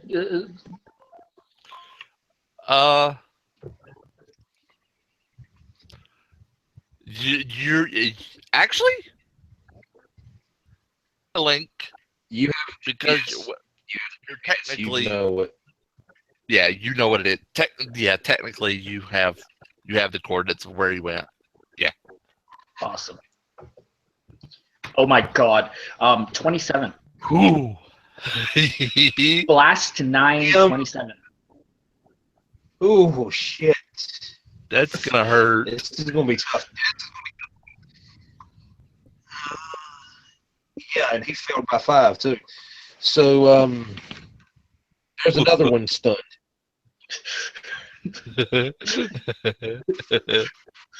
We have a new saying. We have a new saying for this. This is what we call Death Starring a enemy. Yeah. Mm-hmm. Here from one of the battle suits. Here are very rapid. Just before this massive blast of energy smacks. Yes, Joey, that just pretty happened. much. Yeah, they get really inside of the.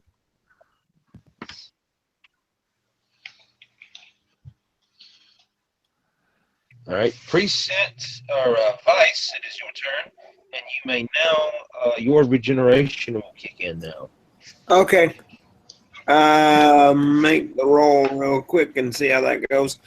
And with that, that's going to be 18. All right. So the way this works is you recover from your most severe condition first. So you are awake, but you feel like shit. Yep. And to make it worse, remember how his armor works. So it basically looks like while this werewolf is carrying him, this creepy symbiote living organism has spread over his body and is shocking the shit out of him like a Tim's unit to resuscitate him. So it's basically like, switch, live. Just Wait, oxygenate. Yeah, he's put you down, and there's a about to turn around, and there's a Marine standing over you. I was gonna say, if he's carrying him, won't he get shocked too? He already put him down and said, "You take care of him." All right. So you have rose from unconscious to staggered and stunned, which basically means you're awake, but you can't do anything yet. Yeah. All right. That is them. The 3 remaining Power Core guys, which is what these guys are known as. You will find that out later. Or excuse me, the 2 remaining now that were... Yeah, no, 4, because the other two had managed to get up. Seeing D10 has decided to make an entrance, you see the 4 of them immediately, their heads pop up to the sky, at which point they all lift their open palm and fire in that direction. All right, your first defense is going to be a 13, or roll against a 13. That's a reflex, right? No, that's a toughness. Oh, it's a toughness? Okay. 6. That would be a 23. Yeah, you're fine. Your next one will be against a 16. That is a 16. All right, so you succeeded, but you hit it dead on, so you're still fine. You just didn't succeed that well. That one hit you, and that one seemed like to be a little more targeted than the first one. Roll against a nat 20, 29. Ow. Yeah, no, that hit me. All right, It hits you anyway, but it's just by how much. 29, that's 17 difference. Yeah, you're entering back in. This blast hits you pretty hard. It's almost immediately that the systems start going awry. Internals are flashing. The HUD's all fucked up. Your HUD basically is reading life support systems failing as you have failed unconscious. Okay. And the next roll is actually going to be going into lethal damage. Unless I do that and crit fail it. Oh, is it? Oh, that's a very bad thing, isn't it? On my account, yeah. Yeah. Rolling his own toughness. 10, 14. Yeah, he's fine. Hero point to shrug off the unconsciousness. Yes, you can spend that. However, you will still, fall prone onto a nearby vehicle. Essentially, you'll be awake when you actually hit the vehicle. Can I aim myself to land on one of the armored guys?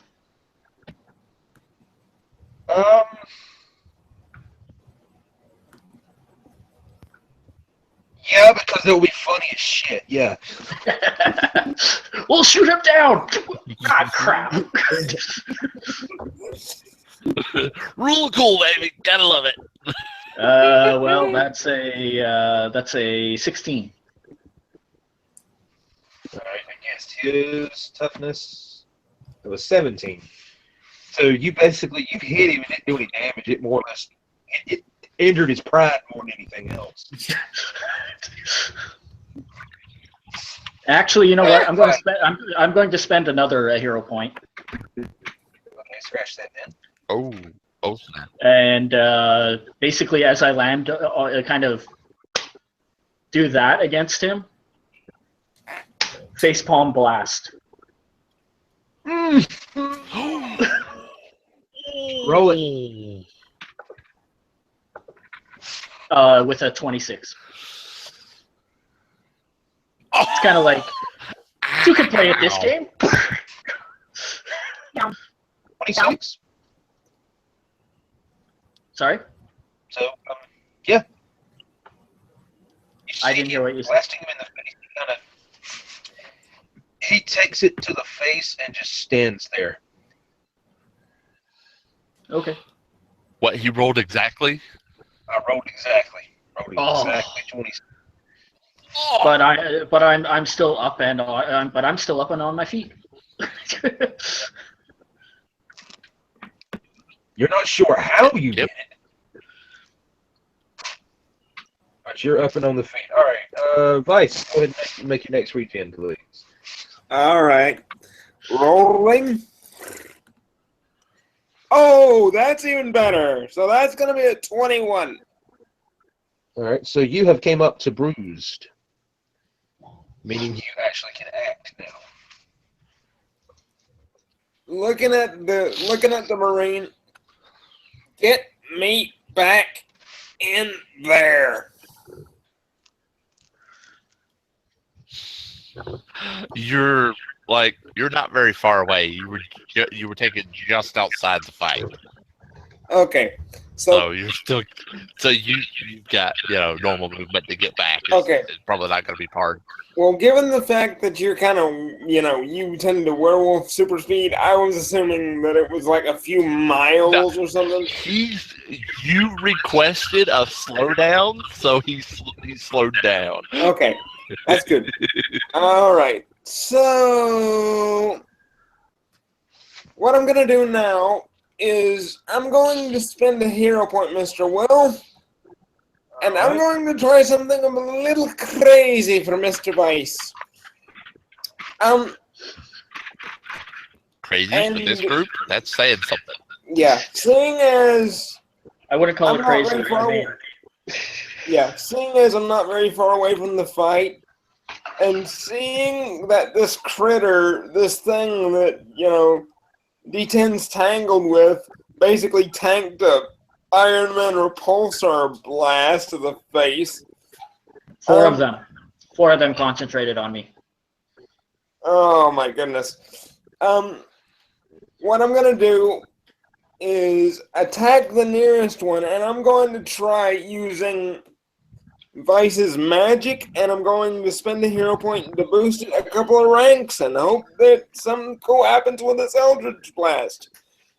Alright. Jaboosh.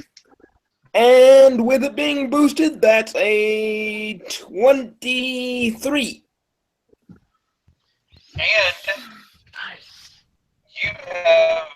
And you have just determined they don't like magic, because this thing doesn't get a defense against magical attacks.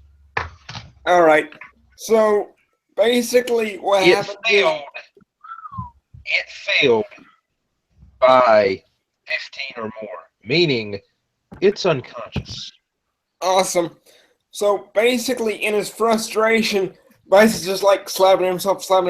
Come on. Something fucking work. And basically just rears back to kind of smack himself. His hand starts glowing. This is something. It'll work. Basically just uses every ounce of willpower that he can think of to drum up and just zaps the shit out of this thing.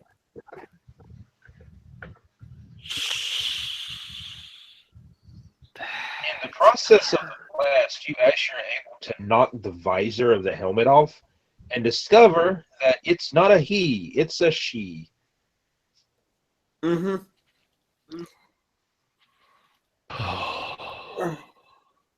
Oh shit. Notice rolls for the rest of us. Yeah, go for it. Oh, I just noticed I exterminated the actual person. Shit.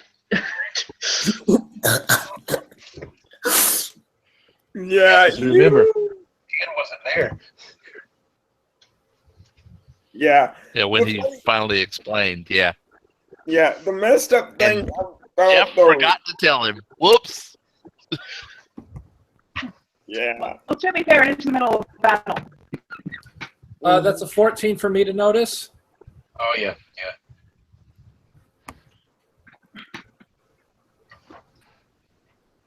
In the chaos, I'll roll to notice that it's a female. Mhm. Yeah, that's probably fine. I don't really fucking care. They're shooting at us. Yep. I mean, I was literally not unconscious. Oh, yeah, that's a 22. He noticed. Never mind.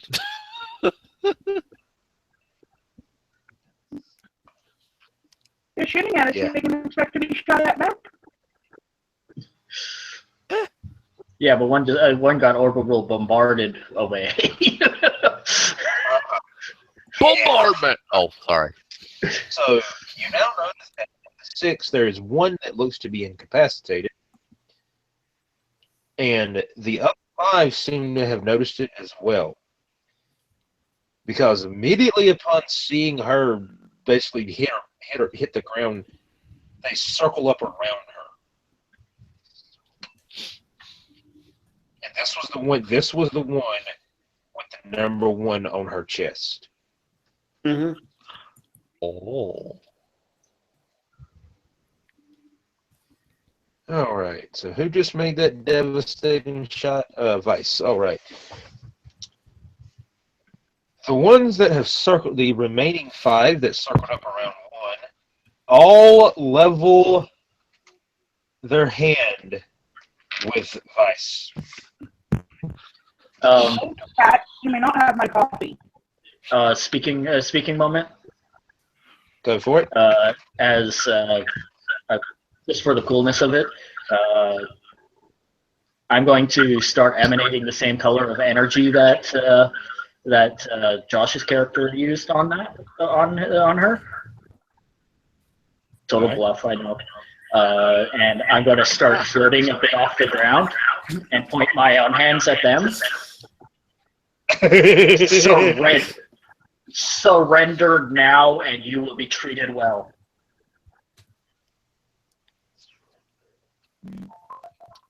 Hero point, a Marine jumps in front of Josh's character, of Vice. Mm-hmm.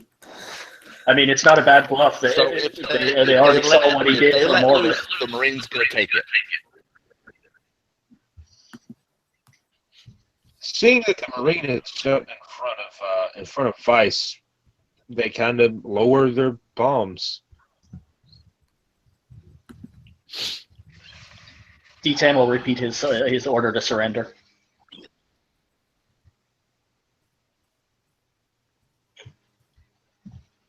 You hear a mechanical surrender hail as the palms that were lowered when Vice got that defensive move are lifted at you.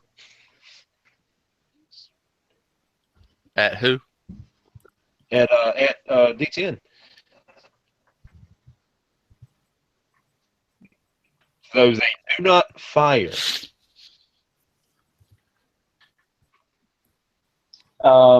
Hero point. All right. Nullify. Damn it! Only 13. Actually, you didn't need to spend an HP a point for that. Oh, okay. No, that's only 13. Because it's just Okay. it's a defense. It's a reaction defense. So that one don't care. That one cares. That one cares. That one sure as hell don't care. One of them is Yeah, I thought there was only 3 remaining standing. 5. We knocked There was a down. total of We put down 2. You knocked him down. You didn't knock him out. My orbital bombardment didn't take out one, and Josh's magical hit didn't take one out. Yeah, Josh is. Remember, you smacked it in the. You hit him in the. Oh yeah, shit, that's right. So there are 2 down. I'm sorry. There are 2. My apologies. That would have been Okay. standing. Ah. Or 4. I'm sorry. 4. All right. So my nullify works on 2 of them, but fails on 2 of them. Is that what you're Correct. saying? Okay. Correct. That's better than nothing. As far as 10 knows, it worked on all of them, but for 10's purposes, it worked on exactly half. Hey, what better can you hope for with only a roll of a 13? Especially when they have a plus 11 toughness. Plus what? 11 11. toughness. Dang. You just see now. I'm going to blast. I'm going to blast. Damn it! So, welcome to Mexican standoff here. How you guys want to proceed? Speaking free action. She's only knocked out. You guys knocked me out. I'd call it even and call it a fucking day.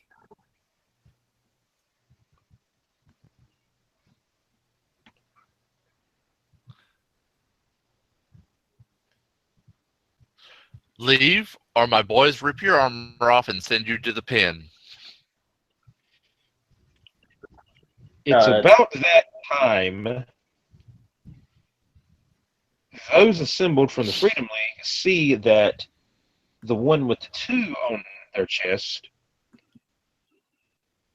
You see a blood splatter appear at the neck of this one as it goes down. Followed by a rifle report. Hang on, rolling medicine. Actually, You need to roll medicine for that. It's kind of obvious what just happened. Why? You just saw in the neck. Shoot, I can't No, use I rolled a. I can't use a hero point to intercept the bullet, can I? No. Damn it! And if you know, you can fit the point to make sure it doesn't happen. Sorry, I can't hear. I didn't hear that. He'll spend a villain point to make sure it doesn't happen. About 10, I can't deflect it with air control, can I? Oh. Do we have a Hang on. Do we have a? Oh, sorry. Go ahead, Mason. The blood spatter happened before we heard the rifle report, so there would be no conceivable way we could have known it was coming. Mm-hmm. Yeah. Common sense, guys. It was that hard. Question: does the Freedom?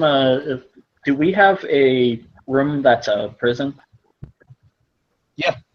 Yeah. Awesome. Before anybody else gets shot, I am attempting to mimic Prometheus. I'm spending the hero point to attempt to mimic Prometheus's teleportation to try and teleport them, the remaining armored guys, into our prison. I am going to also try to transport whoever I can grab. Will, which number was it that got shot? It was one of the bad guys. 2. 2 just got hit in the neck. That's 22 on the. That's a 22. So yeah, you were able to get 1, 3, and 4. Okay. Yes. Our brain. Nice. Is there anyone else? D10's like, hey, suppose surrender is a moot point now.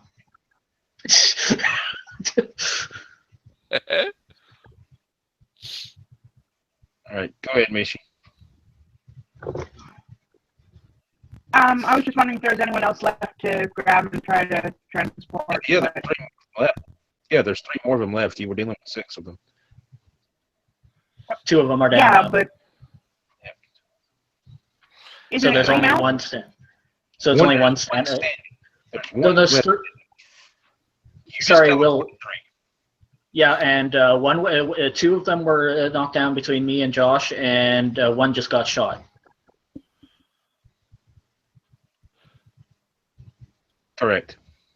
And then So- you transported the 3 remaining to the jail. So none of them are standing. Correct. Okay. I know where I keep getting this from. There's actually supposed to be 8 of these guys, but I toned them down. Well, there was originally 7. One of them's on a one-way trip to the sun. Now, keep in mind, no, this wasn't the same one, though. What they sent to the sun was the shadow bot. These guys are completely different. That was a bot. Yeah. I know. I'm just saying there was 7. There was 7 things.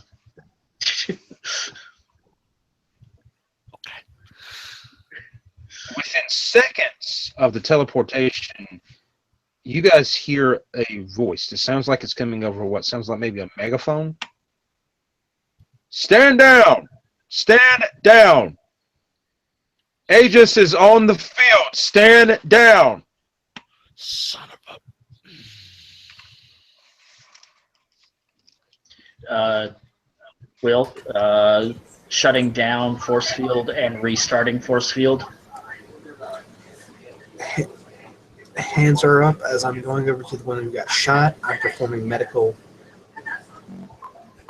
Turns out Well, white. I forget. White. I Dot would code. know who was the which one was the liaison, correct? You would. So I need to roll for that one. Well, Yes. Okay. all right.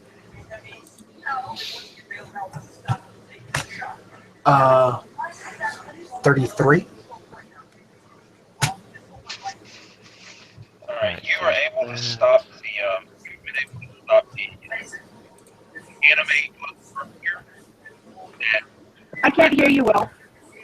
Alright, he's able to stop the bleeding, but you rolled high enough to know, well enough to know this one isn't coming back. This one's gone.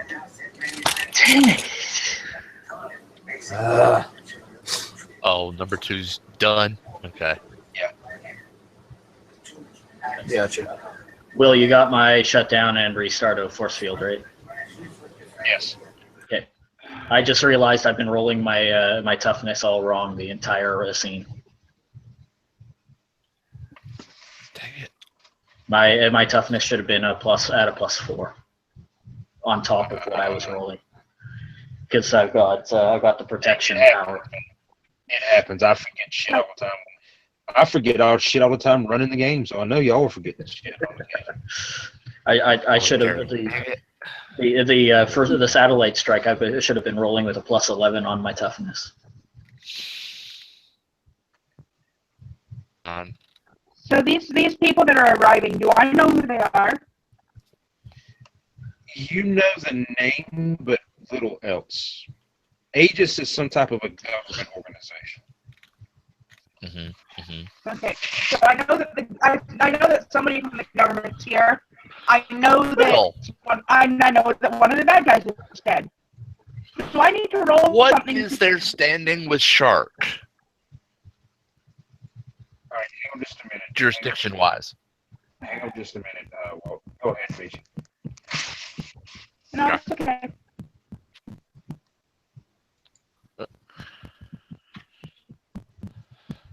You sure? Because I mean, because you were onto something there. I could see the gears turning. Yeah, what? Go ahead. No, it's okay. Do you think?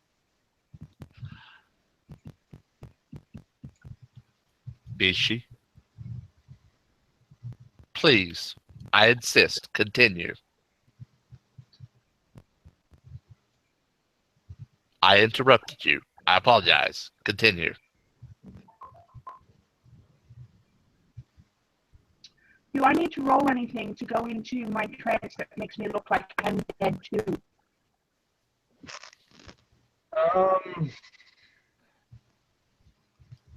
No, I'm gonna say that you don't. And Aranya immediately drops to the ground and appears to have just randomly catched it. Okay.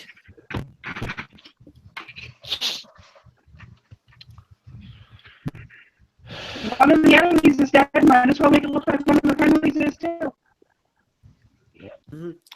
And as one of the only combatants that is injured right now, I'm thoroughly enjoying the fact that my suit has a medical frickin' thing that can actually, repair my busted shit.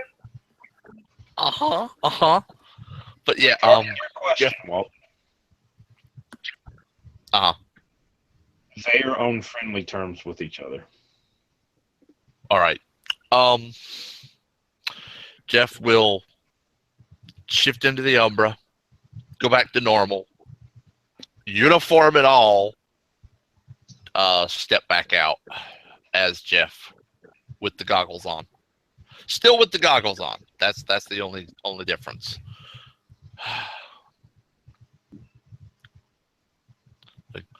Aegis, Shark, can we talk? Prometheus will have come down as well, of course.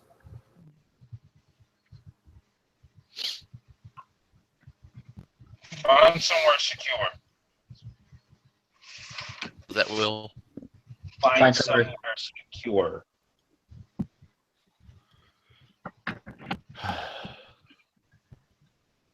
D10 orders maximum lockdown of the facility when the prisoners gets transported in, and he's going to lean down and pick up the helmet that got torn off the one soldier. All right.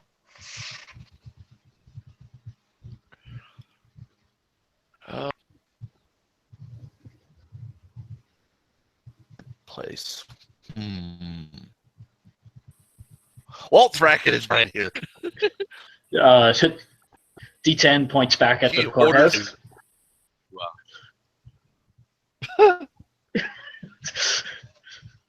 Everybody's Anyway, out of there now. Everybody's out of there now. It's so they're either down or they're locked down. Yes. Number two well, technically, actually, was gone. Technically, D10 hasn't told you guys anything. It's all you know is they're gone.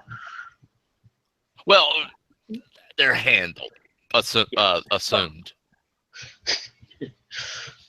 Yeah, he just points back.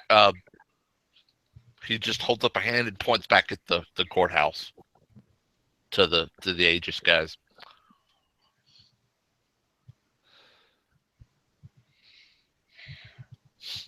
And he will order one of his Marines to pick up number 2 that got dropped.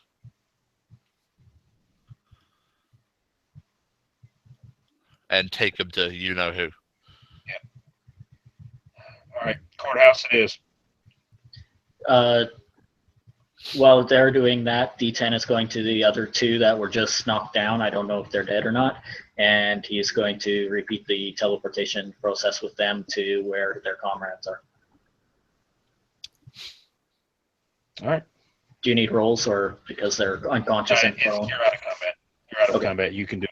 You can take 20 on it. Okay. At that point, the mystery of what happened to the other 2 probably dawns on everybody. You just yanked them and sent them back. Yeah. All right. So, meanwhile, in the courthouse.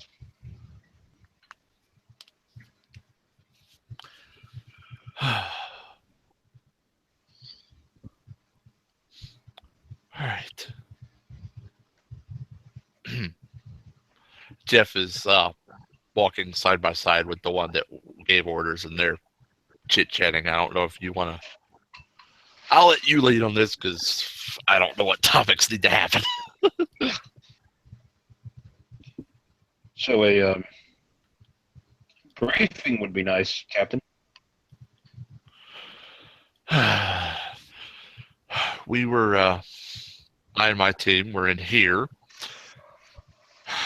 having a little session concerning what happened a while back. And those showed up.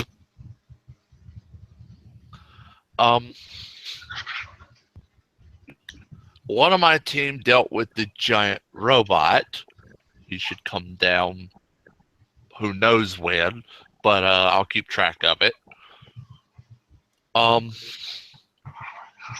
But the others are in either lockdown or medical in our base. Well, that explains the 30,000 customers that are complaining that they no longer have any TV service.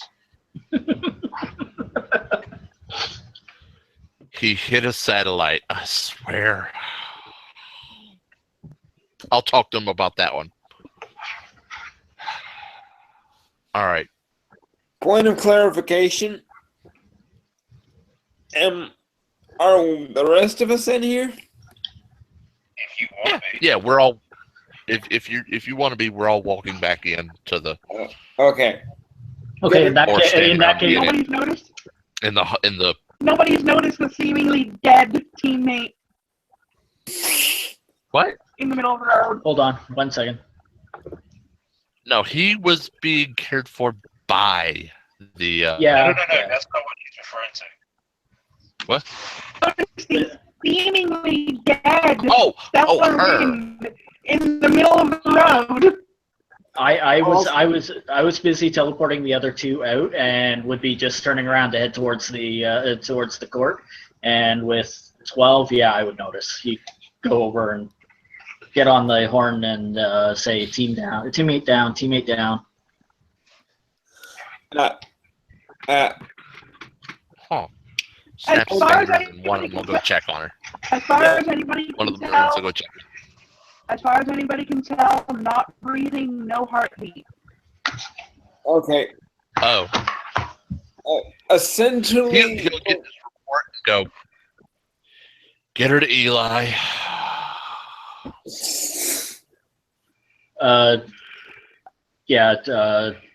D10 will pick her up and fly her back, and over the horn he'll say, "Don't worry, the big bot should come back down about 1/4 never. It's on a one-way trip to Mr. Hot Hot Hot."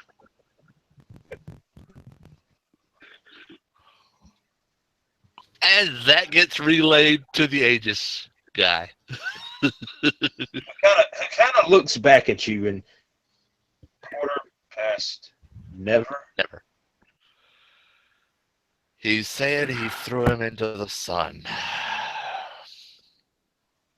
Or it, I should say. I'm not exactly sure what the military time for 1/4 never is. Oh, damn it. I don't know. Odark, it should be back by Odark 30. Dark No, actually, the exact saying that you get is, "It's on its way to the dark side of the sun."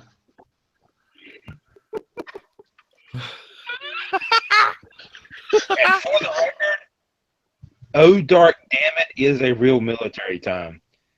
It's earlier than oh dark 30, but not late enough to be still not late enough to be midnight. Yeah. The shadow bot is on the way to the dark side of the sun.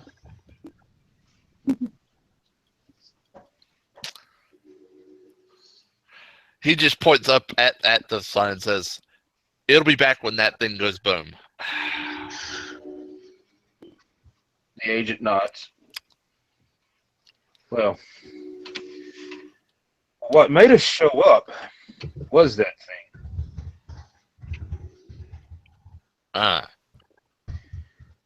Is this the first time that you've dealt with Shadow? One other time.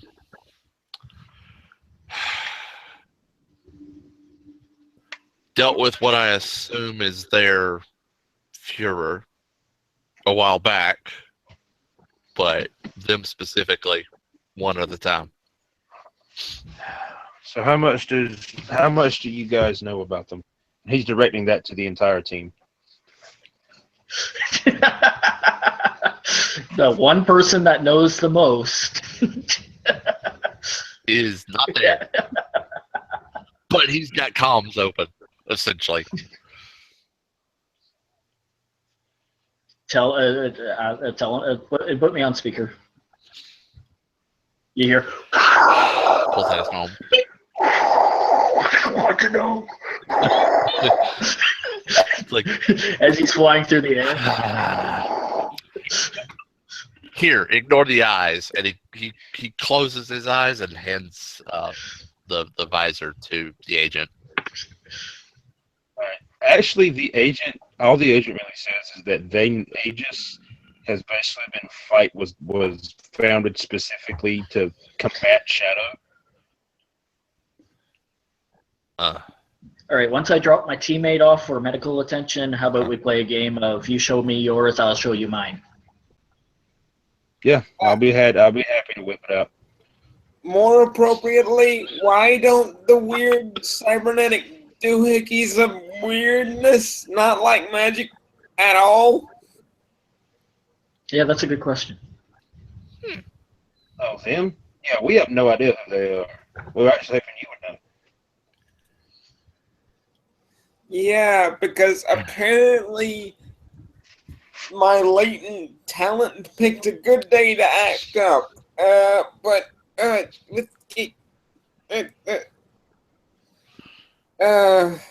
So many questions. Tell you what, Mr. What's your name? What's on his Powers. tag? Powers. Sorry? Powers. Powers? Tell you what, you bring me the files on the files you have on these guys, and I'll show you something really nice and special. Last time All your anyone files. said anything about showing me something nice and special was my ex-wife 15 years ago, and there's a reason why she's my aunt. Trust me, this time you'll want to kiss me. Anyway, Powers, can we get Chulpak in on this? Screenshot as soon as he Yeah, says sure. that. You just see the doc just like turn around and walk away like, I'm done. Letting them handle this. Actually, he'll send a picture of the CPU. Oh no.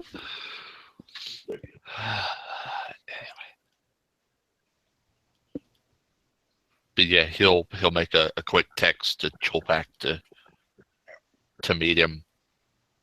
Speak. So Meet him at the progress courthouse. the scene, as we progress the issue, we find that the team is reassembled at Freedom League HQ. What became of the 15-minute recess, the reader has no idea. But we find them at Freedom League HQ, I'm assuming back in the meeting room. back in the meeting room. Awesome. Well, he did send Powers a picture of the CPU, and before we switch over, and the message that it will be with the picture is, this is just one part. And as we pick it up, a couple of days later at Freedom League HQ, the first thing the reader sees is Powers sitting patiently at the table in the meeting room.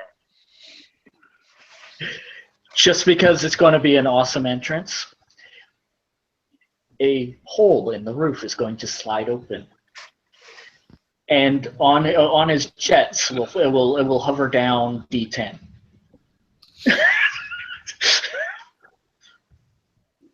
Got my files?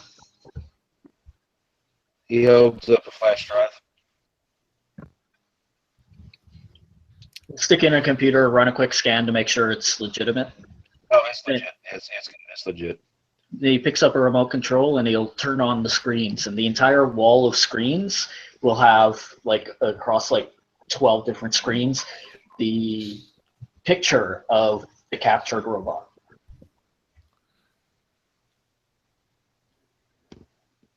And then one little screen at the bottom will have the CPU.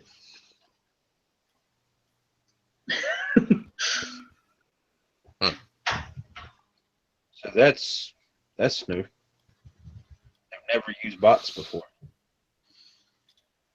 Captured 100% intact. And he'll take out a flash drive of his own and slide it across the table to him. As Powers picks it up. So you say some shit like that, you know I'm entitled. You know the next question I'm entitled to ask. Let me guess, you want access? Absolutely.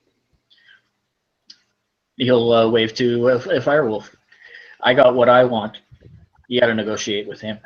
I told you this was I show you mine, you show me yours. We showed each other. And Negotiations. He's gonna be kind of rude with this. He puts an arm on Chopak's shoulder because he's a bit taller than her. Yep. And her.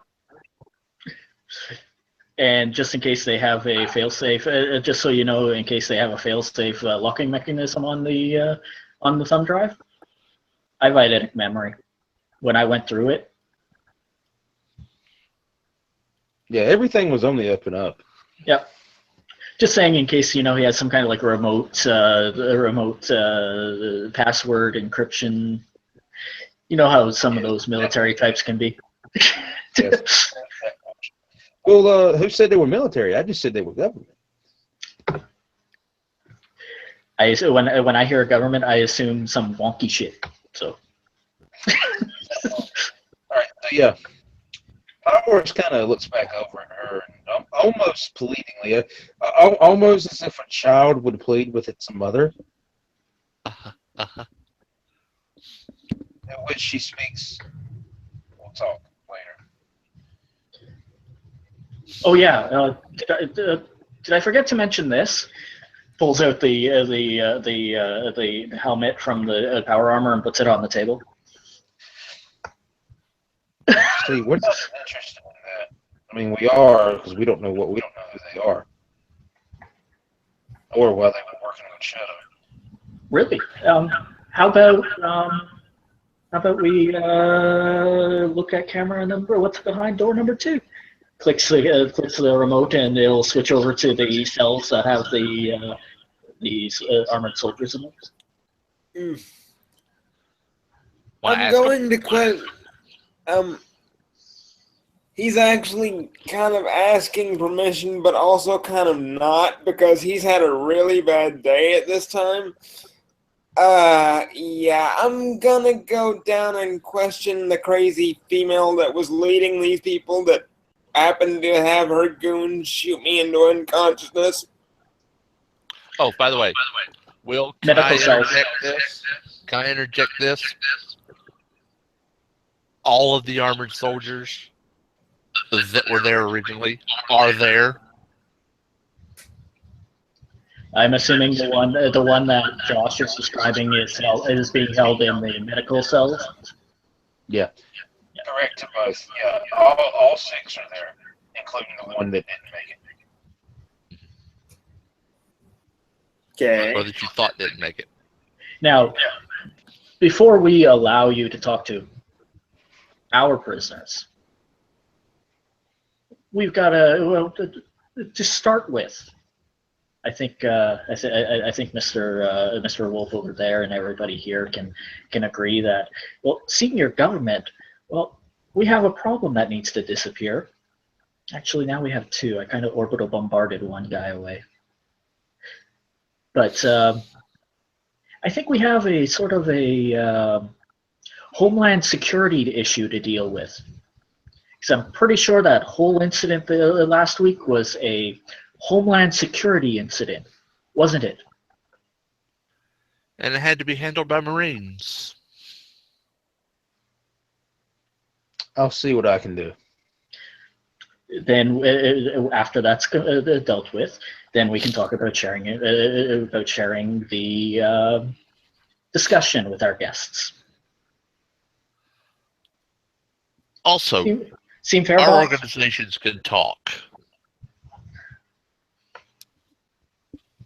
about further cooperation. Closer.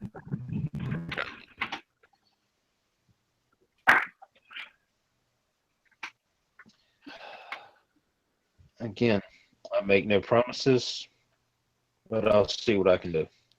I'd call you a liar to your face if you made me a promise right at this moment. Because Hey, you're not the boss.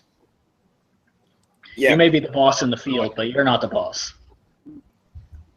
His eyes cut over to the shorter lady that Warfire Wolf's been kind of unusually chummy with.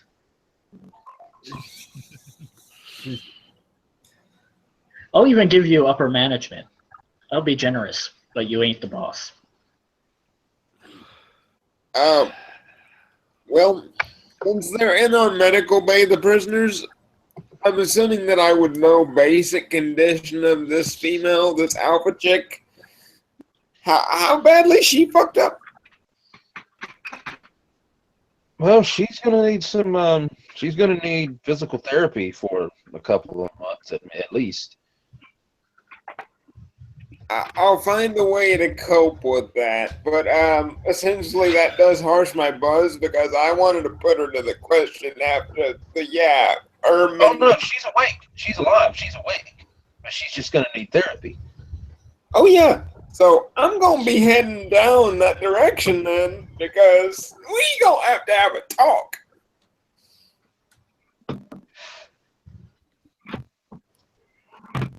All right, so essentially we're splitting the. We essentially are gonna split off and have the scenes gonna basically bounce back and forth between his interrogation and the meeting room. Can we do a flashback scene for a moment?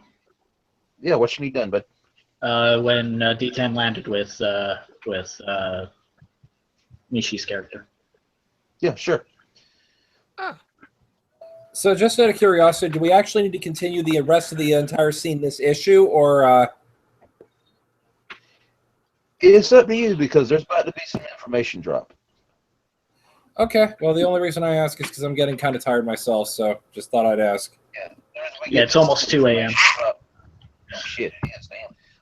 Let's do this. All right, if that's the case, do this flashback quickly, and then we'll move over to this interrogation, and we'll pick it up next issue.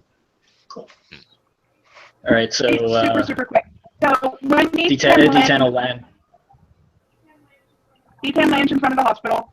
Eli comes out, and Aranya literally flicks her eyes open and jumps out of D10's arms. Thanks for the ride, 10. Okay, repeat. I did not hear after you jumped out of his arms. Thanks for the ride, 10. I'll leave the bill in your mailbox, and then he flies off. he flies off and drops a little smoke in the word flying Uber.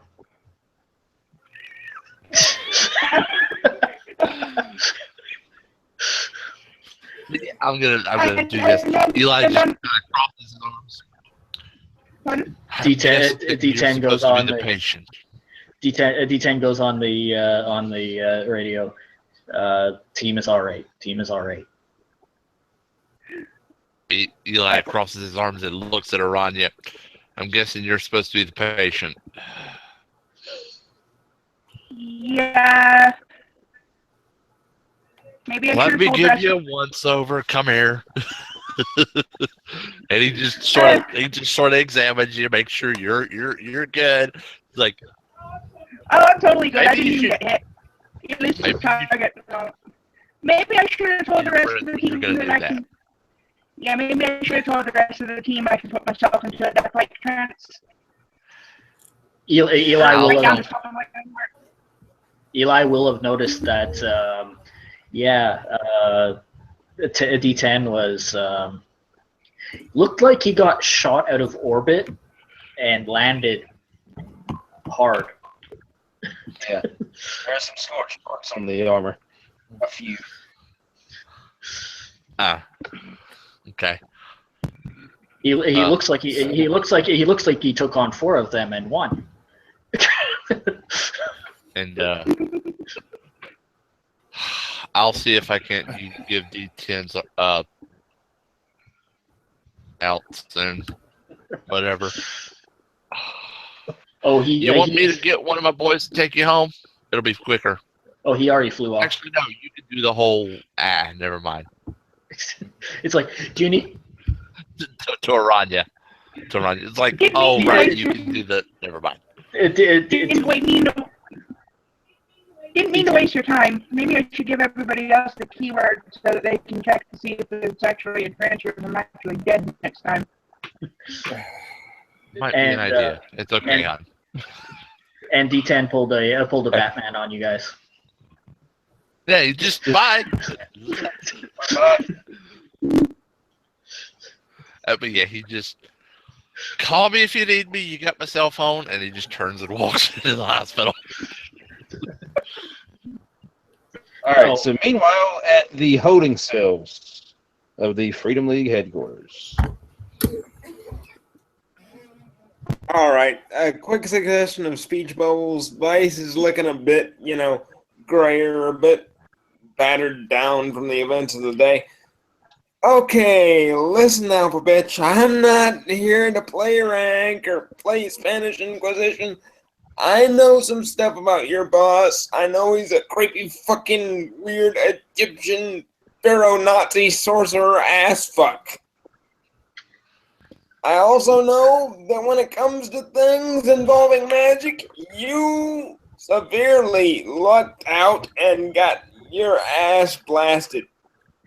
So, things I want to know. Why the fuck are you just suddenly all of a sudden really active?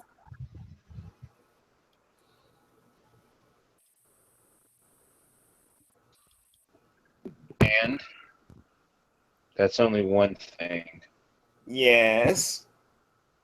And why the fuck is a Nazi so obsessed with fucking robotics and sorcery? It sounds like some weird compilation of psychoscience. This is being watched from the control room by D10, by the way. First,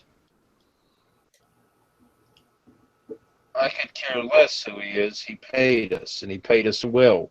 Second, I don't give a fuck who he is. He paid us, and he paid us well. Oh, I get it. You're just a greedy cunt. And at this point, Vice will actually pull out the diamonds that he's manufactured. Yeah, will this get you to talk? I'll tell you what I know, but it's admittedly very little. Fair enough.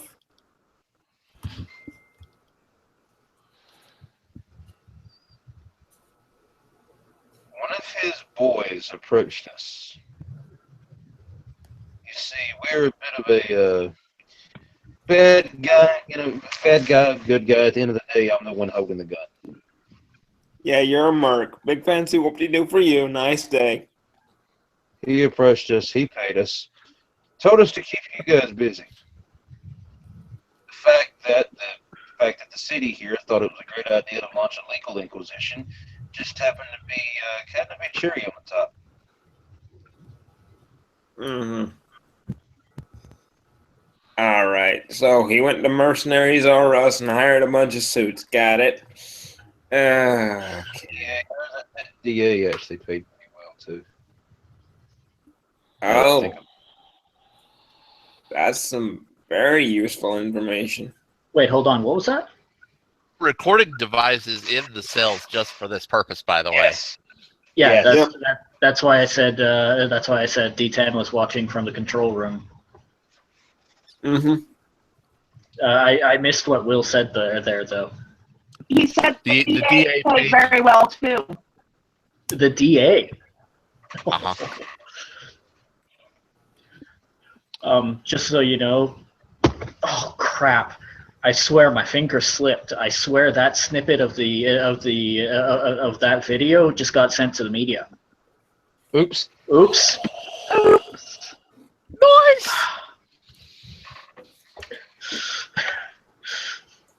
Dang it. Darn. Did you say that to everybody?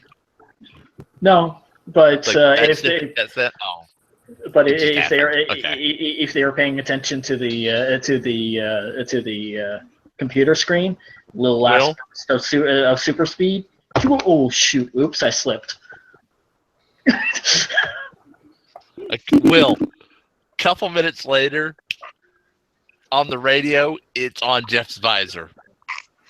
Yep. He's hearing the radio report of what was just said. Like,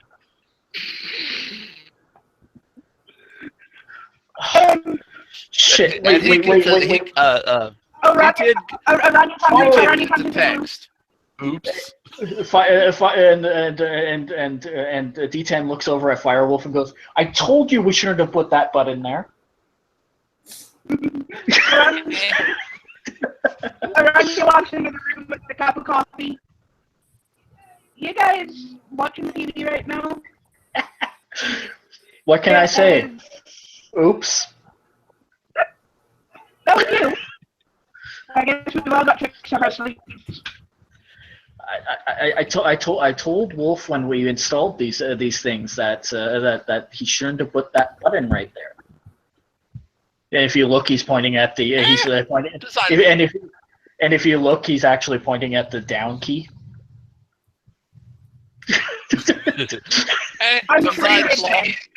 I'm sure you did. Down key. As in, take down. Continuing. DA paid us pretty well too. A couple mil. Not what Shadow paid. Shadow paid $2.25. Of course, that was just for this job. I'm guessing he has you on some kind of retainer. Yeah, there's probably some sort of bargain basement Darfur thing. What part of he paid well did you not get? Yeah, I know. Blah. Well, anyway, thanks. You just made my day a lot more interesting. Oh, by the way, it may not please him very much to know that there's another sorcerer around, especially since I roasted your ass so badly. Oh, Will, point of order. Also, sending this audio file, which he's also been recording. He sends this audio file as an MMS to both of his lawyers. Nice. Oh, that roll was +3 to mimic Prometheus's teleportation. So the moment that the Vice is finished with her and discussing those diamonds. Mm-hmm. And what I don't appreciate is you putting a bullet in Sandra's neck. I didn't do that. Bullshit! You were standing there, she got shot. Hook me up to a polygraph. I didn't do it. Hypothetically, you still got it, or did it go clean through? Nasty right now. Because I want to check the bullet. Yeah. If the guy was smart, it's probably long gone.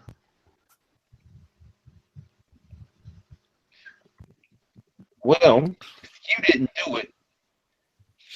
Who else that has access to subsonic rounds and a sniper rifle would have been in town?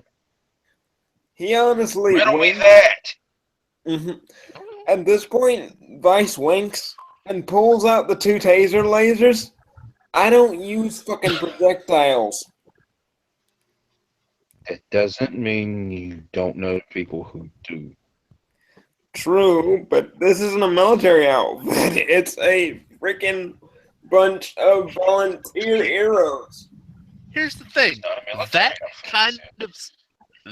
kind of stuff is usually need to know, and you don't need to know. I probably would have more rights, but I don't really care.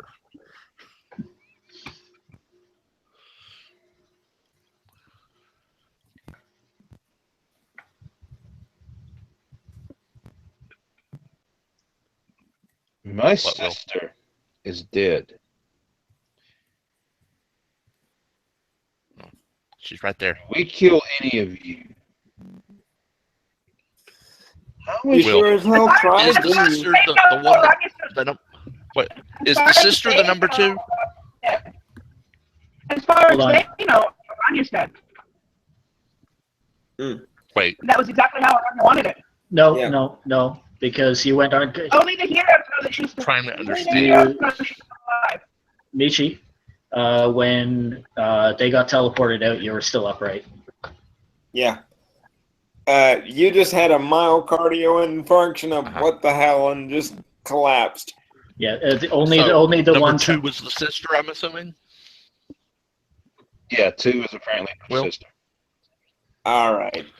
Let me. She, like I said, Will, they're all in the same cell. Yeah. She's not. Retract that, because Eli got her back up. How does and she know that? plopped her in the cell. All right. Plopped her in the cell. But how? Yeah. Because she's alive now doesn't mean that she wasn't dead before. Yeah. It doesn't matter I thought much you to said that she family. is dead, but Okay. Let me pull out the official scorecard. You knocked me out. I knocked you out. You're in traction. I would have been seriously messed up if I wasn't smart and didn't design stuff to keep me from getting squished. So, yeah. I have a hard time going, oh, boo-hoo for the mercenaries. I mean, literally, as you keep saying, you were paid. You were just following orders. You have no morality in this.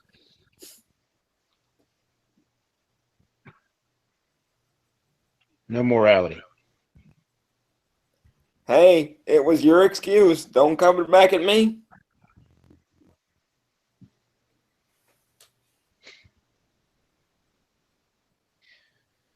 I've told you what I know. I'm no longer interested in talking. Bye. He quickly just turns around, not giving any fucks at this point.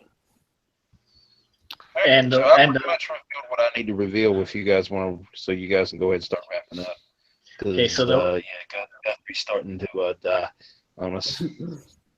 the moment that Vice steps out of the room, the diamonds disappear and reappear in D10's hands.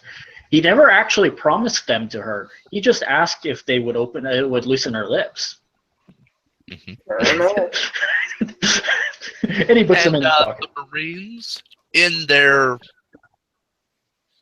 not so nice form, are going to patrol the cells. And D10's going to get them to shift themselves and personally oversee the removal of their armor. They're already shifted. They're in their not nice forms. But he would have overseen. Yeah, he would have went with the Marines and oversaw the stripping of their armor and the moving of the armor to the special lab. Mm-hmm. So, does anyone else have anything else they want to do, or can I wrap this up? Oh, you're good. All right, go ahead, bud. With a nice little All right. bow, please.